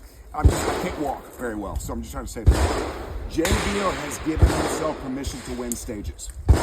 Okay? And in order to win stages, Jay Beal has to operate at a pace at which a mistake is more likely. Does that make sense? Yeah. Because previously, Jay Beal, he goes and he knows he's a top 5 guy, but he also knows he's on the brakes. Okay? He knows he can't win nationals on the brakes. He knows that. He knows he needs to win some stages to win nationals. So he has given himself permission to operate at a pace at which a mistake is more likely. He's learning to see less and still make good shots. This is why shot calling is so critical. Shot calling frees you from the accelerator or the brakes. Lift and return is the right way to shoot. Okay, let's do it again. So let's see if he's off the brakes this time. Go. Are you ready? Stand by. Aha, Nick, that's how you win. Do you have good shots? I think on the middle, I threw one down low left on the shoulder. Did you make it up? No, I didn't make it up. You did not make it up. No. Okay, that's how you lose. Okay. Go check it out. And I'm sorry to be blunt, Nick, but it's just the truth. Arsonist, are you good? I'm good. Okay.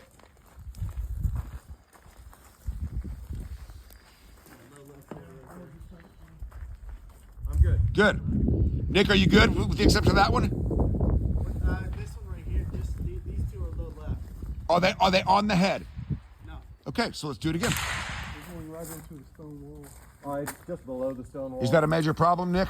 I mean, you can't hit the concrete, but I mean, if you hit the berm, that's fine. So if you can move to the right a little bit, that'll solve that problem.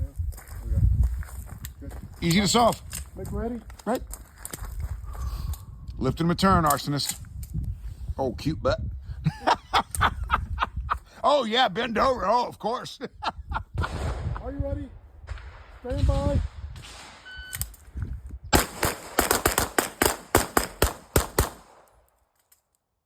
Two good shots, Nick.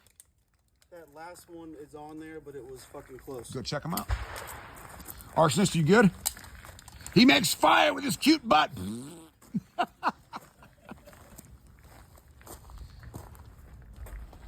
Nick, are you good? That was a good makeup shot, but the hit's there. Great. There was one. I called it right. So you're good. We got one. Oh.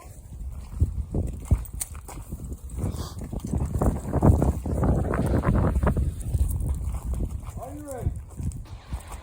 Stand by.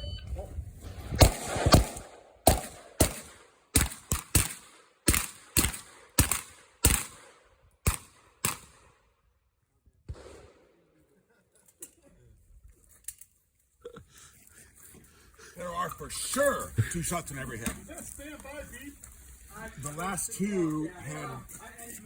We're outside of the IDPS circle. Let's go check out that mag. Let's go see what we got.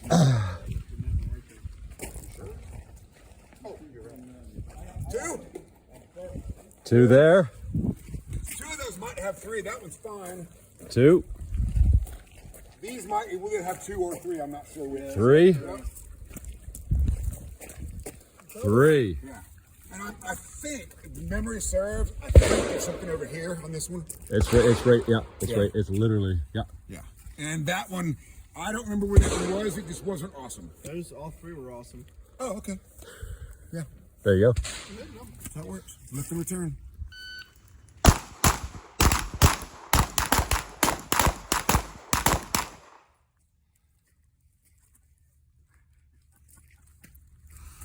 I think that's safe enough, right? Down range, safety on. Sucks to be you.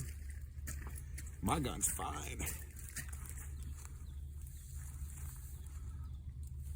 Are you ready? Stand by. So beatable. My transitions are so much better than that. Hey, ready. Oh, sorry, I was. I know. I did. Are you ready? Stand by.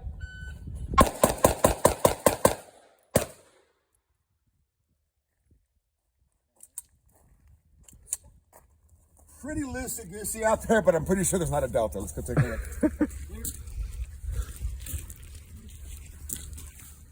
So I'm going to call these green shots. Oh, good. Green. Green. This has to be green. There's no way it's a mic. Yeah, green. Green. Is there 3 on that one? 2 alpha, 1 Charlie. Where's the Charlie? Yeah, see, look how close that was to a delta. Yeah. That's why I came back. And I couldn't tell you what was wrong with that shot, but something wasn't right. So he probably got me on time. Did you have a clean run? Yeah. Okay. So let me see the timer. Is that a delta or a Charlie? No, you might have got me. Is that a delta? Look on the front. Sometimes they're different on the front.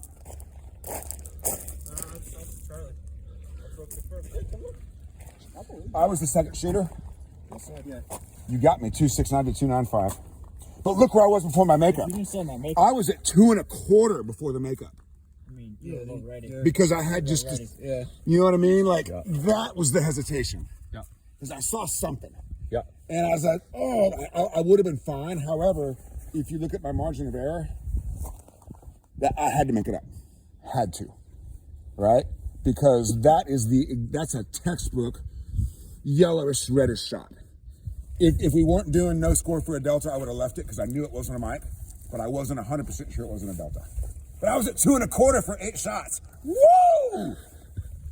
Masterpiece Arms makes great open guns. Not as good as Walther's, but they don't compete, so it's fine. Is that a masterpiece on it? What is it? That was really fun. Thanks, guys. Okay. But I'm having fun. Ready?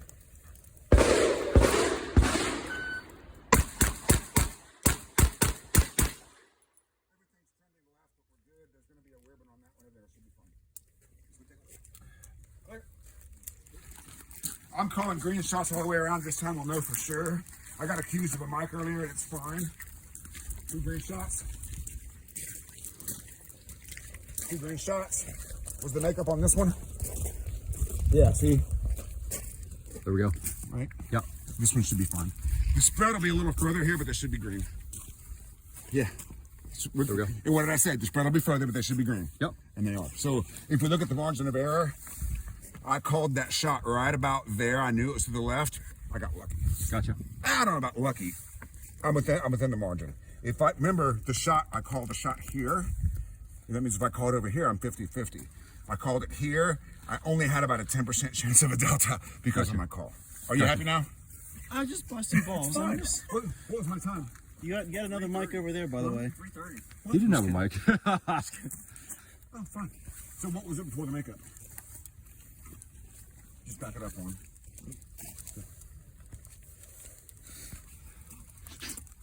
So I fired 9 shots. 24 makeup. 24 makeup is good. That means I was on the same target, right? Yes, you were on. So without the makeup, it would have been a 306. I'm super happy with that. Like, that's a winning performance for me.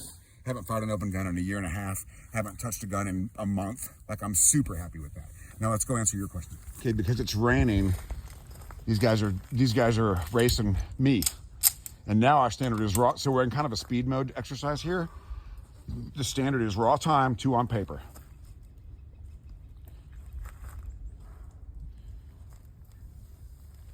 Are you ready? Stand by. What was that first shot? What's that? What was the first shot? Bottom left. 0.72. Woo! 0.72. Okay. Don't announce the overall time. Clear. Okay. Here, take the phone, please. Are you ready? Stand by. I'm a little worried about the first one. I'm being honest. I'm a little worried about that back target. Clear.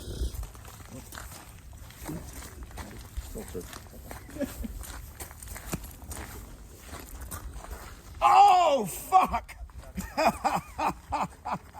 That shot is here somewhere.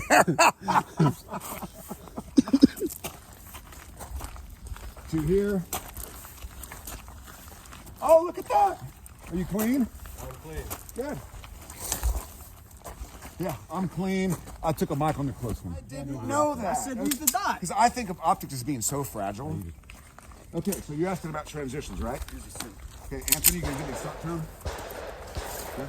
So, can I get a make ready or something? Yeah. And a standby perhaps? Okay, on the subject of transition, this is what most people are doing, especially limited optics. Make ready.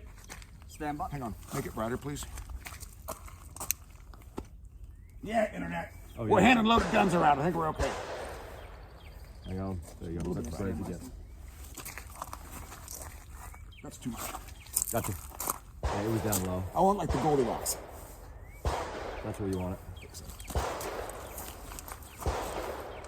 Perfect. Okay, this is what most people are doing. Make ready. Stand by. Right, there's gonna be a right one there and a weird one there. These two are gonna be okay. What's the time? 318. 318 with questionable accuracy. 2 of those have yellow shots. Okay, now let's come over here. You want me to go near to far or far to near? Far to near. Okay, we're at 318. 318. Okay, now I'm going to leave. So what I was doing there is up, down, transition. Up, down, transition. Okay, now I'm gonna leave target 1 on the beginning of dot lift, so on the second dot lift, and then move to the next target. Okay, it should be a little quicker. Transition on the left. Make ready. I am, thank you. Stand by. Everything's on paper. I'm thinking left on that second target. Okay? Greenish yellow. What's the time? 2.77. See? Yeah. And I'm guessing the splits are slower, but the transitions are faster. Yeah, your splits and transitions were almost identical in that. Right. So I think I know we're good on paper. I'm gonna call these greenish yellow. Let's just take a look. Oh, the sun's coming out. Oh, look at that, 2 alphas. That's pretty good. That's green. Oh, look at that, 2 close Charlies. That's green. Oh, look at that, 2 alpha. That's green. You're recording this, right? Yes, sir. Oh, look at that. So I called greenish yellow. And is there some weirdness out there? Like something on this side? Okay, so look at these and then look at those. I think these will be more accurate. I think these hits will be better. Well, you got 2 Charlies there, that's somewhere else. Oh, they're on the left side? Yep, they're all good. Oh, No, they're on that side. no, they're center.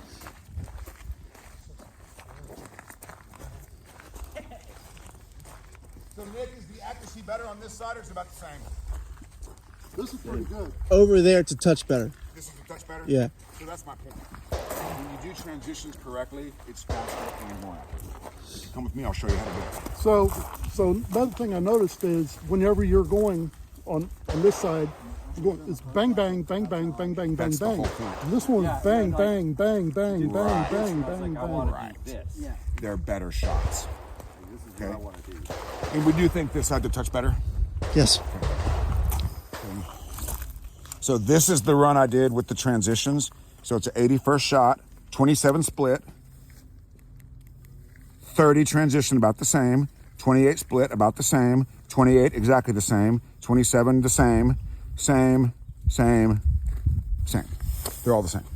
Okay? Now, at the upper level, you could make a case for faster splits. But again, it's a gun I've never shot before, and I haven't touched a gun in over a month, right? So you could make a case for, theoretically, the split should be getting faster. But that was more of like a demo mode than it was a go for broke mode. Yeah. Okay. So you come over here. Is the gun empty? It is. Okay. So I want you to dry fire it. Your dry fire cadence, I want to be 1, 2, 3, 4, 5, 6, 7, 8. In between 2 and 3, drive the gun. Okay. From holster. That's fine. Are you Dry gonna fire. give me a beep? Yep. Stand by. 1, 2, 3, 4, 5, 6, 7. Was it one? Was it even? So, I started. Let's do it slow. Let's do it slow, please. 1, 2, 3, 4, 5, 6, 7. Do that. Do it. 1, 2, 3, 4. No, you're getting ahead of me. 1, 2, 3, 4, 5, 6, 7, 8. That's good, right? Yep. And now faster. Stand by. 1, 2, 3, 4, 5, 6, 7, 8. Are you good? Yep. Can you go faster? Yes. 2, 3, 4. 1, 2, 3, 4, 5, 6, 7, 8. Yes. Faster. 1, 2, 3, 4, 5, 6, 7, 8. Load the gun.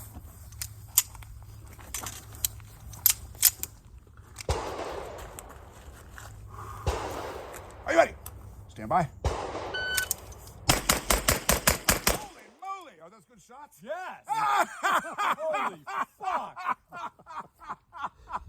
Go check. Holster. So greens and yellows. No Yeah. deltas, no mics. I mean, there might be a delta, but it's on paper because that's what the definition was. Go take a walk. Go look at the targets, Nick, please. 233. You're a mic? Oh my. It's okay. Yeah. That felt totally different. That was good. Right? Now, do you have any idea what the mic was? Yes. Do you have any idea what the mic was the first one? Is that do not? Okay, let's do it again. Are they basic? No. You can tell. I didn't. It's fine. And that, Anthony, that target has 2. This one? That's the mic. This one has the delta. Okay, so there was a mic. That one has the mic. It's fine. It's just as experimental. Yeah. That one Way has to the go, delta. Anthony. This is just experimental. Yeah, with a little bit more visual patience. Yes. Okay, show me. Mag loader. So what I'm asking him to do, I only ask my upper level. Well, I ask everybody to do it. I only expect my upper level shooters to do it. I'm asking him to shoot alphas without slowing down. You understand that? I do. Okay. So now the standard is Alpha Charlie. Okay. No deltas, no Mike. Okay. Make ready.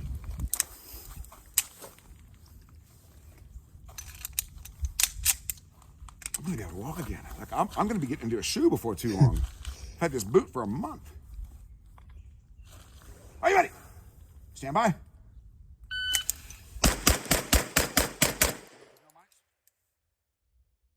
No deltas, no mic. Holster. So his hair on fire run was a 233 with a mic. This is a 250. Anthony, go check it out. Alpha Charlie counts. Delta Mike does not.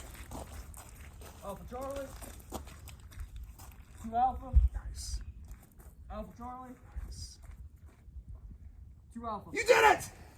That's fucking awesome. Sorry, you're gonna have to censor these. Like, So look, totally different. And just look. The run with the mic was a 233. I asked him to shoot off. It's about slowing down. With the Charlie's pretty close. Yeah. Yeah. See, Alpha's close Charlie's. Those are green shots. Wow. And it only took you 17 hundredths. I think. So wait, that's I right. did it. 250. 250 was the clean run. 233 was the not clean run. Wow. That's the difference between going for broke and paying attention. That's crazy. So what is 50 minus 33? Is that 27 17. or 17? 17. Is it 17? Yeah. Okay, so over the course of 9 events, a draw and 8 shots, it took you 17 hundredths of a second longer. You didn't slow down. Nope. It just required a little bit more visual patience. Yep. 17 hundredths of a second to get a clean run. Wow, that's mind blowing. I know. Like, seriously. I know. I think about it's all different. I know. Welcome to the Matrix, my friend. That is. I'm not telling you can dodge bullets. I'm telling you don't have to. AndersonShooting.com. The old man can shoot. That's a great place to stop it. I've been challenged to a revolver shoot-off. This is Steve Anderson's first. Actually, it's not my second. I used to shoot a revolver on bowling pins. I would shoot a 6-drum revolver on 5 bowling pins, and my strategy was a speed loader. Like, speed loaders suck. You know what I mean? Got to the 387. No, I don't. Okay. I got to see what I need to see. Okay. Ooh, that was a left. I like that sound.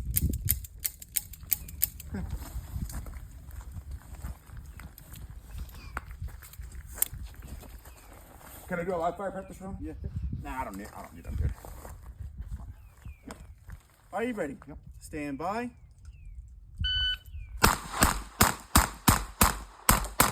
Oh no! What's the time? 3:36. Okay, so there's going to be a left shot, but it looks like it's going to be okay. Were you pulling the trigger and it wasn't going off in that last one? I wanted to make up. I'm out of rounds. There's only 8 rounds in the gun. Oh. So one of these targets has a leftish thing. One of the many defaults of their kind. Did I just win the revolver shoot-off? Because I done dealt with it, I won the revolver shoot-off. Yeah. Oh, okay, that's fine. Yeah, I guess. That's fine. That's good. Yeah, we're good. It's good. Good. Good. This is going to be super good. Good. Okay, now hang on. Let's be fair. Let's give him credit for his draw. Who has the timer? So we'll look at the first shot because it's. How should we do that? Should we? I would say the I don't last think it would shots. matter. So I had an 81. You had a 170. On the draw. I mean, he can't get credit for having a slow draw. so let's look at the gap. So there's a full second. Yeah. What There's 9/10 of first shot in there, and I got him by 7/10. Okay. You shot a 403. Oh, 387. Woo. Let's call it a draw. Really? Let's literally call it a draw. No. So what were the difference in splits? So I don't know what this 480 is. What's this 403 in between? That's your run, right? Isn't that must be Anthony? So the whole thing about group shooting is aim the gun, accept the wobble, allow the gun to go off. You're gonna see my muzzle shake before the gun fires, and the dot's doing the same thing. Okay? I intentionally did not dry fire this gun, so I have no idea when it's gonna go off. That's good for me. Okay? So walk through the steps. I'm gonna aim the gun. There's a divot there from my bad foot. I'm gonna aim the gun. Okay, the gun is aimed. The dot's going nuts. Okay? Can't do anything about it. So now I'm gonna get a surprise break. Holy moly.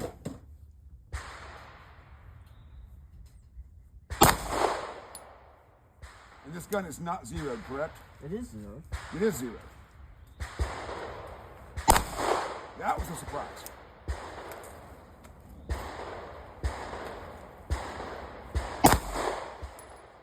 think that was a little bit left. That should be pretty straight. See how much the muzzle's moving? Yeah, it looks like you're waving at somebody down there. Right. That's gonna be a little high. Now grab the victory thing and then you can put the gun in the holster. Let's go see what we got. So those were 5 surprise breaks. I had no idea when the gun was gonna go off. Oh, look at that. That's lovely. You're 5 in. Look at that. So the amount of muzzle movement that you saw, is that kind of surprising? Right in line. Okay. Are you surprised how tight that is with how much the muzzle was moving? No. So the muzzle was doing this, Right. and that doesn't surprise you? Well, you've already experienced it. But so that gun is zero. Did you guys zero it before I shot it? It's been zero. But we're both missing on a plate rack. Yeah. From all the way back there, everything is going over top left. Well, then let me plate. shoot that. I'm shooting Glocks and revolvers. My hand grenades are problem solvers. All right, these turkeys can't hit the steel with this Glock. It appears to be zeroed. I think they're honking the trigger. Let's take a look. Hang on, let me see that. Where's Steve? I earned this in the revolver shoot-off. Okay. I earned this in the revolver shoot-off. That's what I did. Upside down pair of pants. Okay? All right, here we go. Aim. Accept. Oh, wow. Ooh, interesting. Let's go a little lower. Okay, the gun is shooting high at this distance. Okay. That's what's going on. I'm not a. Okay. It's got a close zero. The first shot was centered. This will be one towards the bottom of the plate.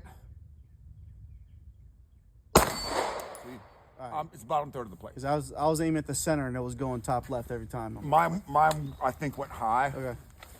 So let me see how high I can go on the plate and still hit it. What distance do you have? I'll go just below center. So that's too high. Bottom of the plate. Bottom. Okay. Yep. Glocks, revolvers, hand grenades are problem solvers. Okay, Anthony, your tool. All right, you guys ready to shoot? They are now racing to 240. Stand by. Time. 3-1-7. 3-1. Nope, next shooter. Mike, be visualizing. 3-1-7. Right. And Mike, I would recommend that you just finish the run. What's that? I would recommend that you finish it. I wouldn't even bother with the makeup on this because you're not going to get your goal with the makeup. Yep. But at least that way you get to wrap the whole run. Stand by. Time. 2-5-6. 2-5-6. All right, Mike, get in there. Just stay hot, guys. I need you guys ready to go as soon as the other one's done, and be visualizing. Are you ready? Stand by. Time. 2-7-7. Okay. Get out on the timer. Are you ready? Stand by. 2-5-9. Nice. Where's it going to come from, Nick? The burst energy from there to there. Are you aiming through the mesh? Yeah. Okay. Are you ready? Stand by. Oh! 2-5-8. Woo! Hey, Mike, could you put your hands closer to your gun and still be on the wall? Probably. Uh-huh.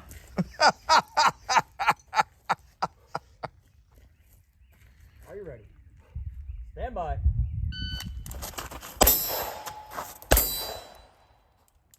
2-6-0. 2-6-0. Boy, we're close. So, Nick, one thing that you're really good at is putting some speed on it once you know what to do. So it might be time just to grab another gear. Okay. Stand by. Oh! Oh! What is it? What is it? You sure? Yeah. 2-3-0. Oh! 230. Unfortunately, I didn't get that on tape, so you have to do it again. No, I got it. I totally got it. You're done. Unload and show clear. Thank you. That was good. You're done. Can you also unload my gun as well? Yeah. Did you see that? How great is that? That's awesome. Now, so you started this. So you started this at 297. And you got 0.6 of a second off of a 3-second drill. That is unheard of. That's incredible. What are those numbers? Like what percentage is that? I mean, You're the arsonist. 30%. And that means I'm the flamethrower. 25. Yeah. From 297 to 230 because you decided to be successful. It's deciding. Again. You have to decide, and then you do it. And then what you did was you taught your body how to do it. Feels different.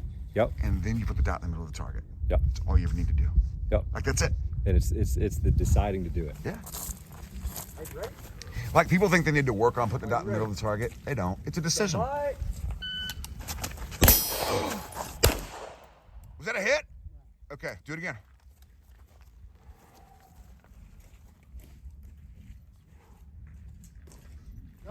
Are you ready? Stand by.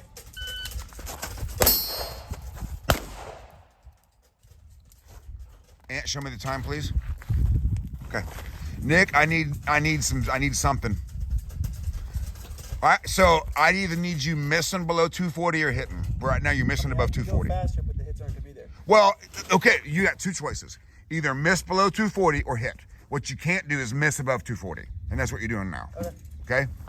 I'm fine if you miss below 240. You just can't miss fat. You just can't miss slow. Are you ready? Stand by. Time. That's what's gonna feel like. Do that again. Are you ready? Stand by. Look, there's a lot of gun movement out there. The gun's going back and forth. Try to keep it in the same plane. Are you ready? Stand by.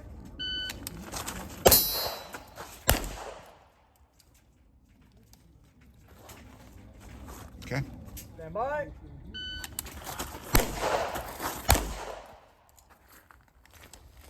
Okay, that's a 236. That's what it's gonna feel like. I think your body's moving more than it needs to. That's what she said. Are you ready? Stand by. That's it. 243. Is that it? Yeah. Okay, 243. Nicely done. Good job.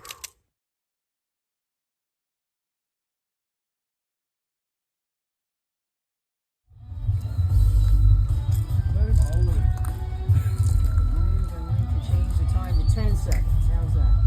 It's like, oh, you son of a bitch. Attempt number 347. Reshoot, reshoot, reshoot. Oh, reshoot. It's gonna get it. Okay, That it? we're good. Don't nudge it. Don't nudge it. Now we gotta put on the timer. Yeah, I will. I'm gonna have to push the button and then hold on. Take a picture. Okay.